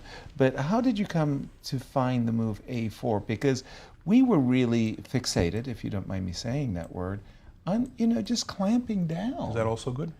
It felt really, really good. Yeah. Well, if he goes knight D7, you're going to go F4. I mean, the idea of A4 was just to kind of like kick his knight and then move my bishop around, because I want to put my bishop on F3, but if I play bishop D1 now, then I thought like my knight C4 is harassing me a little bit. Right. So I don't know. There was nothing incredibly profoundly profound difficult about. Now let's talk about the result. Fantastic. Congratulations. Yeah, I mean, seriously. In 2021, I scored 5.5 points, and that was only good for third place. This one could be good for a tie for first. Right. I think it's against a stronger field, and I think I played a lot better. I mean, I was a little bit lucky here, but at the same time, I was winning I was winning earlier. So. Well, at the moment, you're in a tie for first with Vladimir. I won 4 games against very, very strong players who have historically. Well, Larry had a decent score against, but the other 3, I have. I loved your story with Shabalov. Bad score against. I've been sharing with our viewers how delighted you were to finally get a victory against this man. Yesterday it was terrible. But I think that God was looking over me, because after I blundered that F5 thing, I was dead lost, and I knew it too. I saw that he could play Bishop D6, and I was just hoping that somehow he wouldn't find it or something, Magic, sometimes you need luck too. And then when you played Rook B7, I was like, now I can actually play for a win, maybe. So big victory today. You have much experience with tie breaks, by the way? Nope. No. I don't think so. No, I don't think so. I don't think I've ever had one. Unless Goldin wins. Right. At the moment, he's worse. But it's a 3-result game, so anything can happen there. In case of a tie and a playoff, you would be playing first a pair of rapid games and then blitz. How do you rate your own? Are you a better classical player? Are you a better blitz player? Are you a better rapid player? What's your preferred format, Alex? I play a lot of blitz.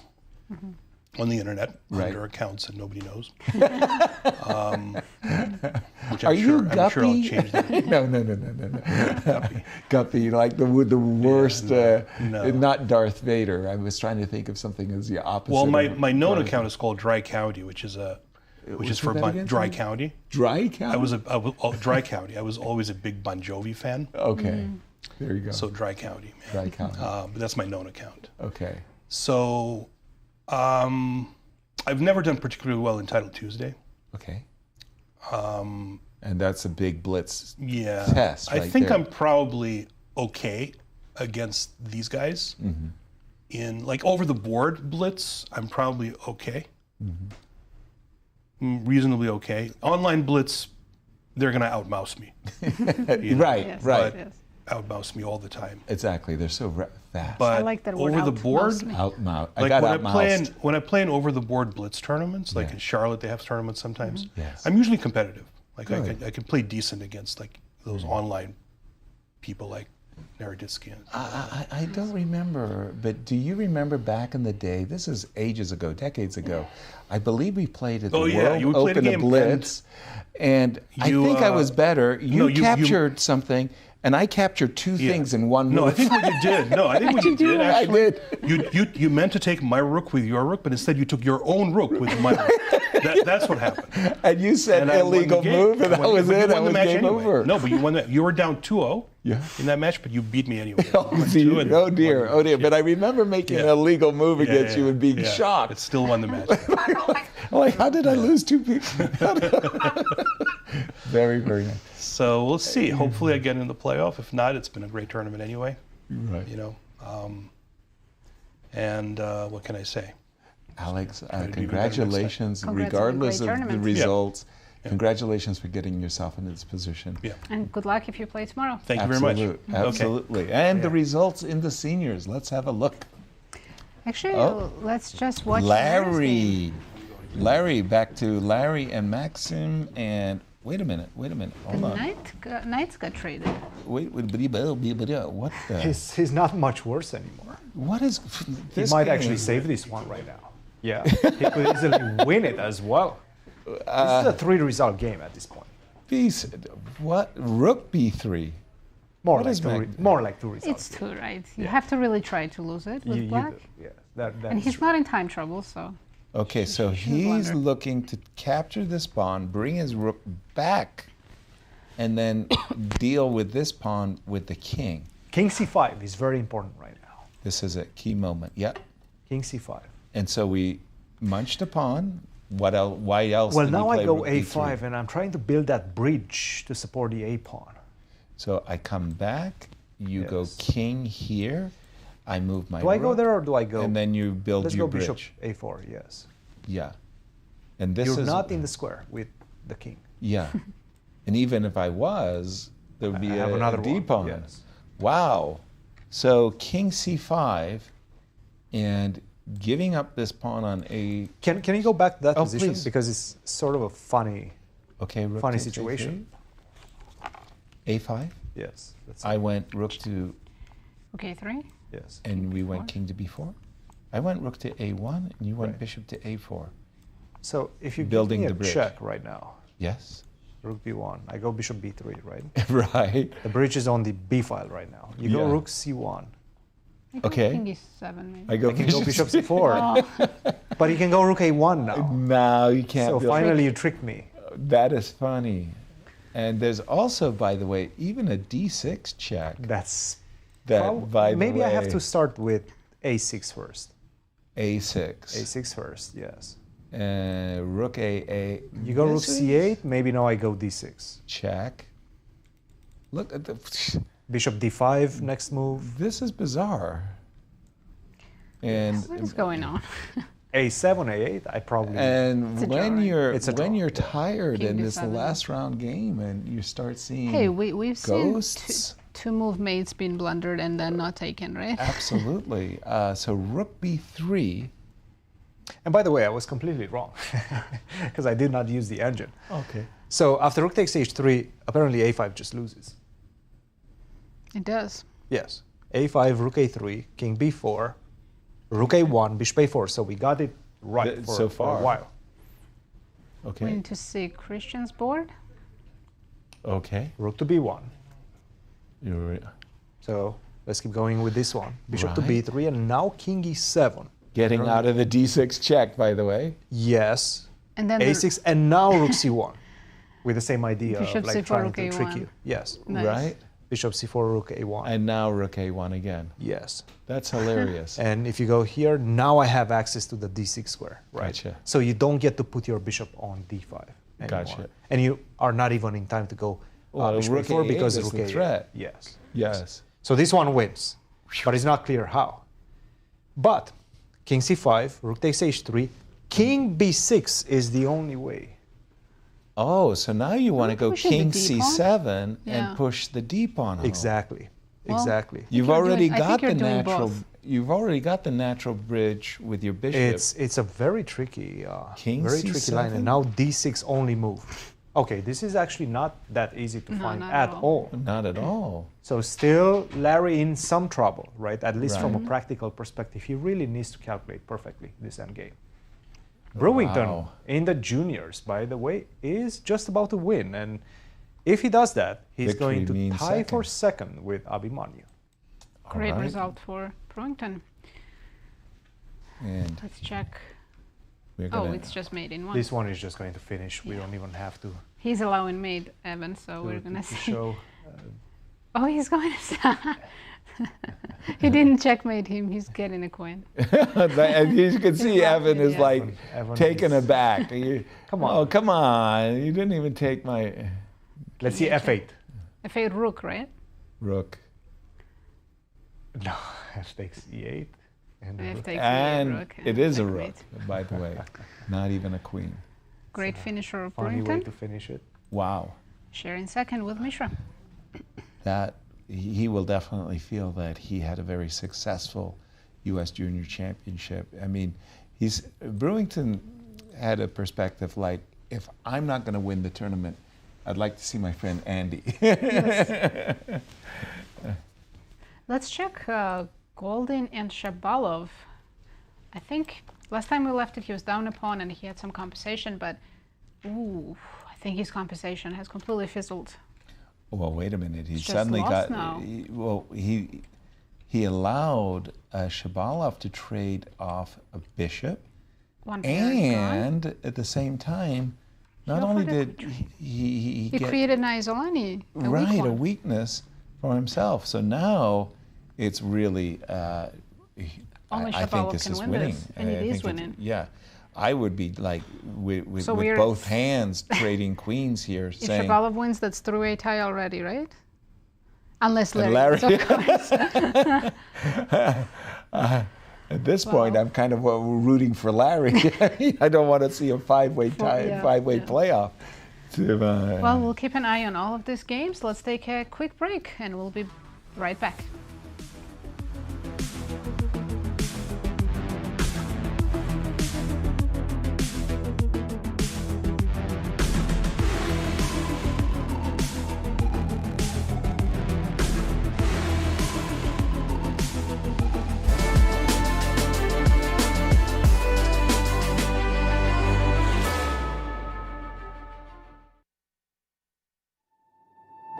The 2025 Grand Chess Tour heads to St. Louis for two thrilling back-to-back events, the St. Louis Rapid and Blitz and the prestigious Sinkfield Cup. Watch top grandmasters battle in fast-paced time controls and intense classical matches as they fight for points in the race for the GCT title. It's a chess showdown you won't want to miss. Be there to witness the drama unfold live from the chess capital of America, St. Louis, Missouri. Ladies, are you looking for something fun to do? Do you want to make new friends and broaden your horizons? Ladies' Night is the premier all-female chess event in St. Louis. Every Wednesday night, you can meet and play with new people while learning one of the world's most popular games from a certified woman grandmaster. Plus, St. Louis Chess Club members can attend for free. Whatever your age or skill level, you're welcome at Ladies' Night. You know Q Boutique at the World Chess Hall of Fame has the region's best selection of chess sets. But this store is so much more. Discover our masterfully curated selection of unique jewelry, clever kids games that nurture critical thinking and creativity, quirky greeting cards, books for all ages, and a wide variety of locally made goods. Find just what you're looking for at Q Boutique at the World Chess Hall of Fame. The St. Louis Chess Club's WGM All-Girls Summer Camp is August 4th through 8th at Live for Life Academy. Taught by women Grandmasters Sabina Foiser and Katerina Nemkova, this camp is the perfect opportunity for girls wanting to learn more about strategy, tactics, and in-game techniques to explore the game in a friendly and welcoming environment. To learn more about this fun and educational experience, please visit stlouischessclub.org. Corporate Chess League started in 2018, and we started it because we wanted to get the corporations around St. Louis to get together, casually play chess, and network together. So each corporation has their own team. They bring 4 to 6 people every week, and they play over the board in-person chess. In our team, for all of us to be here, we don't see each other throughout our week. We work in different departments in different areas. So yeah, I think it's a good thing to hang out with your other peers at the club.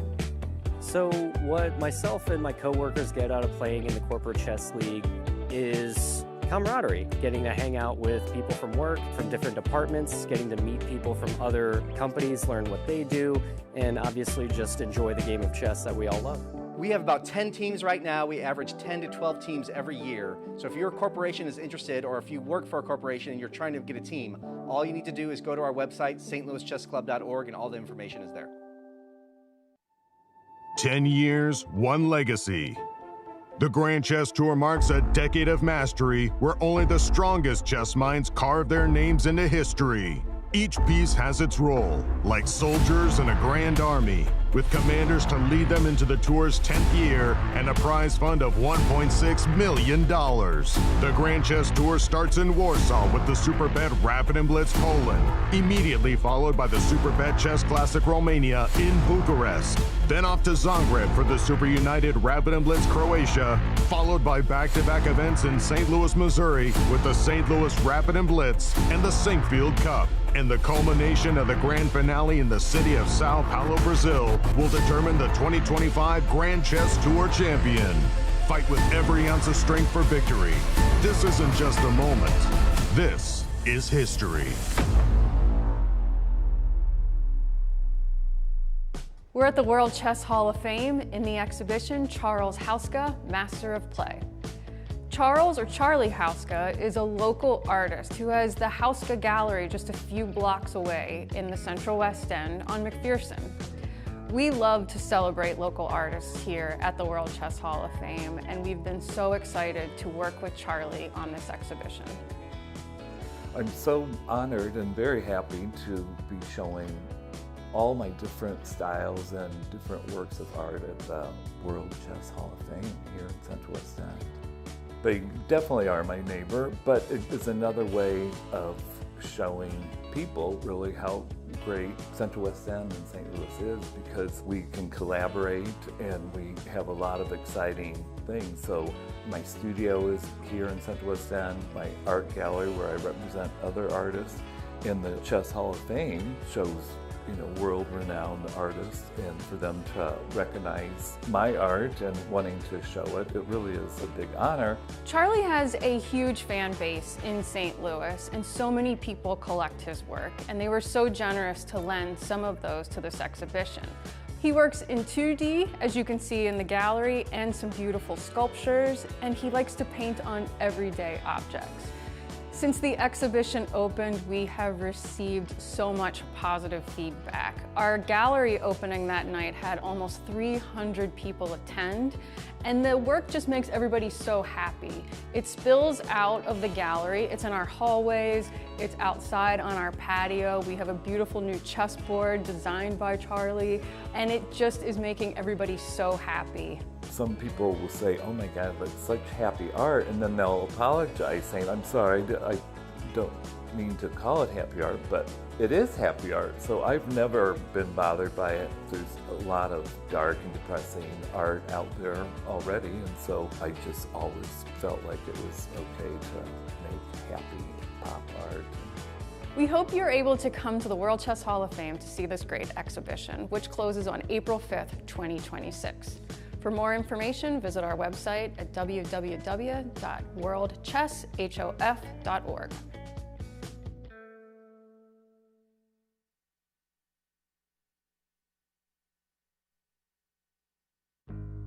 If you're new to chess or have just started learning the game, Beginner's Night at the St. Louis Chess Club is right for you. Mondays from 5:30 to 8:30, you can learn the basics of the game in a friendly, judgment-free zone from experienced instructors, and get valuable practice going head-to-head with other players who are also starting their chess journeys.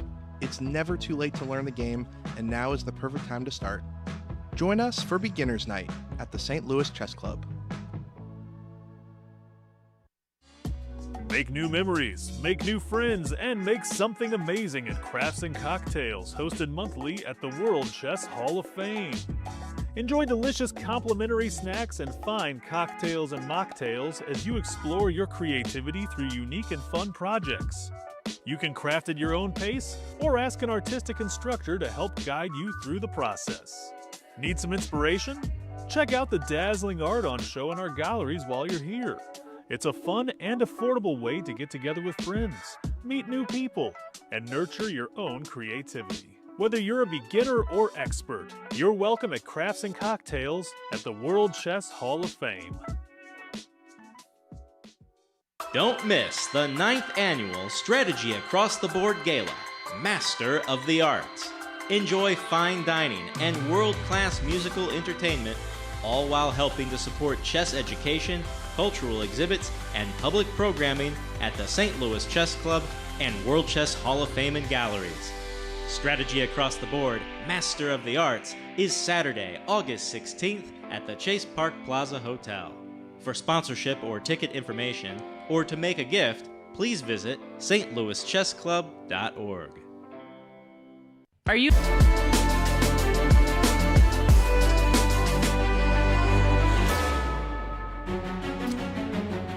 Welcome back, everyone. In the final round, we do have a special guest in the studio, Brewington Hardaway, who just won his last game. Congrats. Thank you. Welcome to the show. How does it feel to finish a tournament with a win? It feels nice. This game definitely wasn't easy. Like, I knew the opening, but then after that, I was a bit lost in what my plan was. Like, I feel like my H3 move was a bit slow. Like, maybe I should have gone Queen F3. So I have Queen C6 and go C4. I'm just going to catch up.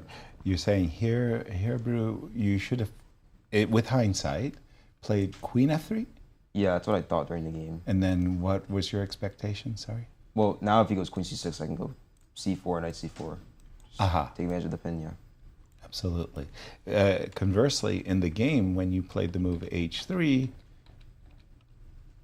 he kind of achieved pretty much the maximum he could, which was he got his knight on E4. Probably around these parts you figured it's probably pretty even, right? Or did you feel you had an advantage? No, I thought it was pretty even, honestly. I mean, right. If anything, I would prefer black just because of space, yeah. Exactly. There was a moment where black had 5 pawn attack, right? Yes, yes. We're going to speed up. Apologies. We're going to speed up, and we got to a position that looked like this. The 5 pawn attack, right? Yeah. You were aware that he's pushing everything. Yeah, at this point I didn't know what I was doing. Like I spent 30 minutes. I spent 20 minutes to play A3. I just didn't have a plan at all. And somehow, yeah, here got sharp for sure. I mean, I thought Rook F8 was a big mistake. Which one? Next move. Rook F8. Oh, sorry, coming up. Yes. This was where he erred. You expected?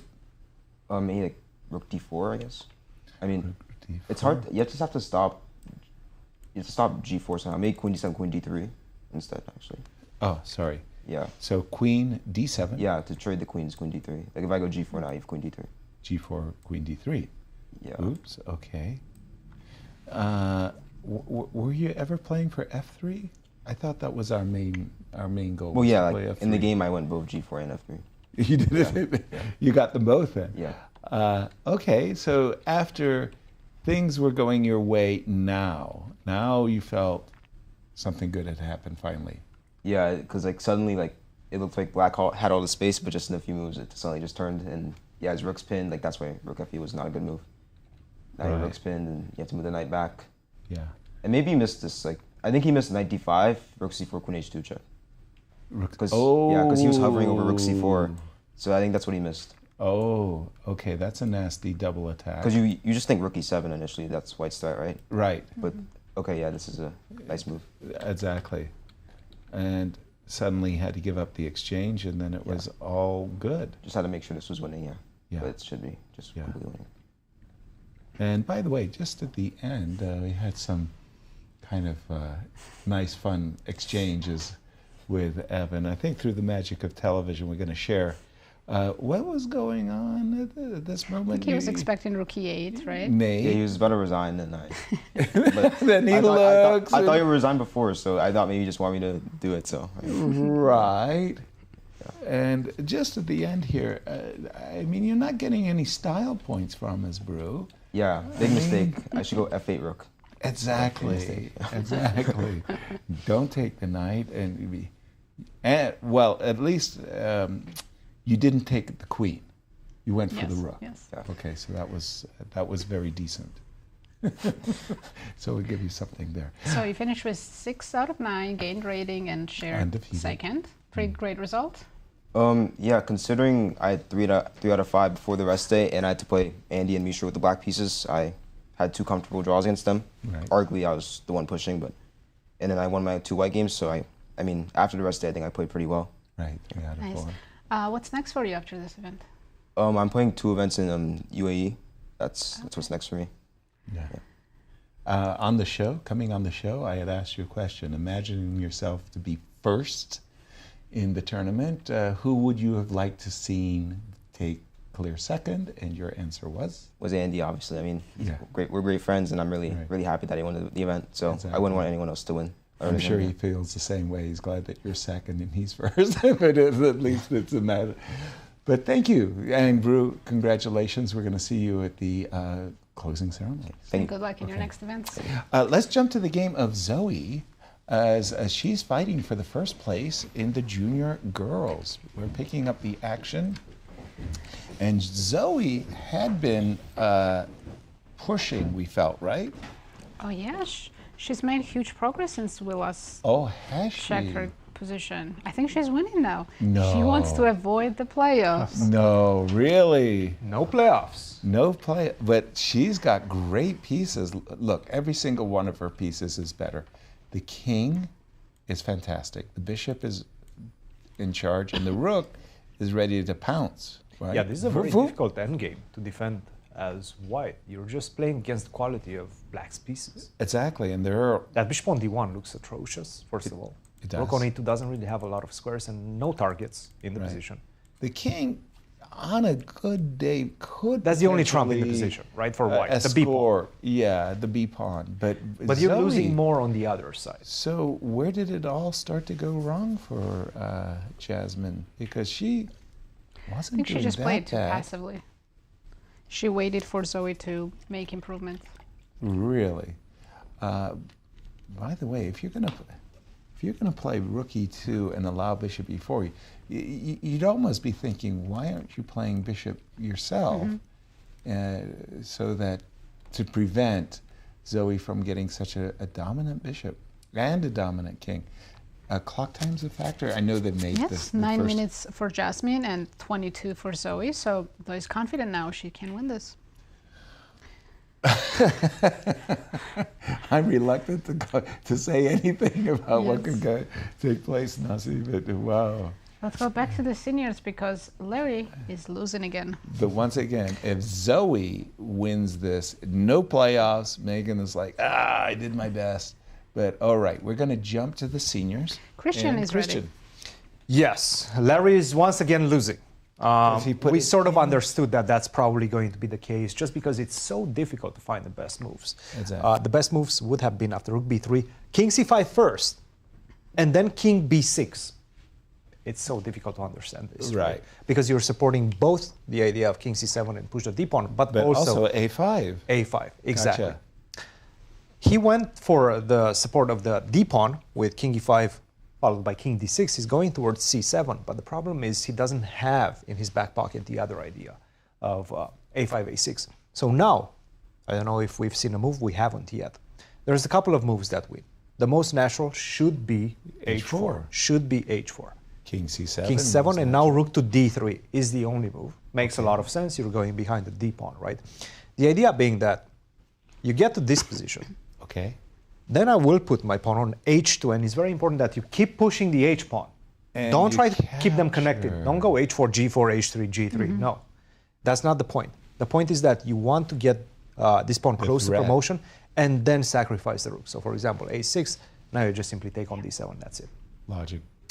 So not that easy still for Black to understand all of this, for Max, for Larry either. I mean, we're going to see a lot more swindles in this one. I'm sure we're going to go from winning for Maxim right now to maybe a draw later in a couple of moves. Let's try that line again. Rook to d h4.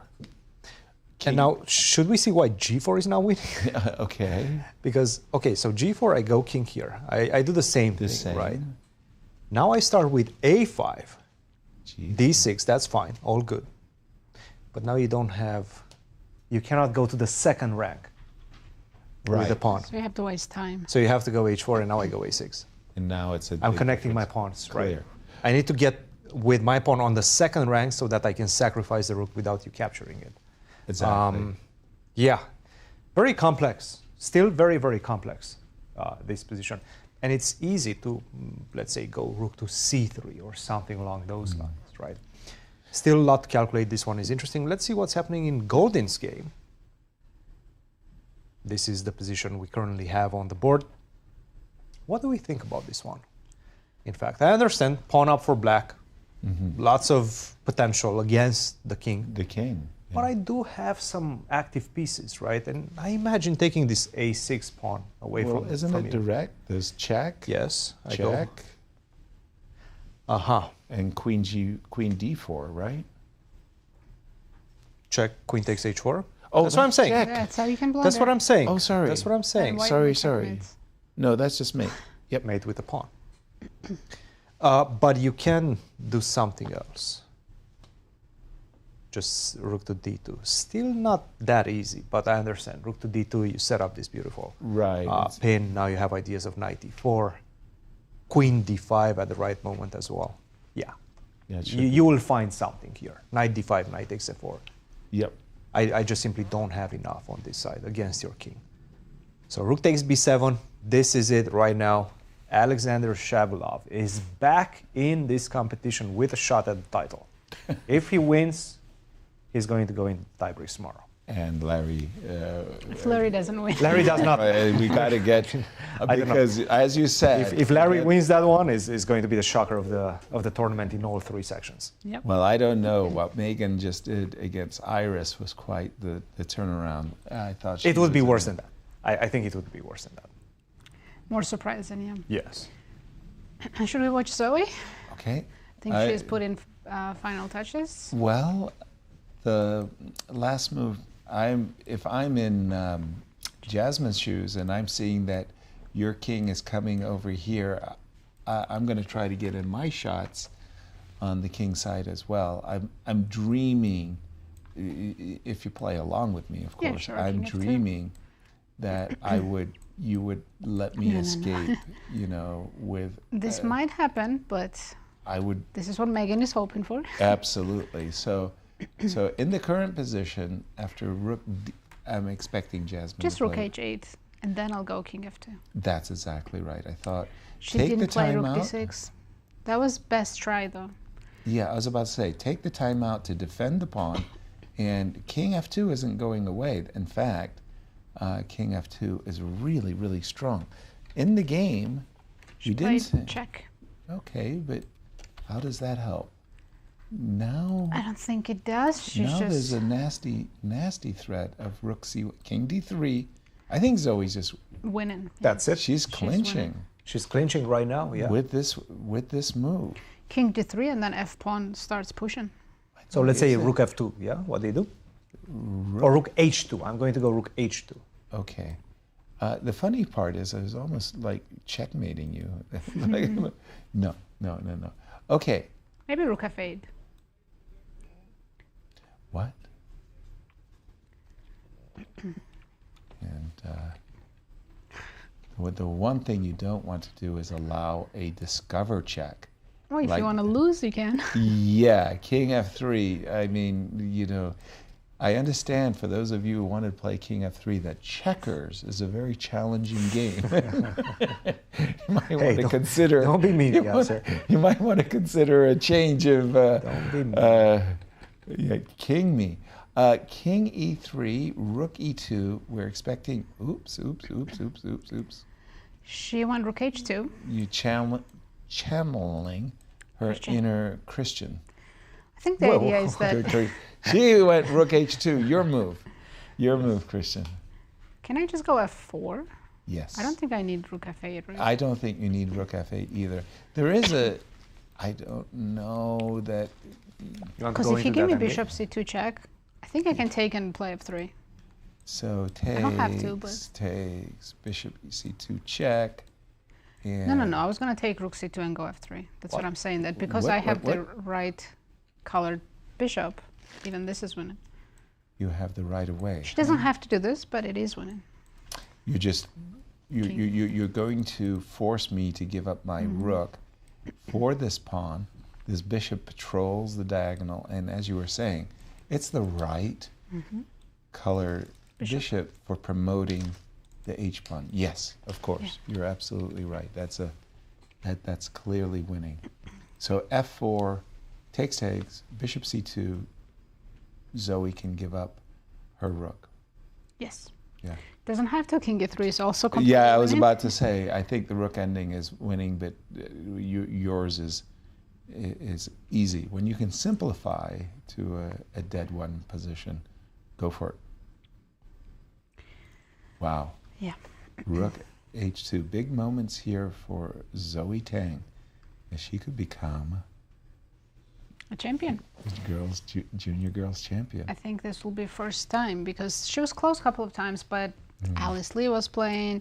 Carissa another playing, yeah. Generational talent. Yeah.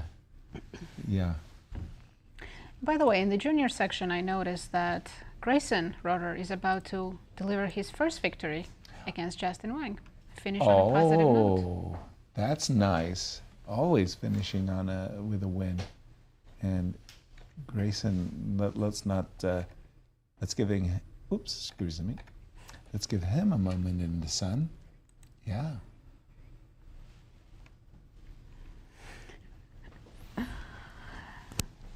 Hold on, I'm just going to find the game of Grayson for a moment. This is Justin. Whoa, what? Yeah, he's just completely over. Oh, it's rook and bishop and a pawn. Sorry. There is a pawn too. Right. And G3, B1. Justin's hoping for some stalemate. Well, difficult to come by.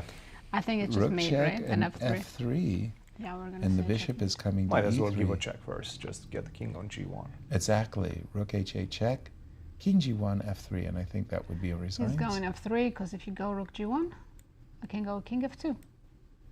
You can't take my bishop. Oh, king F2, nasty. Let's see what he goes for. Moment of truth. King F4. Oh, and honestly, he can't lose. Yeah. He cannot not win, but this is the fastest That finishes the job. Yes. Yeah, mate is coming in. The last act of there's no defiance on this. There's no defiance in this one. And there's Justin. Congratulations to Grayson as he wins his first game, and that's thrill. Yes, That of course. is a Finishing thrill. with a win is the best. As he explained, he is the lowest rated player in the field, and just getting one win against a Grandmaster Justin Wang. The expected turnaround has occurred in this game between G4. Larry and Maxim Dlugy. He did play G4. Again, I was looking at it and I wasn't really sure why G4 is so much worse than H4. H4 is winning, G4 is not. just because you don't touch that second rank. Exactly. Before you meet my bishop, right? This Right. is the key. So king c7 was played, rook d3. This is what we have right now, but now it's somewhat simple, right? You just keep going. a5, d6, it doesn't matter. Both of Right, them. both of them. Both of them lead. make a draw, yes. Right. Once you put the pawn on g3, now You I have go to d6. play d6. Now I trap, To stop right? g2, yeah. So what do you do next? If you go king e6, first of all, now I can go d7, and whenever you take, that's a check. I take with a check. You have to lose a tempo to get out of that check. And that's fine. You're still getting the queen, but I'm getting a queen as well. So you get the queen. I get the queen. Hold on. Check on g3. Not Where going do to help go? you. Where do you go? Actually, this might still be winning in the sense that I have an extra pawn. It's definitely not winning. No, because Really? I'm taking the pawn. Yeah. No, I will give you my bishop. I have to give you my bishop. Right. You take this, right? Sure. Yeah. How do I get to your pawn? Queen c8. There has to be Queen a way. c8. Queen c8. Queen c8, queen c5. Yep. Gotcha. Queen c8, queen c5. There you go. That's And an easy way. That's a draw. And probably not the only way. Right.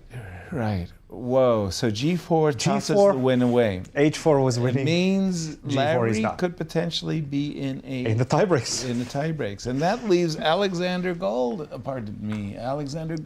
is. He's still out. I with think he's out. Alexander If Shabalov. he loses this one, he's out. So we have Shabalov, we have Akopian, we have Fishbein. and we have Larry. Wow. 4-way tiebreaks. Still less than what we had in 2023. We had 5. Half of the field was in tiebreaks, but still pretty good. Well, it was very, very hard to come by a victory for any of these seniors. And as Alex Fishbein was saying, he was very proud of the fact that he managed to win 4 games when it was very hard for Vladimir Akopian to win 2. But Yasser, I need to ask you, because Please. you went through, and actually you were going through this one, Ozzy, the format of the tiebreaks. Yeah. Because we had with 3 players, but I don't know what's happening with 4 players. Yeah, the arbiters Never get been in a together. four-way tie. So what happens is What's the arbiters get to the players, and it's paper, rock, scissors, Play round robin. and then they consult to resolve by other means. Flip the coin, right? To flip the coin. Yeah, I think they'll play round robin. So they will all have to play each other. So with 4 players, it'll be 6 games. Right. I don't know. Good hand of poker? Still tied. Players will play up to 3 blitz round robins to determine a winner. Still tied. Players and arbiters will consult to resolve by other means. See, I think when I played the playoffs in the US Championships, it was just 2 blitz games. It was 1-1 and then Armageddon. That was it. 1-1. With 1-1 unfortunate Armageddon. situation right now for Goldin, who is facing a very, very devastating endgame. Extra pawn for Shabalov, but also the the pin on the pin. first rank is so unpleasant. You cannot get out of it. You go f3, try to go king f2, knight e3, that's it, game over. F3, knight e3, king g2, knight f4. You're getting into a rook and pawn endgame where you're It's a bad many, situation. many pawns Shabalov's behind. king is coming to h6, g5 as well. You can take f5. So I'll try my last shot. I go rook a8. Yep. I'm going for the a6 pawn. Do you go knight f4, knight takes h3? Do you have time for that? I think I do, Let's go actually. for it. I don't think the a6 pawn is that, pardon me, your H- a5 h3 pawn pawn is gonna go. is so menacing, right? So you take that, right? Yes. I go king g2. Check. Yes. I go king f3. I think I have to. You run for Take the... and rook g1. Yes. Rook g1. Am I in time? I don't think so. I take on c6. No, it Oh, comes it's with a check. check. King needs to be on g8. Oh, dear. Okay, just a second. So we could take this You can take the pawn if Yeah. you want. And that might be enough. Yeah, this could probably be enough. Christian, I'll go like this. Now if you take... I will take on... I cannot take on c6. Oh, sorry, that was a mistake. I don't know exactly what happened there. Knight d5. As you like to say, your magnetic personality. Yes, sir. Or he got outmoused, like Fishbein was saying. Outmoused. Outmoused. It feels like I got outmoused on that one. Okay, just 1 second. Please. Could we try to be a bit more aggressive with knight g5? After knight takes h3, king g2. Sorry. Knight takes h3, king g2, Knight not g5. knight f4. but Knight g5 just to say, you know what, I want to go h3 and promote that pawn. It looks good, but isn't one win enough? That's the question. That is the big question. So I go h3, let's say. King h2. Rook d2. I think this should be enough, yeah. This is also a winning. This looks so over. But once I leave that bishop, I don't like it as much. No, Yeah, no, the I don't bishop like leaving that became bishop alive. Yeah, you let me escape. But I like very, very much what Alexander Shabalov is doing. And another thing, when you've got your opponent all kind of tied up, shouldn't you just play? We're making a very simple mistake in that line. Well, oh, please. Knight f4. Yep. Rook a6. Rook a6. Take on h3. Yep. King g2, no choice. And after king g2, knight f4. Yep. King f3. Yep. Take on f1. Yep. Take on f2.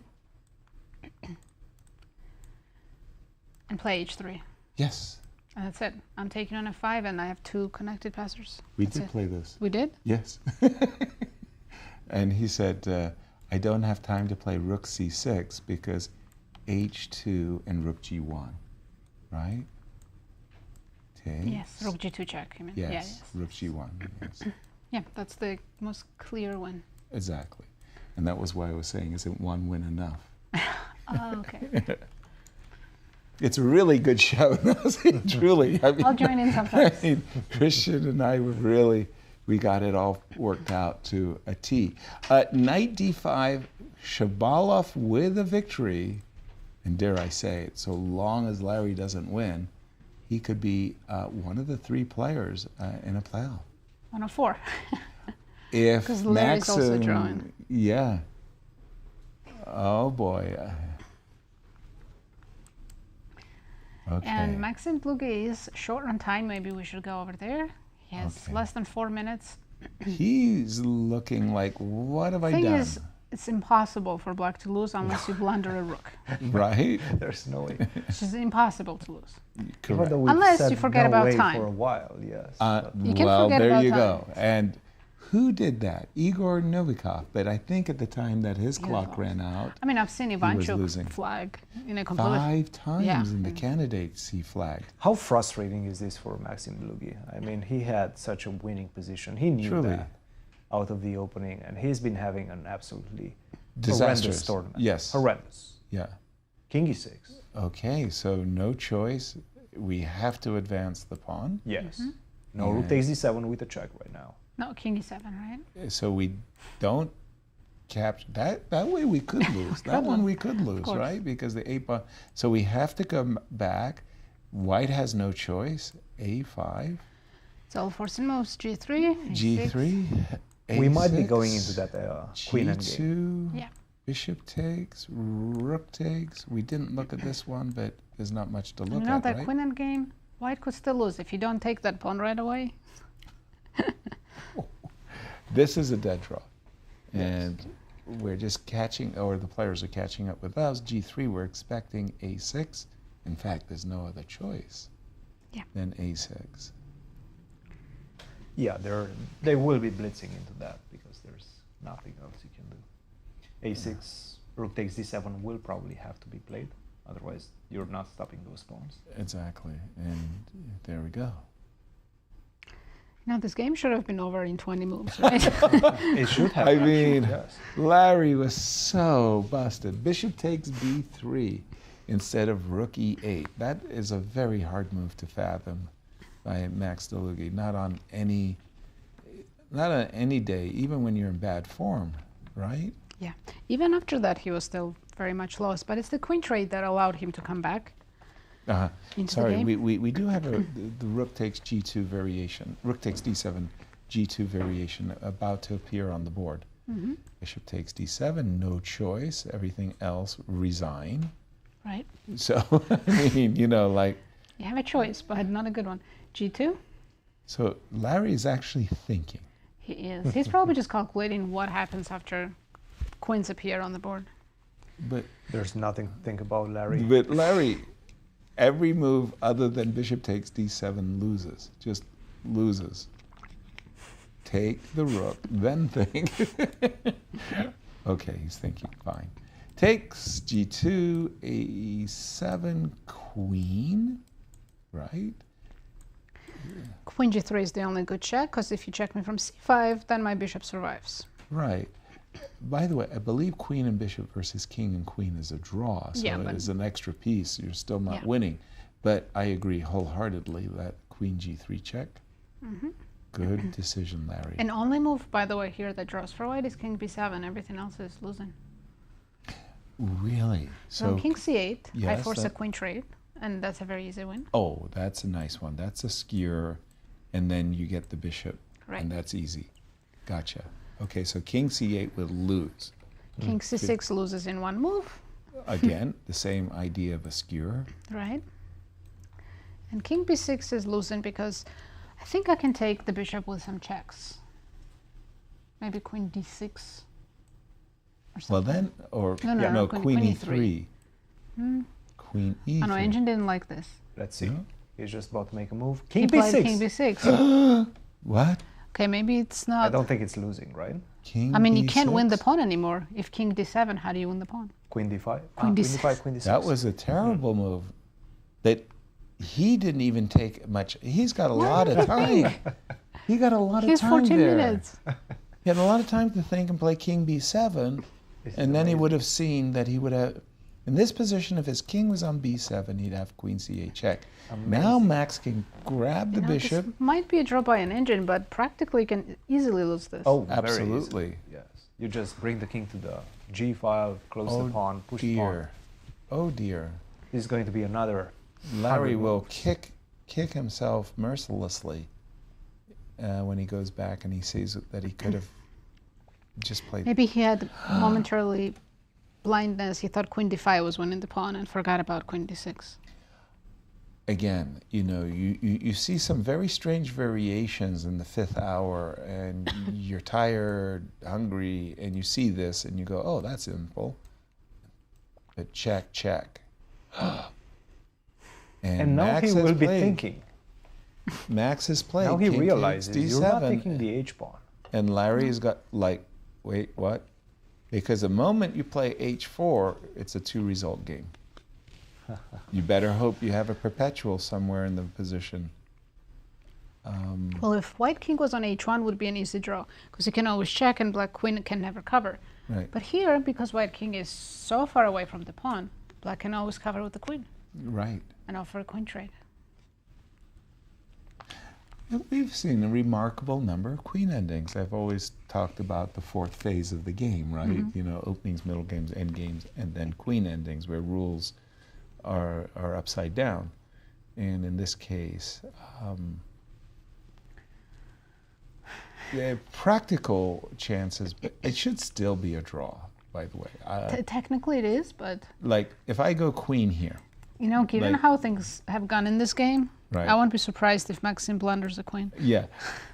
But another player who may join the playoffs tomorrow includes Alexander Shabalov. My pick. He's had a very up and down tournament. He has He been didn't have many draws. on the most amazing roller coaster ride. It was 5 decisive games out of 8. Yeah. He's following our line, king g2. He didn't go after the a pawn. He took the c6 route. Rook c8. Yeah. And knight f4. There goes a pawn. Knight f4. We were thinking. By the way, knight f4 is the only winning move, which is obvious. If you go knight g5, bishop a6, why would you allow that? Good point. Yeah. Okay, knight f4. Tell me why this is winning. Is it King the f3, same? rook f1, same thing, yes. Same, okay. King f4, takes. rook f2. We take the pawn. We don't play rook g1. No, 'cause okay. the white rook comes back. King g4 and simply h3, and I have 2 connected passers. Yes, we have seen this. I apologize. We had the... See, I forgot it earlier. Yes.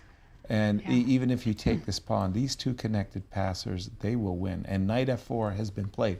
By the way, sorry to interrupt, the senior championships, but Zoe Tang in the girls, she is putting her finishing touches on the championship. She hopes to wrap up with a win and completely winning. I mean, reading the body language, you can look at Jasmine. She knows it's over. It's a panic time because the problem that Jasmine is having is that after the desirable move b5, defending the pawn, the bishop is connected to the rook. If we disturb the rook's position, the bishop falls. And after bishop e4, that's it. And that means that Jasmine, there's two threats that Zoe has in the position. One is to take the pawn. The other is to play bishop e4. So Zoe already with complete dominating, complete control, yes, active pieces is about to win. Bishop, and there goes, h5. there goes we the just pawn. take the pawn. By the way, this is a rather unusual checkmate, right? It is. I mean, that is a kind of a funny thing. The black king covers all the squares, so rook takes b4. The white king is probably going to go to c1. But no, maybe I Bishop can go e4. bishop e4, yes. It's still checkmate you, maybe. And forcing the rook trade. Yep. Which is so he very bad for you. Didn't have to ask Zoe twice. She, with gusto, captured king c1. King c1. I mean, rook c4 wins also, easy. Oh, the rook trade. That's no. But bishop e4 forces the rook trade. Yeah, but this is by far the most convincing, because went ahead, trade, and in this case, it's not that you're just ahead one pawn, but after g4, you don't even have to. You just make and again, the fact that a queen. H pawn is the right color. I mean, the bishop is the right doubly color. worse. Yeah. We're about to crown another victory in the junior Rook girls. c4. Great move by She Zoe zoned right in on that one. Look, right now in the second half of the event, since those first 3 rounds, Zoe she's just impressed. proving that she was the highest rated player going into this one. Yeah. She has been dominating, and it could have easily been 6 out of 6, by the way, because the one that she made a draw, she was winning against Megan, and then gave it away inexplicably with that move, bishop takes f4. Yep. She has been very impressive. Still 5.5 out of 6. To finish the tournament, wow. Very, very dominating performance by our new, I think I can say that, girls champion. Don't jinx it, yes, sir. I know. I've seen worse. I've seen worse. It doesn't happen very often, but I've seen worse. 5 seconds for Jasmine to make a decision. She's taken. By the way, I'm a pawn grubber. I'm gonna go and take this pawn, but there's no stopping. F4, No stopping. F3, F2. King is cut off. King is cut off, yeah. And maybe even the bishop can come to e2. Oof, it's nice. not so easy for you to give up your bishop, in fact, for the pawn. Yeah, I think white has to try king d1, but just to not allow bishop e2. F4. King That's d1, f4. I think king f2 is the easiest, no? I know, definitely is easy. But Captain Obvious pointed out the h1 square is light squared. So even if I give you everything that you could possibly desire, and even if I were to allow you to put your king on h1, that's a winning position. So Zoe can just push her f-pawn home. By the way, Shabalov didn't play the right way, so it's not that easy anymore. Oh no, he may be costing himself we should stay here a playoff it'll be opportunity. over, Yeah, I'm expecting a handshake after f4. I really am. I mean, of course you should play correctly bishop e6 and king f3. I think that is the right way. But f4, f3. What do you mean right way? What's wrong with f4? Culture, Classical understanding. yes. What's better than being one pawn up? 2 pawns. Bishop e6, king f2, and take the g3 pawn. F4. But there you go. This will work. This will do it. Yeah. Shabalov's game is drawn at the moment. Crazy, crazy things are happening always in the senior championships. And I think Larry Christiansen game with Dlugy, That one will go on forever, for a very long time. That's a monstrously difficult game going on. Uh-oh. King D1. Can we sacrifice the bishop for the pawn anymore? I don't think you can. No. Black's just getting a queen. I think that's it. We might see a resignation very soon. Yep. F2, F1. There we have it. Our congratulations to Zoe Tang. You are the new U.S. Junior girls champion. Yes, indeed.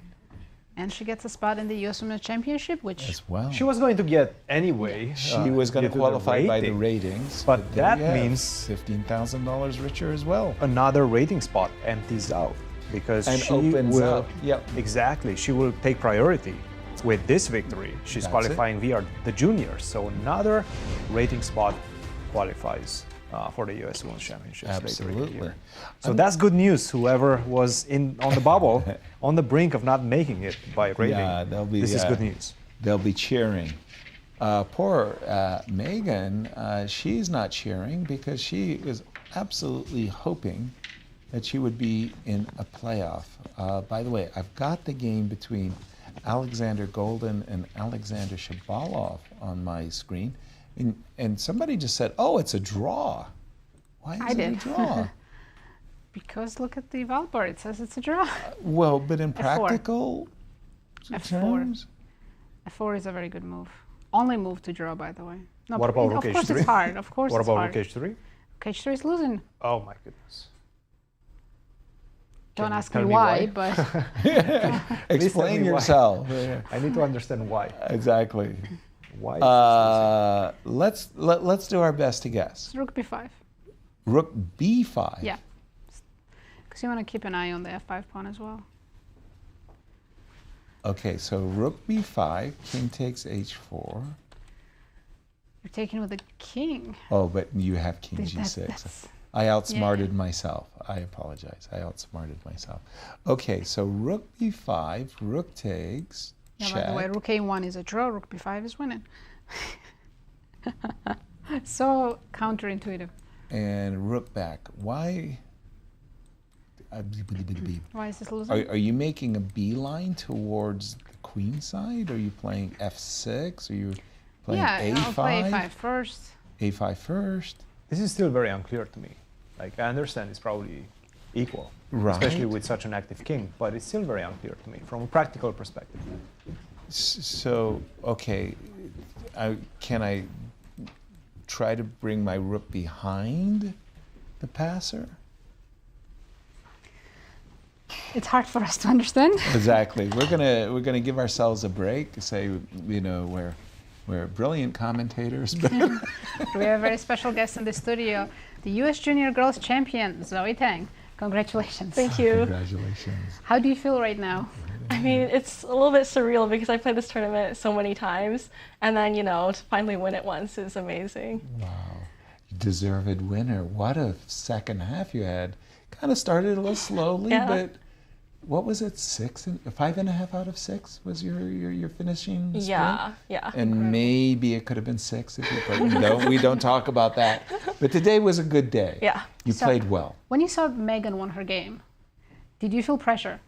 I mean, at that point, my position was already, like, okay. Like, it was only me pushing. So I was fine, but I was just a little bit annoyed because, like, I looked at the position, like, 20 minutes previous, and it looked fine. Right. And then suddenly, oh, no, now I have to win. Exactly. And when you did, tell us, if you don't mind, when things started going well. Okay, so the opening looks a little bit suspicious for me. Like, I always have to watch out for bishop takes h6 and knight takes f7. Like, a lot of sacrifices around the king. Exactly. Yeah. But I think it turned out okay. Here, I didn't understand why you didn't recapture the queen and at least threaten mate. I got kind of scared because, like, after f3, there's still the same threats of, like, queen d3 and stuff. And mainly I was worried about some bishop e4 at some point. But I don't know if that's actually a thing. Mm-hmm. I see the move f3 and I think to myself, okay, you know, like I call it some weakness. That did not happen. You recaptured with the bishop. And tell me when things, again, you felt good here? Yeah, this position's pretty good for me now, especially after she goes bishop f2. And now it's like, she basically offered a draw here, essentially. Right. And I looked over at the Megan's game, and I was like, okay, I could go for a draw here, and it'd be safer. Right. And at that point, I thought Iris's position was fine. But I was like, you know what? It's just me playing. I might as well, because like I don't want my fate to be determined by like how other people play. I want to try to do it myself. Well, and indeed, you were rewarded. I mean, it's still a big fight, but here we didn't like your decision. What did I play again? Queen f3. Oh yeah. Okay, so my first one was Queen e4. Precisely. Yeah. But you rejected it. Yeah, but then I didn't like it after Queen d1 because there's like I don't see how to keep attacking the king. Could you play Rook c8? Oh, it's with the check. Never mind. Check. Just a second. What is exactly going on? We go g6. I mean, it's just that you're on the. I mean, we thought White was obliged to trade queens, and then you're in a rook ending, and as you say, it's a 2-result game because you're the one pushing. But wait a minute, Rook f2, and I think her queen is getting trapped. What? There's Queen e3 though, I think. And then. You went Queen f3, but hold on. What I understand now why you didn't play Queen e4. So Queen e3. So you played g6? Oh, sorry, I did. Yes. I did. Yes, and now you want. I mean, your queen doesn't have many squares. Yeah, that's what I was afraid of. I was like, this queen looks... has nowhere to go. Yeah. I'm going to take your rook and mate you. We have these conversations, by the way. We're like an elderly couple arguing, you know, over who gets the closet space. But okay, Queen e3. Crickets. Crickets, yes. I guess Rook f4, but yeah, I can't actually win the queen. Her queen is trapped, but I can't win it. Right. Yeah. But it just feels like actually that the queen is doing really good. This didn't happen, and instead you went into an ending. Oops, sorry. You went Queen f3. You went into an ending of Rook and Bishop, and this we thought, okay, White has very good chances of saving it. Yeah. I mean, it's still, as you said, you're the one doing the pushing. Yeah, and I played Rook takes d4 because I think at this point I looked over at the other game and it was not looking well. So I was like, you know, I have to try to play something imbalanced. Okay, and you got it. And now again, it's like you're having to win the game all over again. And tell me when you thought, okay, I am actually crazily enough making progress. I don't actually know what her mistake was because like the thing with these endgames is like you have to keep playing really sad-looking moves, and if you play the wrong sad-looking move, then your position is suddenly losing. Right. So I don't know, like my position was just nice, and then I didn't know where actually she messed up. Oh, right here, we were actually considering Bishop c2, because we thought the moment you got your Bishop to e4, now each and every one of your pieces, the Rook, the Bishop, the King, were all better than their counterparts, That's right? true. Everything is just going in your favor. This position reminds me of a truism. There's always a way of messing up a win. Yeah. And you could find it, King f3. You didn't. You played King d3, and then actually right here you're already winning. Very nice now technique it's at gone. the end, yes. Now it is gone. And Zoe, you're the... Big congratulations, Zoe. This is your beautiful trophy. Thank you. Absolutely. And who was helping you during this event? The coaches, parents? My coach helped, and my mom traveled here with me this time. Right. And also just like a lot of friends back at home, they were following the games and like, good luck next round. Or like, none of them said this, but like, why didn't you play King e4? No, they were all really nice, encouraging. A real friend. Why did you play King e4? Well, are you playing more chess before the U.S. Women's Championship? I don't know, to be honest, because I'm entering my senior year of high school, so, you know, time for essays and, you know. Are you thinking about university and where you would like to go? You know, we've got a coach. Slew, I'm hearing. Vladimir Akopian is on our production team. He is the coach of the St. Louis University team, giving out full scholarships for deserving young ladies. But do you have an idea about your higher education? My dream school is MIT, but we'll see if they take me. Wow. You know, Larry Christiansen's wife, Natasha Uz, she went to MIT. So you would be in good company as an alum. Ooh, Good luck with that. Thank you. Thank you so much. And our congratulations Zoe. again, Very Zoe. well-deserved win. Thank you. Really well deserved. And let's take a look at the women, the ladies' final standings. Right, we have Zoe Tang, the junior girls champion. She takes home $15,000. Second place, Megan Paragua, taking home $8,500. Third place, very young Rachel Lee. With 62.50, all the way down to Chloe there. And again, Zoe, U.S. girl. If you don't mind, give me that prize list again. The reason I want to see it is because Lori came from nowhere. Literally, she was in dead last, and she lifted her fortunes and got a share of the 8th prize, 21.25. Very, very for a impressive. 12-year-old. Yeah, very coming back from the cellar there. Congratulations to all of our players. As we still have some games going on, what is happening with the Big C? Well, he's suffering. The Big C is suffering right now because he missed that King B7, which would have finished the game. Let's just remind everybody, I think it was at this point, they just entered this endgame. All he had to do was go King to B7. Now, if you give a check from this diagonal, I just go Bishop C6. Yep. Now you're the one suffering. Of course, it's still going to be a draw, but you're making it from a position of power. If you take on D7, and this is the key, I go Queen C8, Queen C5. There is Queen D6, but the King is not on B6. This is not a check, so I take on H5. That's a draw. Clear. He played King B6, but now he realizes that there's no more way to pick up the pawn with check on H5. Queen D6 finishes the game. You're nowhere close to this pawn, right? Clear. So this is a problem. He played Queen B7, King E6. The King is getting closer and closer to the pawn, and I'm going to be able to hide. Queen D8, King F5.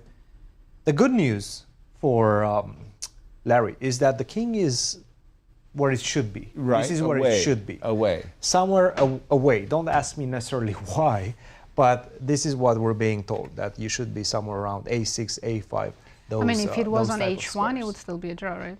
Of course. Yeah. Outside of that. Like, you don't want to be in the middle of the board, basically, or like on C5 or something like that. Because then there's all sorts of checks, right? From A6 is not that easy to check it. So this is the position we have. King to B7 he played.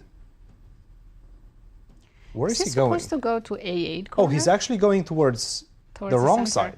No, no, this is not good. This is actually not good. Should have stayed on A8. So. Yes. He should have stayed there. Right. Yes. A7. On the A file. Yeah. Somewhere on the A file.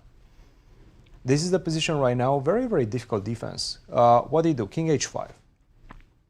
It's still a draw, according to the engine, according to the table base. You're going to suffer. Not easy. You're going to suffer for a very long time. Like, you can imagine, Queen E8, I go here. You don't even have checks anymore. No, right? that's because over. of Queen to F5. That and that's why it's so much better to be here. Right. Because it's you going could to be have very a difficult whole to pin slew the of queen. checks. Yes, yes, yes. And what about the other game? Did Shabalov miss a win? Shabalov is now winning, yes. No, it's a draw. It's a draw. The question is it an easy draw? And it seems to be quite easy, I think in fact. so, yeah. The whole point is, you go A2, I go King G2.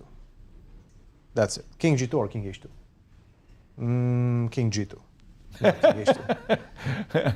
King H2, Rook F1. And we lose. Whoops. Yep. King H6. Oops. Yes. This isn't how you want it. Whoa, wait. Sorry. Rook G4. Oh, wait, this is not over yet in that case. Rook G4 is the only way to win it. Why is King H6 not winning? Because of King G3. King G5, Rook A7. Rook G4, King F. Okay, this is actually quite nice. So it's somewhat of a forced line. And now I have Rook A5 at the end, and you take the Rook on G4. Wow. So it's a very long line, but of course King G2 just makes much more sense after A2. Right, A2, King G2. And you cannot go King G8 is the problem. You don't have King G8. I'm still struggling. You can go King H6 if you really want, and then we crown another champion, Rook H8. No, no. Goldin is that's it. on No cloud tie nine. breaks, Yes. nothing to worry Yes. about. Quick question, from that current position before you played, why is this G6? G6 right now. Yes. Why is this such an easy draw? Okay, let's say I take on G6, I go Rook A5. actually rook a6 seems to be the G2, A2. Sorry, A2. sorry. I'm threatening check. King F5. King H2. King G4. F5. Okay, so I couldn't have done. Oh, I know. King E4. Sorry. Do we trick? Yeah, King E4. Check now. King F3. Now you play F5, or I'm not sure I play F5, but I guess I have to. Yes. There was no other moves because I wanted to play F5. So there's still things that Shabalov can do to try to trick Alexander, right? Yes. Yes. Yes. Yes. 100%. 100%. I'm curious. What's the draw here? I just give you a check. Okay. Go rook a5. A5, and then I stay like this. And the idea being that if you try to exchange the rooks like this, you get a check first. No, I can exchange it. Oh, even this you can draw. Okay. And then you take my pawn, and I take the opposition. Gotcha. This is the idea. King G2, correct move. King G2. And Not we easy. do have G6. Yeah. Just well, Shabalov is trying his very, very last. It's a great try. I mean, look, it's Yeah. not going to be easy. You still have to find perfect moves. Right. And he only has 2 minutes and 50 seconds on his clock. Shabalov with 1 minute and 49, but much easier to play for Shabalov. Right? The irony of all of this can't be lost on our viewers that the 2 remaining games is in the senior championship section. The senior championship has been the most Unpredictable. contested with so many players tied for first. And Nico Chasin drew his game. The last game in the juniors just finished. Yes. So we're going to have a junior prize fund list to talk about in a moment. But yeah, I mean, the 2 games that are remaining in the senior section can determine clear first or a tie for first. Or a tie for first. It's funny that both players who have the half point more are on the wrong side of the board, right? They're worse. They're defending. They're the ones Wait. What happened in this game? F5. Rook a5 was a mistake. Shabalov is winning. It's my engine. It's black is winning. This is it. It says -5. I don't know what's the difference. -5? Oh my goodness. -5. F5 is now winning. It was played. It was played King H2. Yeah, this is it. King F6. King just Black's comes all the way king over. is going all the way to B6. And you can't take the 5 pawn in time. No, because you're always afraid that the rook is going to move away with a check and promote, so you can never leave the A file. No, the idea being that I'm going to force you. Okay, I'll show you on my board. Okay. Just because it's such a long line. So you're going to stay. Yep. I'm going to go all the way to B6. Yep. And now you're going to go towards me, right? Yep. I'll give you a check. Yep. This would be fine, yep. right? The problem is you can triangulate. And now it's white. And now the king on F3 is connected to the pawn on F4. With the pawn on F5, I can just move my rook. Yeah. With the pawn on F4, I cannot move my rook because I lose the pawn on F4, and I cannot move my king anymore. Yeah.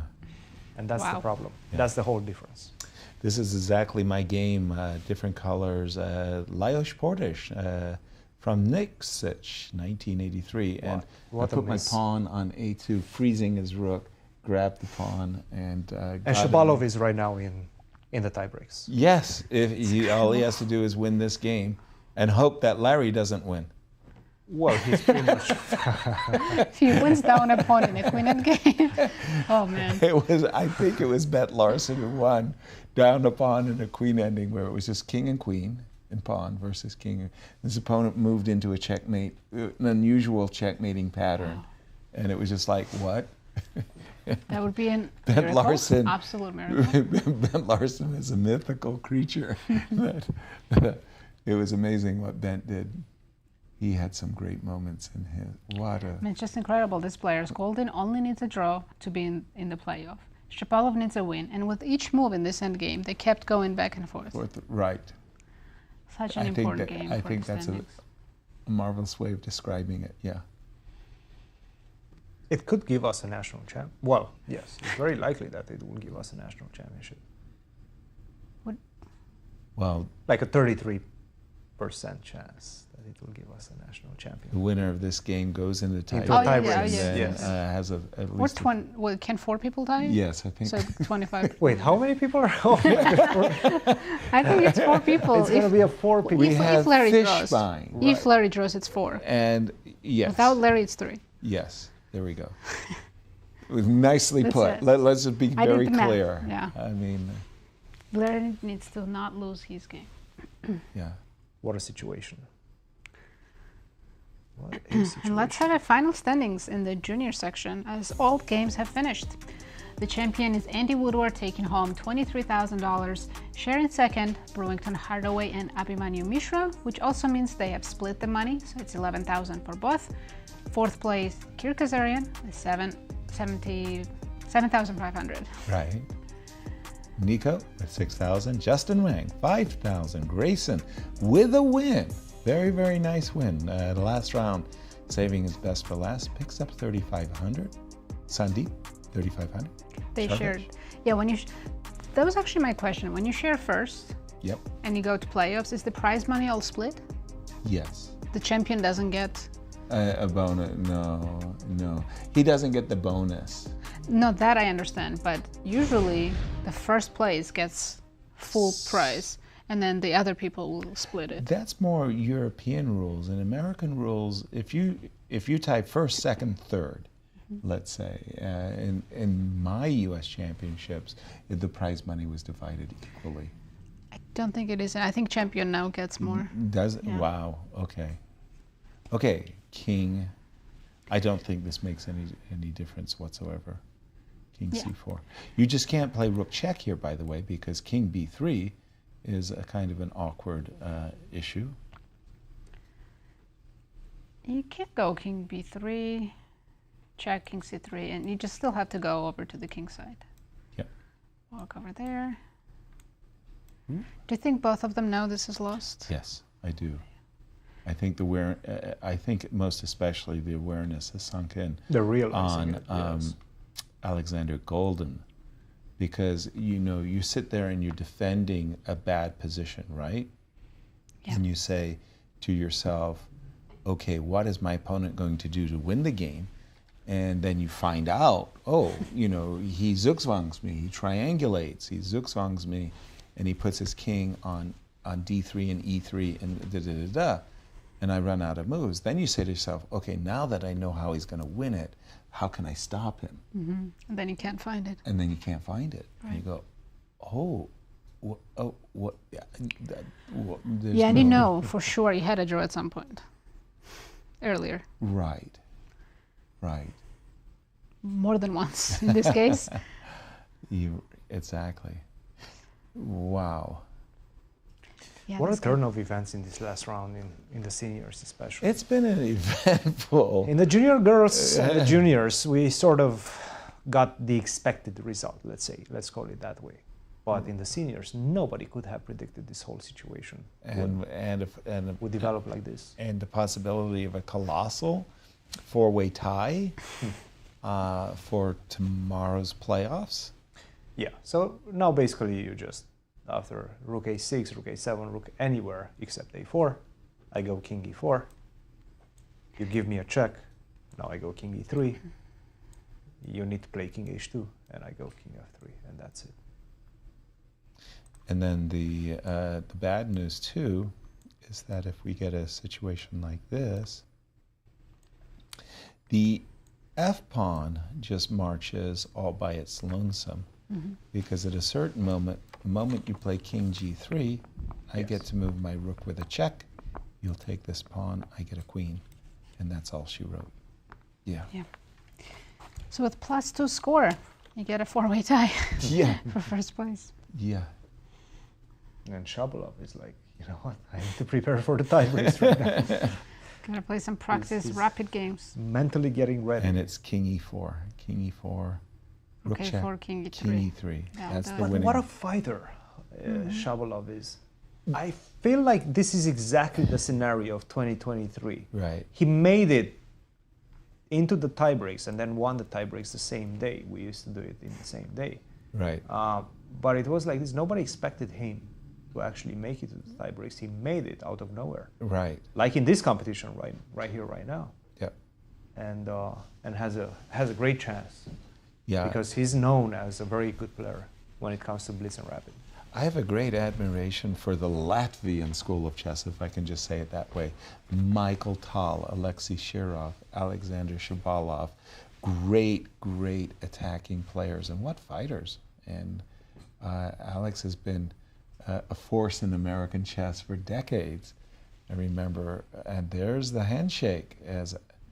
Yep.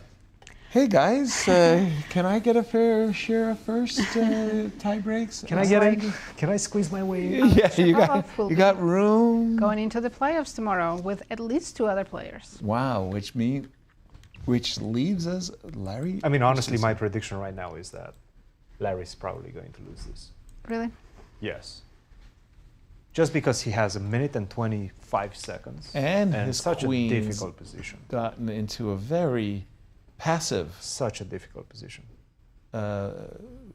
Square. Yeah. Like you can do now things like putting your queen on, let's say, c3. Yeah, something like when the queen is way over here, you can kind of dominate the queen. I just allow me to make some bad moves for just a moment. This is how.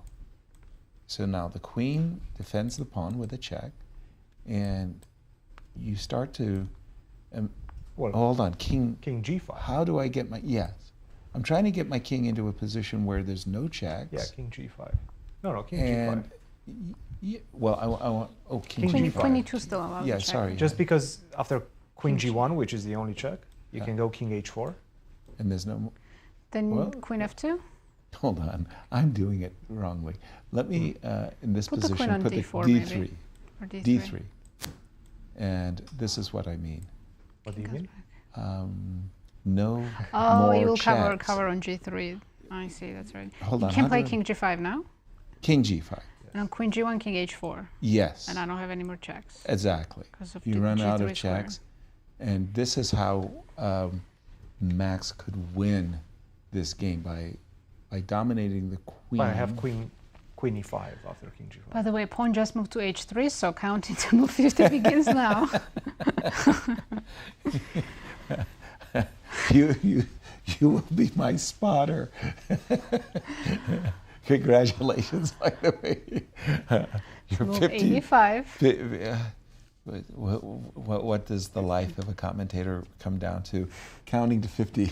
Yes. But Dlugy should not be thinking right now. Just put more pressure on your opponent. I mean, Especially the clock, too. Play a few easy moves. Yeah. Just make him prove that he's going to be able to avoid the queen trade. Agreed. Right? Like, put pressure on your opponent. He has 1 minute and 26 seconds. What's the point of you getting down to 1 minute for As no well. reason? Yeah. Just make some simple decisions. You're not going to get perpetual anytime soon. Mm-hmm. Queen f3. Okay. Okay. It's kind of a boss move. I like that. Yeah. Queen d6. Check. So if you go forward, king f5, I go Sorry, queen. Yes, go ahead. You go. queen f8. Okay. Mm-hmm. I'm there. Say king g4 or E4. king e4. Yeah. One of Check the- from, and we do have this. He won king h5. Okay. But same thing. He's going towards g4, yes. Yeah, queen e5, king g4, queen g7. Where do you hide? Wherever it's possible. Queen h6. Okay. King g3. I've got a burrow. I've got. I'm going in. I'm going in, yes. Yeah, you are queen g6. I have to give on the checks on white squares, but I run out, right? After king h2, I Yeah. guess I have to make a king move at some point. So here, Yeah. no more. Just checks. queen d1 or something here. I don't know. Yeah. No, that makes sense. Okay. I'm just going to refresh the board and bring to the current position. Sorry, I know that Max... Objectively, it's still a draw. Yes. It's still a draw objectively right now. But... Just from a practical perspective, it's so difficult. Exactly. Clock times? I know that... 5 minutes for Max, Max, 2 5. minutes for Larry. And They keep gaining 30 seconds because there's so many checks. yeah, and Max knows that the clock is his ally, so he's picked up his tempo.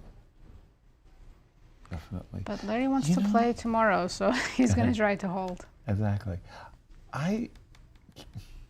Off the top of my, boy, I've played so many games, especially in open tournaments, but I can't remember. I just had a straight queen and one, just one pawn, but it was so far. I've had queen and pawn versus queen, but the king, the defending king, was too close, so it was a very easy draw. In this case, the defending king is so far away. Queen h6 check. I think we've got this far in our analysis. We were expecting king to g5, and the king is trying to burrow his way in to... He's going to hide the king on h2. Exactly. King to h2, by the Then way, we'll with see. a winning threat of queen g3 check. Alert, alert, alert. But while they're playing, we do have a special guest in the studio. Alexander Shabalov, after his win against Alex Goldin. Congrats. Thank you. That was a big win. How unexpected to see you and having this conversation. Yeah, I know, it's a deja vu from 22. Right? Okay, I know if Larry holds this, and then it's a four-way tie. Four-way, yeah. Crazy. The whole day of playing tomorrow, so. Well. Yeah, I mean, just open your schedule. What happened today, Shabby? No, I mean, I was lucky that Alex also wanted to play, because right. Frankly, we were a little bit worried about the game. Well, everyone was worried about the game. Their game. Vladimir versus Gregory. Exactly. Okay. We thought that's going to be the toughest one, and it turned out to be the easiest one for a draw. And but Alex, of course, played for a win. Well, just last round. Right. Queen c4 blundered the pawn, and he admitted after the when White played Queen c4. Right. Because at this moment, we kind of thought that White was for choice, but maybe you felt it was even, or... Oh, no, I felt like I'm pressuring the weak pawn, so eventually I'll take on d4, force him to take with a pawn and attack d4. But maybe I was mistaken. No. So you've won a pawn, but then you got into this sequence where you ended up giving him the two bishops. And did you think you were making a good transition when this happened? Yeah, it's two bishops, but neither one is particularly good, right? And I thought I was trying to convince Yasser that those bishops were not great. She was having a hard time. Let's just put it like that. Let's just put it like that. Yeah. But now, the moment I saw this, I said, "Oh dear. Okay, now you've got a dream, because it's just your pawn up and." Yeah, and I absolutely expected to win it without any problems, and he then created guess what? fantastic counterplay. Exactly. I missed the whole idea of Queen g5. And Did you realize at a certain moment you got into this crazy ending? Okay, you're definitely winning here at this point. Am I? Okay. Oh yes, you're definitely. But you do Where have did to I play misplay it? Okay, accurate just moves. turn. Make next moves. Rook g1 is a mistake. You have to take on f2. And after, how King did I g4, win? just play h3. Yeah. And you will win with two connected passers against a pawn. Am I going to win it? Yep. Well, you had to take on a6 first. Oh yeah. Well, oh sorry. You're going to take on a6. You're going to win this. Yeah. Your rook. His rook is terrible. Okay. And you're good. The moment he plays a6, you just go here and you just put your king and you go. Whoop, whoop. Oh, I wasn't sure that I'll be able to push my pawn. Yes, there. Okay. yes. H3 was convincing. Now it's like, okay, this is the craziest part. No, seriously, this is like really gross. There was a move that was a draw, and there was a move that was a loss. And For White now? We couldn't make heads or tails of it. Remember when we were having... No, I'll tell you in which position. Okay. Yeah, having the rook in front of your pawn was a draw. You had to keep it on the side. Oh, on the side? Yeah, because here, after king g6, rook a6 is a draw. Rook a5 loses, but rook a6 is a draw. Rook a6 is a draw. Which is shocking, yes. Yeah, yeah, exactly. Oh my. It's like move by move. And then the idea is that somehow in the game, if you get a position with the pawn on, and I understand my king then your king will be too far. But in the game, once you got this position, then it's a win. That's the win. Yeah, and it was a cold stone win. Wow. But oh my! That close. but the seniors, man, you guys are combative. I mean, it's going to be a fun day tomorrow. For some. For us. For us. Yeah. Do you know, by the way, we do have the format for the playoffs. Basically, what you guys do is you talk to the arbiters and you resolve. You resolve what you want to do. You start with the 2-game rapid match. Oh, we have choices. Okay. 15 plus 10. Then you'll have up to 3 blitz games if it's a draw. So we start with round robin, right? Yes. What's time control? 15 plus 10. 15 plus 10. 15 plus 10. Okay. So it's a kind of a fast rapid, if you will. It's still a tie. Then you'll play up to 3 blitz matches. I don't know what that means exactly. Yeah, right. Well, confusing. No blitz. It'll be 3 plus 2 and 3 more. I would prefer continue to play a rapid than blitz. Okay, but do you consider yourself a better rapid than blitz player? Then? Yes, definitely. Okay. On the other hand, who is a blitz player? I mean, who's Joel, a blitz Joel is not in there, right? He's not in there. Right. So I think Fishbein actually says that he plays a lot of online blitz. He doesn't do that great, he said in the title Tuesday, but he plays a lot of online blitz. So maybe everyone's equally bad. I think that's a good way of putting it. Yeah. Okay. Well, we'll see. Wow. Our congratulations. No, seriously. Thank you so much. And good luck tomorrow in the tiebreak. Yeah, that roller coaster. Your win-loss, you had this roller coaster. Oh yeah, no. When I lost to Alex Fishbein in round 7, I thought definitely goodbye. It's over. It was a nice tournament. But I enjoyed being here. So I didn't really prepare. I mean, what I played against Igor, it was before the tournament preparation. So I was just. But you finished with 2 wins, which is a great way to finish. All of a sudden, yeah. Hello. Yeah. Sweet it is. So in 22, I think I was -1, 3 rounds to go. Right. Okay. And exactly the same thing. And but I think that was a 5-way. Yeah, that was it. It's a little bit easier now, okay. right? Well, again, we'll see. Our best of luck but tomorrow. Definitely, yeah, I'm happy that I'm where I am right now, dude. Thank you, guys. Absolutely, thank you. Good luck tomorrow. We have 1 game remaining, and that 1 game is Larry Christiansen versus Max Dlugy, and it's only Larry 1 move right now. Queen g6. Nothing else works. Larry, who is has to go queen g6 to try to stay in the competition. He found it. He found queen g6. He's still in it. And Max has to say to himself, why can't I put this guy away?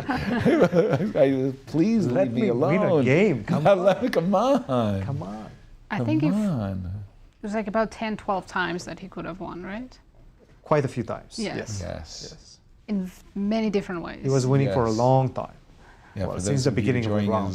That sacrifice that Max played, it was actually brilliant. Knight d4 and e3. We thought Larry's king was going to get checkmated in the middle of the board.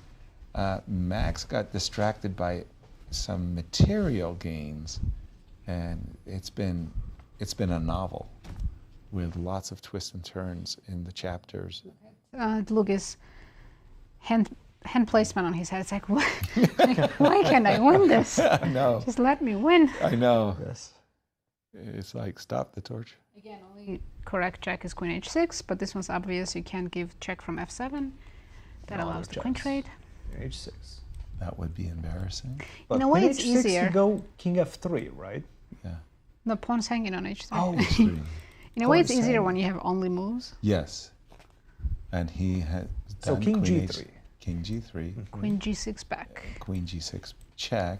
Yeah, if you go into the corner, Queen c2. Queen c2 flushes the black king out.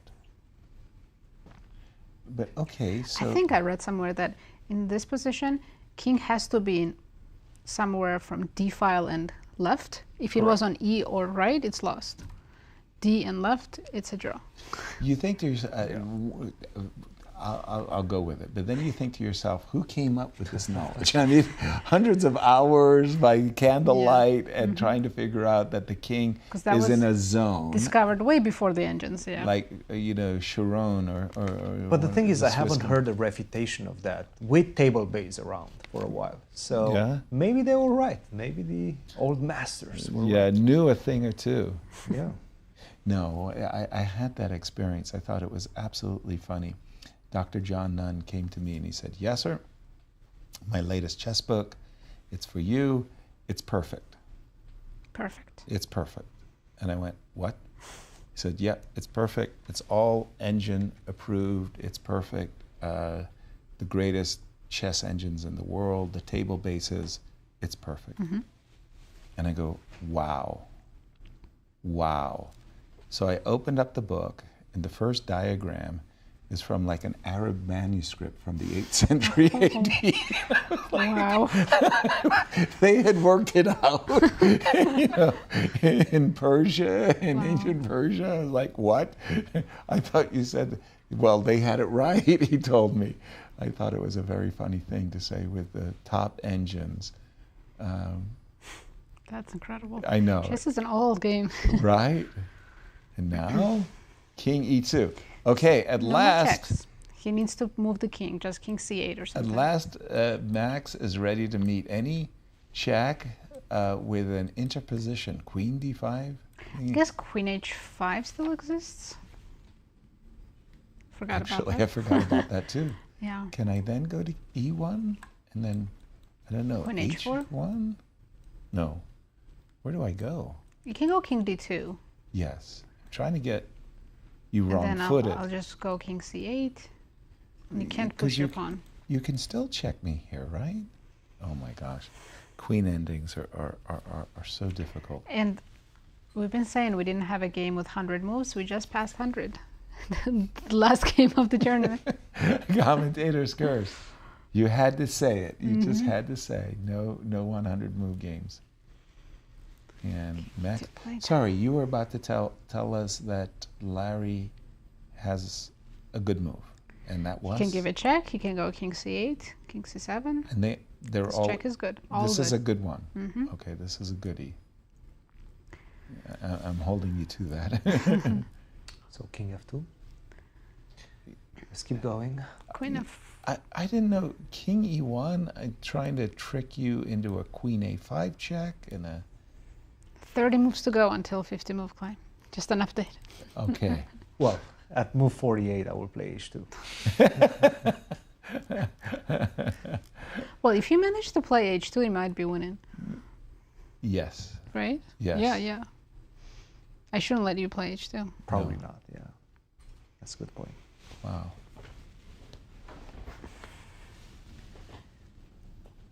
Maxim gained so much time on the clock that he has 6.5 minutes now.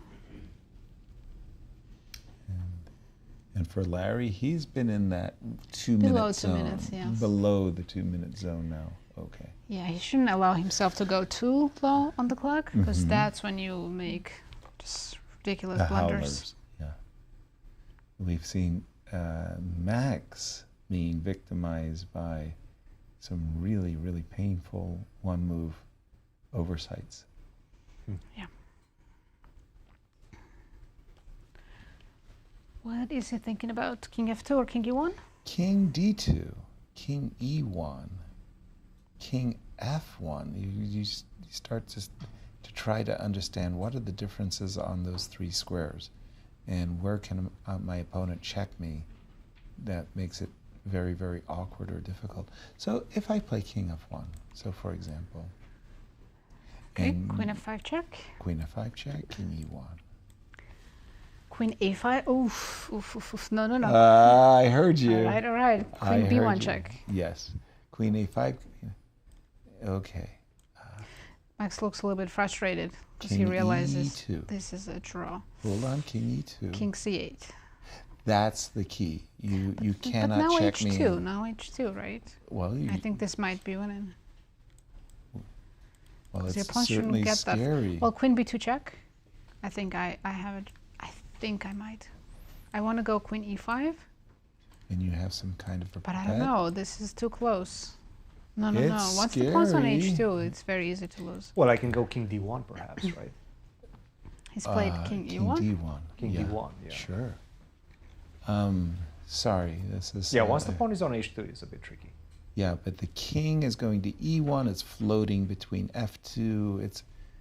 It's kind of like a dark zone. We're not exactly sure where Max's king best belongs. Larry's reaching for his queen, and he has played Queen h4.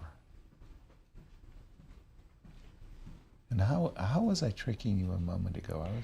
You managed somehow, yes. I was very clever. I remember being very clever. Your king was on e2. Okay, king goes to e2. But then I go back to h5, yeah. Yes. Okay. So yeah. Let's say King f1, yeah? Okay. What do you do? Where's the check? Where is check?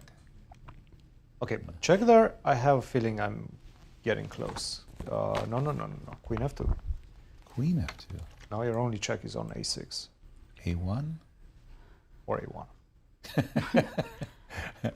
I don't know which one. We can't see checks anymore. The board is too big. The board is too big. Yes, the board is too long, yeah. Do you know, there was and we do have King f1. It was my worst, it was a nightmare as a commentator. It was Queen f6, King e2. This is the trick. Queen no f6, more checks, finally. No more checks. And you have to move. That's how you tricked me, exactly, yes. This is the trick. I didn't have any more checks. And Larry's got his queen on his king. Where is he going? Pardon me, he's got his hand on his queen. Come on, Larry, where are you putting your queen? Well, c4 or f6 are the checks. And he's not thinking about anything else but checks. But is Queen f6 losing after King e2? No. Still a draw. It's still a draw. But it gets tricky, you know. It scares you when you can't give any more checks. Oh, for sure. You think you messed up. The panic is setting in. 43 seconds for Larry. Uh-oh. Oh, he's going somewhere else. He went Queen c4, which is also playable. I have a feeling you're going to be able to get rid of checks after Queen c4 also somehow. King e1 maybe? Queen h4, King d2. No. Queen h4, King d2. I still have one on b4. Still haven't given up on that one. Yeah. This is crazy. I wanted to say, as a commentator, my nightmare was there was a Vaikonze tournament, Tata Steel, and Anish Giri was playing against Wesley So. It was the 7th hour of play. Anish Giri, the Dutch champion, was a pawn up and a queen ending. And I couldn't make heads or tails out of the ending. And I said, I apologized to my audience, and I'm going to turn on my chess engine. And the players, the moment Anish made a move, it was triple zeros. And the moment Wesley responded, it was plus 47. And plus 47, plus 47, like how do you go plus 47? And this went back and forth like, you know, like a ping pong ball. Audience must have thought these players are just not good. How terrible, you know, like, and it was How are they so grandmasters? bad. How are they grandmasters? What are they doing? Don't they know the basics? And it was really Yeah, I wish shocking. when engine gives eval, it also came with a note that Right. says, for humans, this is invisible. Yeah. For my human compatriots. Yes, let me explain it to you. King f3, explain it to me. What is Max? He's doing a dance with his king to avoid the perpetual. Where should Max king be heading? Well, one place he hasn't tried to hide his king was directly H2, in right? front of the pawn because he wants to be able to advance the pawn. Wait, King f2 now? instantly queen e4. We didn't even get a chance to investigate why king f2 should have been considered. I don't think he has a plan. He's just making moves and will try different things, hoping that after This a lot or of that. play, yeah, exactly, Larry will make a mistake somewhere. By the way, queen b3. Now can I go king f4? Because queen f7 check. Pawn's hanging. Oh. We're trying so hard to avoid checks that Yeah, I we're forgot giving the up a pawn. obvious. Okay, so now g8 is the key square, right? Yes, it's the only square. Yep. Larry played it. Okay, now king f4. Now see, how many moves do we have left? 27. 27, and Okay, you got it, found the king spot. f4. Now, Well, not more really, checks. because you still have now queen it's b8. no, when But it's no oh, check. there's queen b8. Queen b8. You still have queen b8. We're really forgetting about the queen side. Right, queen b8. Queen b8 is losing after queen e5. I was about to say, I do have the intermezzo queen e5. So then- queen I b8 like it. is- I like it. We're getting somewhere. I think we're going to see He's queen going to b8. go queen b8. Queen a2 is a draw. No, he's not going to play queen a2. a2. How do you he's bring not going yourself to to play queen a2? He'll play queen b8, guys. Then queen e5, queen b4 check, king g5, and that's apparently winning. Queen b8. Queen you b8. got it. Yep. Queen Boom. e5. Look at the bar on your left right now. And what did you just tell me? Queen b4 check, Yes. and after king g5, somehow this is No more checks. Well, there is still queen Queen e2. e5. Okay, so let me give you another Yeah, but now check. king h5. Queen f4 King or h5. queen f4. Queen f4 covers it. You don't have any more checks. No more. And I'm pushing h2. Oh, That That will do is it. very nice. brilliantly done. Whew. This is it. Yeah, right? I mean, I almost feel like congratulating you. Like, well done. Right now, Larry, in this current situation, he's not in the tie breaks. He needs to find a way back into this one. Exactly. But I Look have a at feeling him. Maxime He's sitting found at at the, least an idea with at this the queen edge in the of center. at the edge of his chair. He knows this is getting hard now. By the way, is it just me, but haven't some of the victories, the last round victories, come to players who didn't have any wins? Yes, yes, Grayson, Grayson did, yeah. For example, is Lori one won of in the them. last 3 rounds. Lowry won 3. But All right, even king g3 is apparently winning.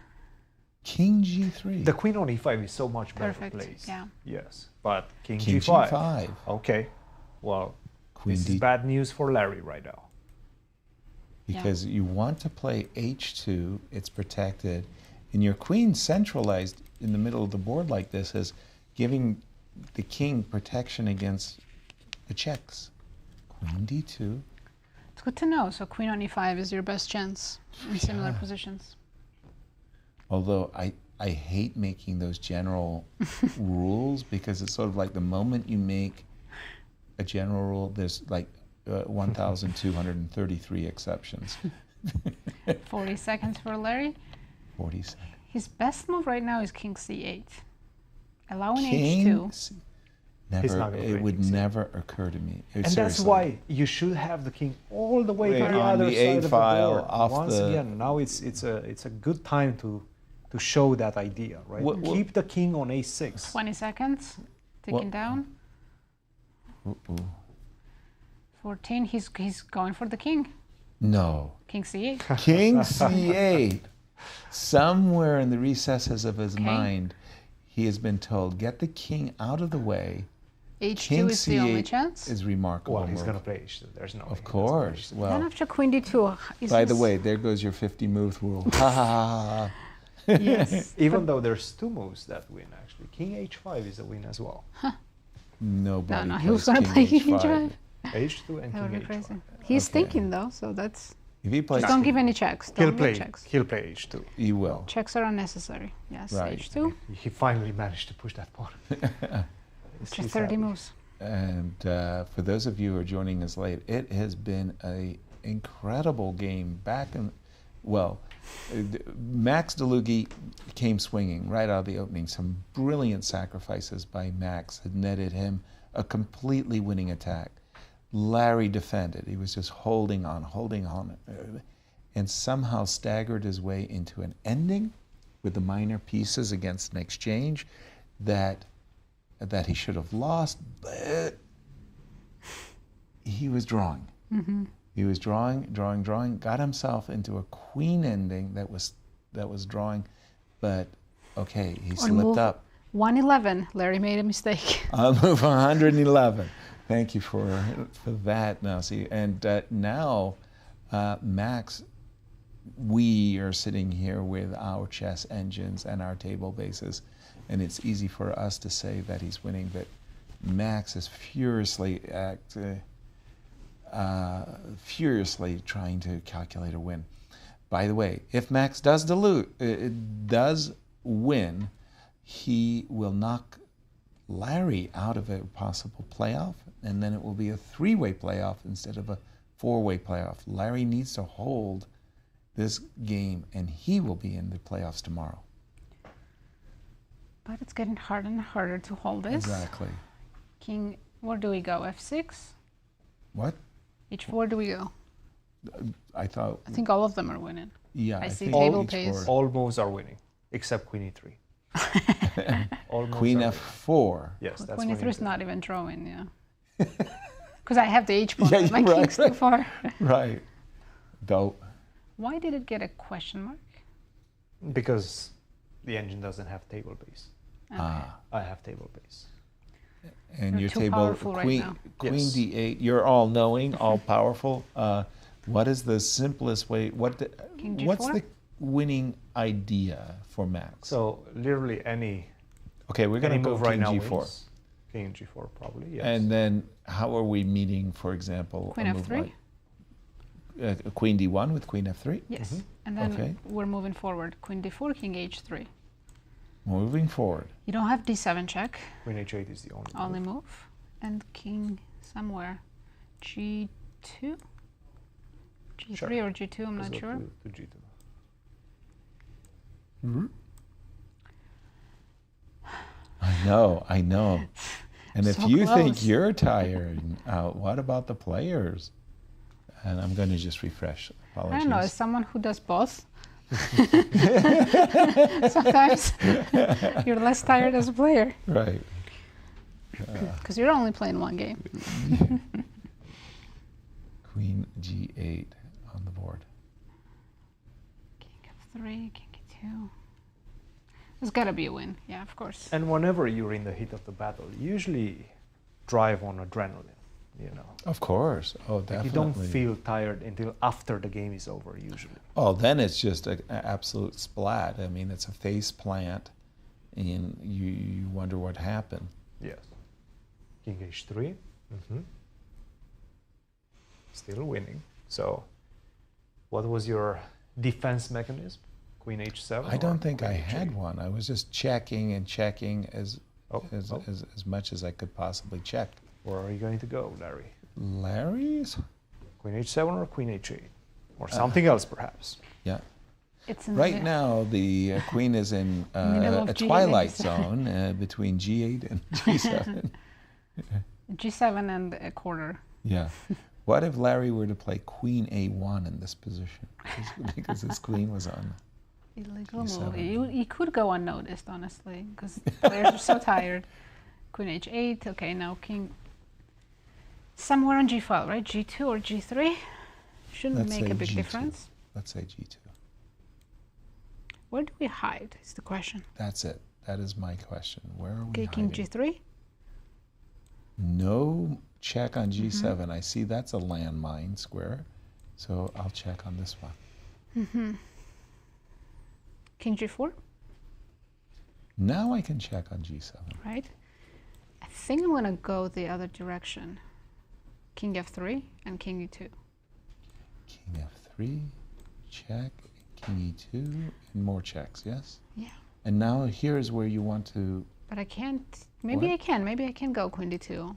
And on Queen E5, King D1. Or something. Something like this too, right? We were looking at a position where you were suddenly centralizing your king, and it was like the This queen is... game is impossible to study, right? True. And kind of pointless also, because you get this in your game and then And it's what are so you supposed to do? and it's so frustrating too, because I made an attempt. I truly did. Scout's honor. I made an attempt to study queen endings, And I was frustrated because it was like I was just seeing reams of moves without a connection to them. Like there's no pattern. Right. It was very hard. And chess players, we're all about that pattern recognition, and in Queensland games like this, it's almost impossible. Yeah. Well, it's like you want to fill your mind up with knowledge and wise ideas and stuff, and I couldn't make it seems random fit so that it's stuck. Otherwise, it's just calculation, right? Like brute force calculation. No, I mean I think queen endings are incredibly challenging, even for the highest rated players. Especially with the corner pawns, right?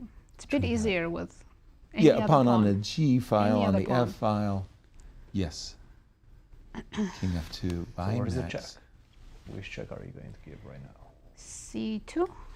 C2, okay. Well, it's funny because I was about to suggest B2 and stay on the dark square so that you have F6 and G7, but if you told me you were going to switch to the light squares, I would be okay. Okay. King E3 also makes a draw. King E3 makes allows a draw, yes. Okay. King E3 and Queen D2 are the only bad moves. King F3. King F3. Yeah. And by the way, a big shout out to our production team as well. I mean, we're chess players, so we're completely mesmerized by this, and our camera crew and our audio crew are just wondering, what's it all about? What is this game? What is going on? Something about queen endings that is very hard to understand. Which check? B3? Oh no, you want to go on I want to light switch squares? to the light squares. What is it it feels about more that? natural to me. Because H1 is you want Maybe to be, that's why. You want to be on the Because I also H1 feel the diagonal. black queen is controlling dark squares. Okay. So I want to go on the other side. 43 seconds for Larry.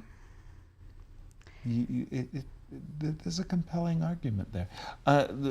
Christian, you got the table base. If you just tell us what Max needs to do to clinch the game. Well, first of all, I think this is somewhat of a moment because this is a draw now. Queen E3 is We're a draw. back to draw. We're back to draw. We're back to draw. Queen C6 right now, it's a draw.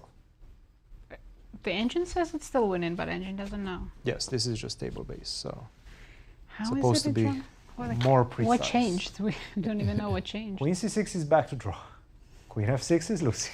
Because? Well, I guess you go back. Queen F4, and then you make a different move. Well, But that's not going to happen, though. We're going to see King E2.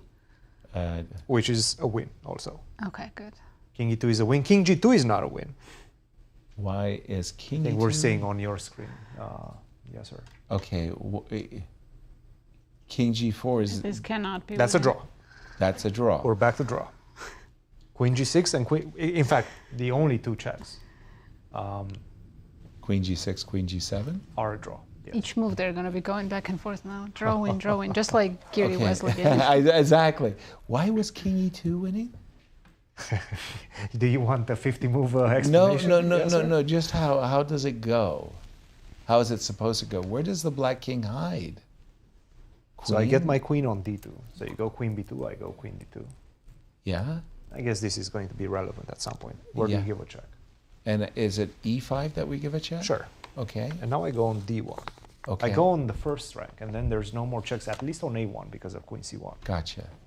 And so then you have to go to H5. Right. And now I go King C1, and again you're running out of checks. Gotcha. So I have to get my king on the first rank and the queen. Or closer to the C file so that I can cover on C2 with a queen whenever. So the queen was coming to D2 and the king was coming to D1 and C1. Correct. That was the winning. Correct. Winning procedure. And the winning path, yes. With the queen on E3 and the king on G4, Max is not closing in on the winning goal. Again, we're expecting Max. And I'm starting the recount for 50 hours. It's extremely difficult because after King F3, Queen F7 is a drawing move. Not F6. Now you switch to the light squares, yes.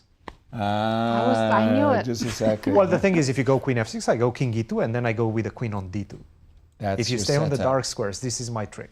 Okay. I go Now, to d2, and this is a win. Larry might be thinking, hey, the dark square defense has worked so well. It's time to switch to the light squares. let me stay with it. Switching to the light squares. You know, Max is staying on the king side, which is not the way to win. No. No, he still hasn't. No, basically any check is still a draw. So. Okay. Queen h8, queen h7, queen f6, all of them are still a draw. But the big question is when he will have to switch colors. Whenever he will have to go from the dark squares defense, which he's sort of committed to right now, right, to the light squares, which is not going to be that's, an easy thing to understand. That's the difficult transition to make. It's impossible. It's not even difficult. You either stumble upon it or you don't. Right. That's the thing. Like, I know that at some point you're supposed to, but when? Who knows? Who knows? Yes. So again, we know because we're king sitting, f2 is the key, right? King f2 or king f3 and king e2. Yeah, get your king, get your queen on d2, get your king on c1, and then finally white's queen runs out of checks. Wow. He has to try it. He has to go to the first rank. Otherwise, he makes no progress whatsoever. Queen g7. We're on move 124. Say it again. 124. Yeah. 124. Yes. Are you trying to make us feel good? Hey guys, everybody, we're on move 124. Yes. We're definitely not going to reach 200, so that's something. Because there's no more pawn pushes. So is this winning now? The current position? Yes, it's winning again. With the king e2 idea. King e2. King e2, queen d2, get the queen on the second rank, hide the king on d1. King e2, queen b2, queen d2. He might be forced to find it. I mean, you have to go towards e2. You've tried the other side. Right. Now it's time to try king e2. And this is how we wrong foot Larry's queen. Queen endgames are so tricky, so difficult. It's terrible. Terrible. King e2. He's found it. I think, I have a feeling right now he's probably going to find it. I think it was Winston Churchill who said about the Americans always do the right thing, only after they've exhausted all the other possibilities. And I think we're seeing it with Max. He's finding... Queen a6 is resilient. He should probably go queen a6, right? Queen a6, yes. Going for the light squares now. You know Larry can't give up the dark squares, right? He's going to go I think he queen will have d2. to. I think he will have to. Well, I think he played that king c8 at the right moment. No. But No. yeah, it's now. Queen d2. Queen d2 played quickly. And okay, he You needs think to go. Max? He knows. He knows. Max I think is he knows realizing King goes to that d1. the queen goes to e5, the king goes to d1, and that is the winning procedure. That you don't have queen a1 check because of queen. Queen b5 is the only check to not lose immediately. Everything else just That's it. game over. Simple. Yeah. And now we've got to switch to the light squares. Larry with under 2 minutes, right? He's always been minute and a half. perpetually playing under 2 minutes. It's very difficult to go off the dark squares. Yeah. Well, the thing is, you commit to a certain type of defense. Yep. Psychologically, it's so difficult to change the nature. That has been working, though. Yes, it has been working for the last 45 moves. Yeah. Or so. I mean, it's so hard to switch. Look at that. He switched. Wow. Problem is okay, impressive. Now. But queen d3 makes the draw because of queen h5. Okay, that makes that's sense. easy. A king e1 played very quickly by Max. Wasn't it king d1 that was winning? Well, he's trying to get back king e1 to is the, also fine. He's trying to get back to that queen e5, king d1 business. So what's his idea after queen b1 right now? Just repeat. Not queen d1, I hope. Queen b1. So where do you go after queen b1? King Good e2. point. Then queen e4. Oh. So what do I do? Don't panic. Don't panic now. Oh, I'm panicking. It's going to happen. Yep. King E2 and King F2. So King E2 going back, King F2. Queen D1 is not winning anymore. Yep. Okay. So now? So King F2, Yes. going back. Yes. Queen F5 check? Correct. You just come back, I guess. Okay, King E2. No, now you have to go up. Now you have to go to E3. King E3. He played Play King King E2, by the way. And after Queen E4, King D1 should be winning, right? King D1, yes. Because there's no That's the key check. move. But there's a check on F3 that still bothers I'm just going to the queen side. Yeah. C1 and You're running out of checks. somehow yeah. it's winning. You're running out of checks. Okay, You're running King out of the D1, board on the queen and he's side. done it. King's on Max has D1. done it. It's made it on move 130. Wow. Wow. He's made it. By the way, I think this is a kind of a nice way of doing it. Is putting your king here, so that after Queen D3 we go here. And That now is you don't right. have That's any. it. That would be the game over, yeah. Then you don't have any more further He's played checks. Queen H1. Didn't see Queen that check. H1. Didn't even see that check. Okay. C2. But wait a minute. Can I take advantage? Can you just move the king now? Yes, exactly. Can I take advantage of the fact that you're Still not king? easy, is it? Okay. And how do you win now?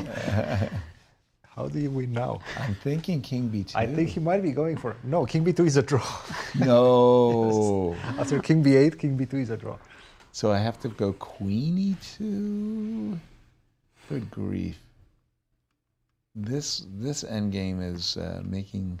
So fools King of B8, us. right? This is the Oh. move that we're making King right B8 now. or King No, B7. no, it's Queen H1 and it's No, it's white to move. King C2 was the last move. Oh, sorry. I'm sorry. So now we go King B8. King B8. It's great move. Great move, by the way. Best move. Okay. And now if you go King B2, let's see if he plays it. Queen E4. That must be a little bit easier. Easier, and there's nothing easy about this ending. Now King you go to C1, B3. Or King B3. King Okay. B3, yes. Now I am, okay. King C1 is a draw. King C1 is a draw. King C1 is a draw, yes. Wow. Crazy. Okay, King B3. If we were analyzing this without table base, we would have no clue. Exactly. And no one does. Right. Absolutely no one. You could imagine, a world championship match from the 1800s. And, they get this queen ending, and their annotations must have been just They don't even know a disaster. what's going on. Yeah. King B3. Max has gotten like 4 difficult moves right in a row. But now. Queen A, what if I go back Queen H1? That's probably the best try. And he probably goes King B2 there, or King A2. King A2. Then you'll have to check me from A1. 45 seconds. Queen H1, the only move is King C3 Oh, come that on. wins. There's no way. Yes. I don't even know why. Makes it no wins. sense. Go back, Larry. Go to H1. No more checks. Nope. He's given a check. It's okay. He can still go back. Still no, right? Yeah. He can still go back at some point. King A2? He's King going A2. Queen B4. King A2 and King C3 are the only winning No, moves. Queen King... H1 is a draw. Correct. I said it as if it was obvious. Leaving your thing is- commentators Yeah. stunned. No more checks. No more There's checks. no more checks. So he has to go. So you Queen go H1. back to H1. Yes. Yeah. You find it by force. Meanwhile, Dlugy is thinking, you don't have checks, I should be winning. Right? Yeah. What do I have to do to win a game around you? Come on, Larry. Fight. 25 seconds. This is the lowest he's gone down in a while on the Ooh, clock. 25 20 seconds. seconds now. He has to find Queen H1. Only move. 15. Well, It's ticking down. I'm not sure why Queen G2 is losing either, right? It's just It's I gotta, losing, though. We it know it's is. losing. We don't, and he found H1 with 8 seconds, or pardon me, 7 seconds, yeah. 6 wow, even. on his clock. Yeah. Oh dear. And remember, everybody, Larry is fighting He's for fighting for the playoffs, but can you imagine how tired he'll be for tomorrow? He may just call in and say, "Sorry guys, I can't make it." You know, I'm just like, I'm completely knackered. Okay, he switched completely to the white squares, and that was the good decision. Impressive. I think now it should be. Don't say it. An easier draw. Don't say it. Please don't say it. Okay. They have 30 moves to go till move 50. Lucky us. And we are not guessing anymore. I am. Do we start the same time tomorrow for the playoffs? I believe we will have our usual noon What a Central titanic time. struggle between these two players. And Larry, I mean, defending this endgame with so much Tenacious. tenacity. I mean, Yeah. kudos to him. He knows what he needs to do. He's not pitying himself for, being completely lost so many times. By the way, just getting confirmation that is indeed true. We are coming on air. Our show begins at noon Central Time So I tomorrow. think we'll have a short of delay because it's rapid instead of classical. Exactly. I think Queen E2 would be my best. Still a draw. Why isn't he? I know. Why didn't he put the king on A8?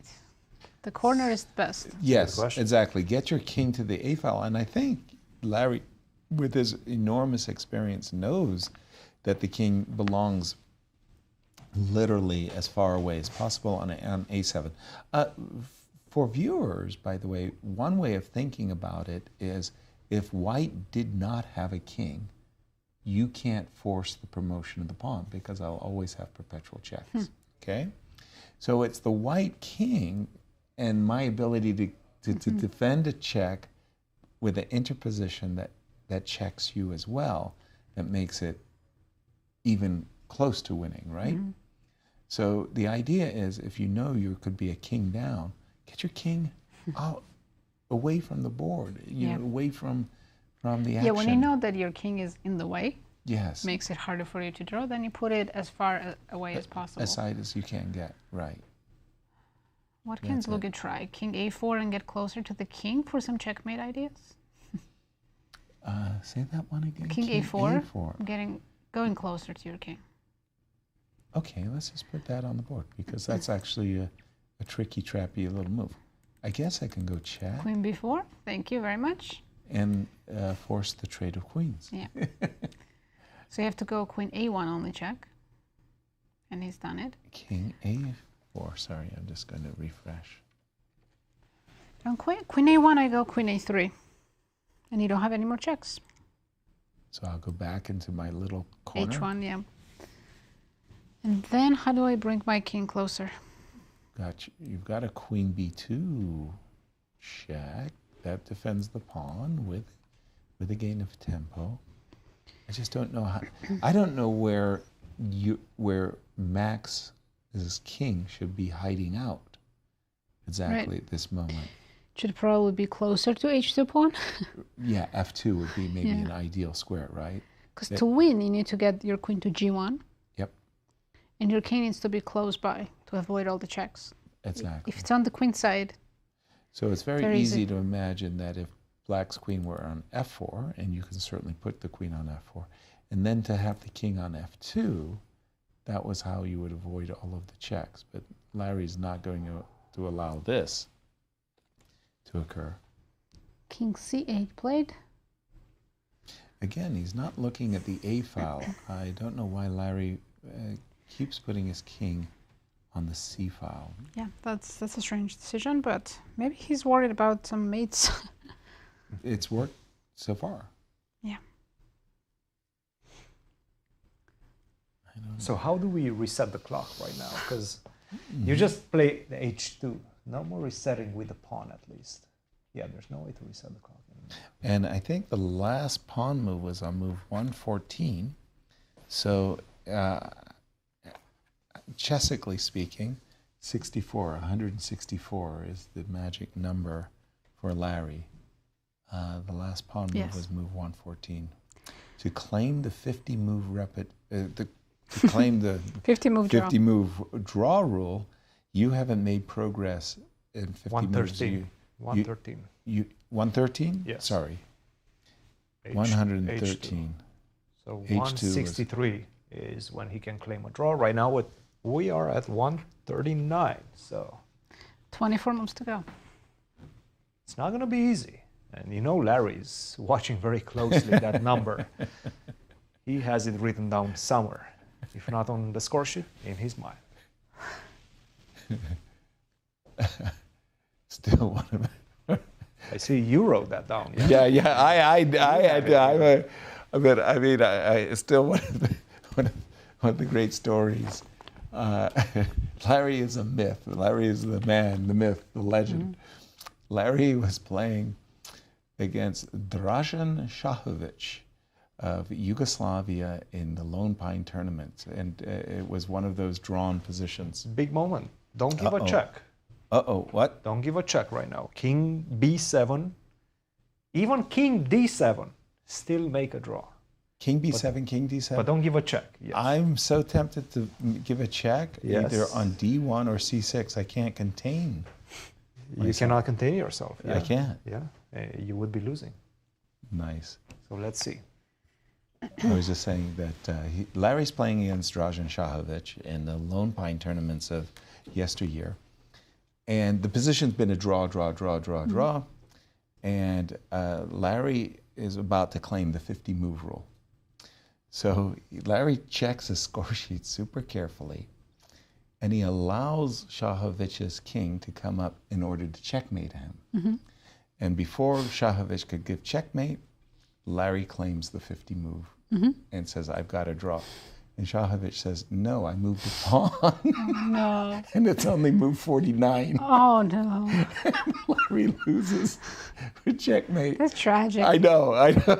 You can't make it up. Split King B7. No checks. Wow.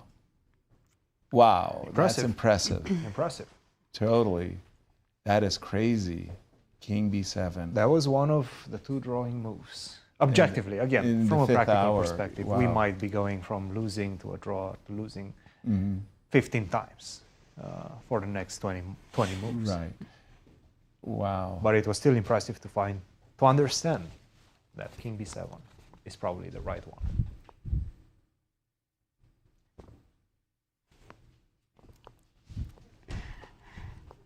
King B5 was played.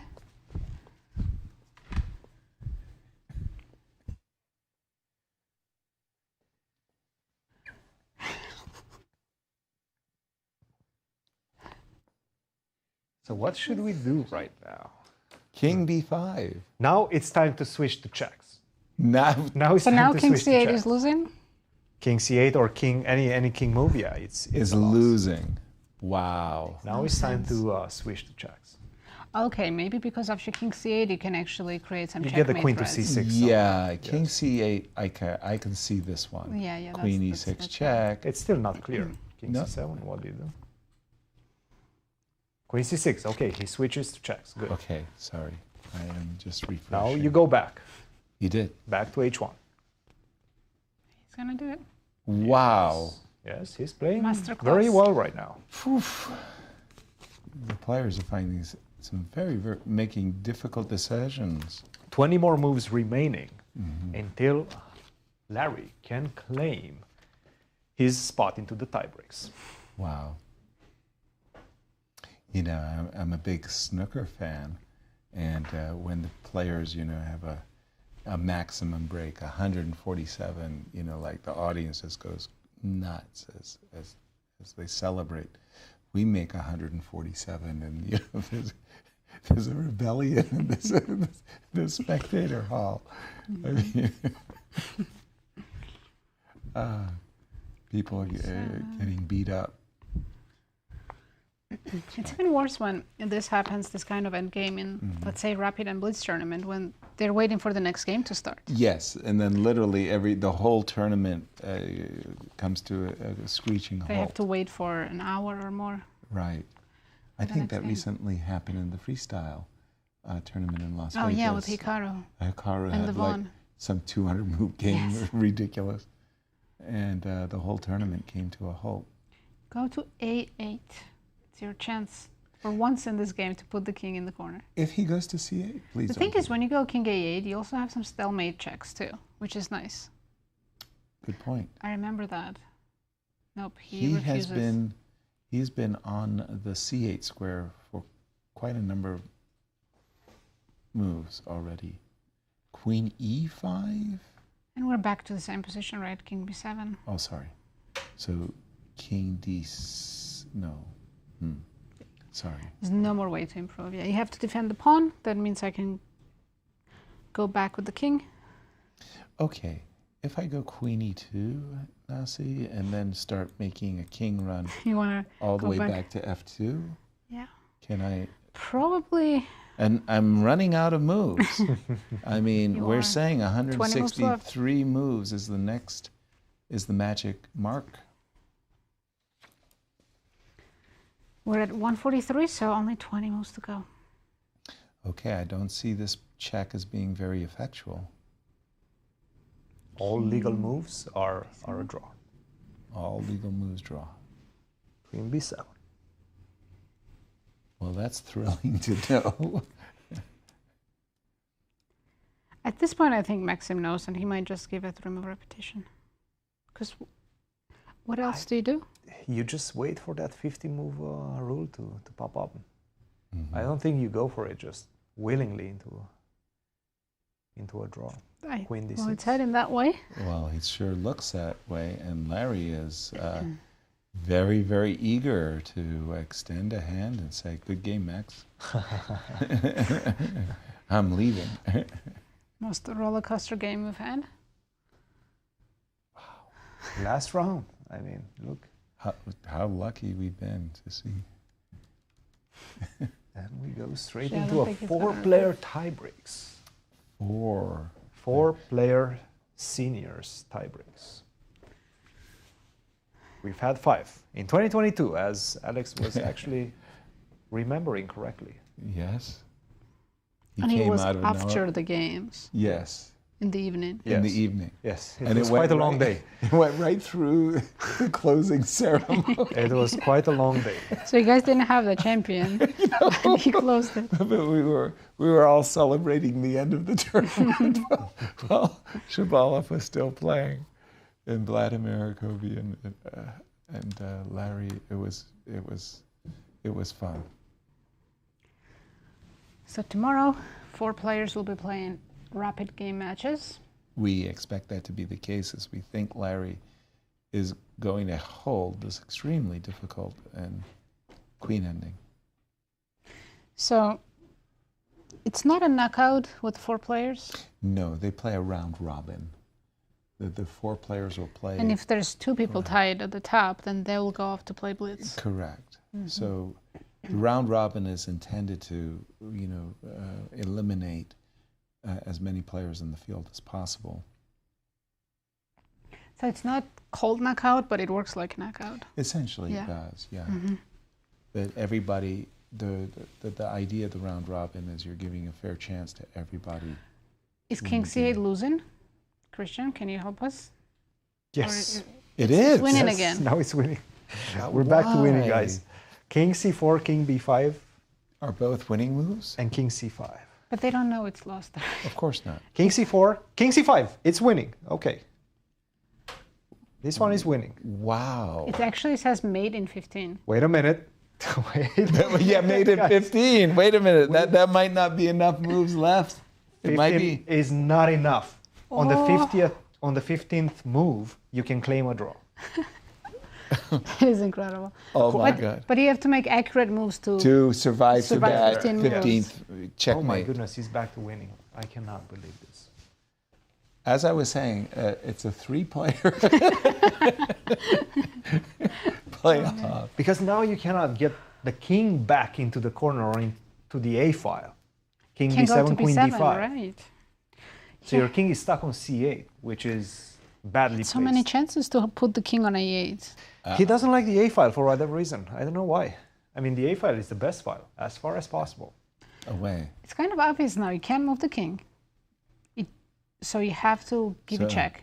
So either move of the king, any move Queen of the trade. king is an immediate queen trade. Okay. So I have to go queen c1. Okay. Check. And then you go king b6. Okay. And I keep checking as much as I can. But I hide right away queen b5 and that's it. Queen b5. No more checks. And then queen c6 and I promote. Right. It's a very quick win. Now imagining the king was on a8, I could play queen to g1 check. See, no. No, it's not true. Oh, I apologize. You're Not right. in that position. Not but in that position. It was no stalemate. Okay, now king b6 needs to be played. Or king. Okay, sorry. Just Looks refreshing like the board. any king move is actually winning. I see on the table base. King b6. I thought that was the fastest, yeah. I guess I can check on h6, can't I? King b5. King b5. That's fine. Is it? It's still winning, yes. But again, he's running out of moves, so he does have to make He accurate will be moves. running out of moves very soon, yes, yes, yes. Again, it's... King b5. He needs to win this one in the next 14 moves. 14 moves. Max. Yes. Max needs to win this one in the next 40 moves. Otherwise a race the 50 against the 50 move rule. Or promote to a queen. Yeah. Or promote, yes. Yeah. Yes. You see, people who play chess think that the rules of chess are written in stone and haven't changed for 500 years. No, no, no, no, no, no. He won king a5. Is it a draw again? No, queen h1. He went the wrong way. At one time, the FIDE Rules Commission was playing with the 50-move rule, and they bumped it up to 75. Mm-hmm. And the howls of protest were heard on all 7 continents. Queen h1. Yes, because he went to a5. It's still winning, but you have to come back and do what you were supposed to do. But again, he's running out of moves. King b5 and king b6 are the winning moves right now. But he was just there, and yes. Well, he wasn't on b6. He was on b5. But b6, I give you queen b7 check and go back to h1. Yeah, he's not going to spot it.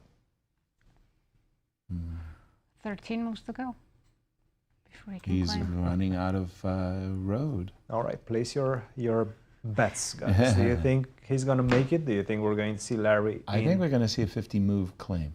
You think we're going to see Larry in tiebreaks? Yes. For a moment I believe there, so too. I believe so too. For a moment there, when he had that chance of king c5 or b6, I thought Max was going to win his first game in the tournament. Yeah. What a role of a spoiler that would have been for Larry. But he's fighting. He's been fighting for 100 and something moves to make it into the playoffs tomorrow. What's the longest game you've played, Yasser? If you remember. Yeah, I remember very well. It was the game that couldn't devour China. It went, I'm not joking, like 220 moves, but it was played over like 7 days and 13 adjournments. I think I wiped out my teammate, my team captain, John Donaldson. I'm not kidding. My team captain. Oh, John Donaldson. He eloped. My team captain eloped with Elena Ashmaskaya, the #1 player for the Soviet team. I know. Christian rescue us here. Oh, that was terrible. I lost a team captain during the game, yes. Oh, it was too funny. It was too funny. Natasha, Larry's wife, became our team captain. We're back to winning. Let's go back. Let's forget about Yasser. Let's go back to that beautiful game right now. Oh, hold on. He can play queen e6 Queen check. e6, this is it. Queen e6 check forces the trade of queens. Queen e6 check. It's over. That is absolutely over. Wow. Oh, it does. Yes. Queen e what?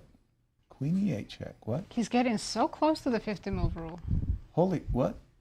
Okay, it's still winning, but he needs to play that queen e6 move. Queen e7 and queen e6 next. Okay, so yeah. Okay, can you show me how queen e6? Okay. I still don't see it. Check. Oh, yeah, I see Yeah, it. Never d5 mind. versus Yes. 6, yeah. Yeah. I see. Yes. Wow. Queen He's e7. done it. Yeah. We almost made 154. it. Almost made it without laughter. Oh, it's too funny. Guys, don't lose it yet. We're just Don't about to we- see him win the game. Yeah, just the moment he's ready to win the game. He that made was it. when I he- cannot believe it. He actually made it. Yeah, he's Wow, playing just before. 9 moves away from 50 moves. Whew. He's going to be like 6 moves away when the position changes. That is... There it is, queen so- e6 check. So the That's so idea is sad for if you Larry. go king d8, there's queen d5. That trades the queens right away, right? Yeah, if you go king c7, I give queen d6 check. Queen d6 check. That's it. If you go to c8, now I have queen c6. If you go to b7, I now have d5. And this is the current position. I think Larry knows it now. This is so sad. It's sad. Don't laugh. Don't laugh, Yasser. I don't know why you're laughing. Poor Larry. I feel so Larry. bad for Larry. I know. I mean, I cannot. He's gonna watch the show after. You're never gonna be friends with Larry anymore. I'm off the Christmas list. I can You're tell off you his right. Christmas list. I can't believe you're laughing at the poor guy's misfortunes. He almost made it. Oh. The tie breaks. Wow. Oh, terrible. John is on the phone. Yeah, Oh my yeah, goodness. yeah. 14 seconds for Larry. It's tough. It's tough right now. There's nothing he can do. 8 seconds. He needs to make a move. Okay. Uh-oh, here we go. And Oh, a he handshake. resigns. Handshake. Oh. Oh. Wow. He did. What an Oh my goodness. And Larry what is an just- eventful game. He's out. Now this is really sad for Larry. He fought so hard. 154 moves. Wow. Wow. What a tour de force. finish for our senior Look at championship. him. Max is drained. He's just about to collapse. And he beat the 50 move rule, By 8 Max. moves. Oh. 8 moves. Oh, that was so close. Larry didn't even look to check whether he I mean, made he it. was so close. This is... But there were so many opportunities for Larry to hide his king on the A file. That was the shocking part about all of this. Let's have a look at what happened An today. extraordinary championship round. We have a champion in the juniors, Andy Woodward, who was very impressive throughout the event. Very deserved win. In the junior girls, Another very deserving champion. absolutely, Zoe Tang. She won her last game to not go into the playoffs and won with clear first. And now we know that we have a playoff tomorrow. There's 3 players who can win the event: Vladimir Akopian, Alex Shabalov, and Alex Fishbein. as Larry Christiansen came so close to making it a four-way tie that couldn't hold the draw. Couldn't He hold was the position. 6 moves away. And this is our schedule. So classical tournament is over. Tomorrow we have playoffs. We begin at 12 p.m. Central Time. Thank you everyone for watching our show. We are going to see you tomorrow for the playoffs. Good night from St. Louis. Thank you and see you soon.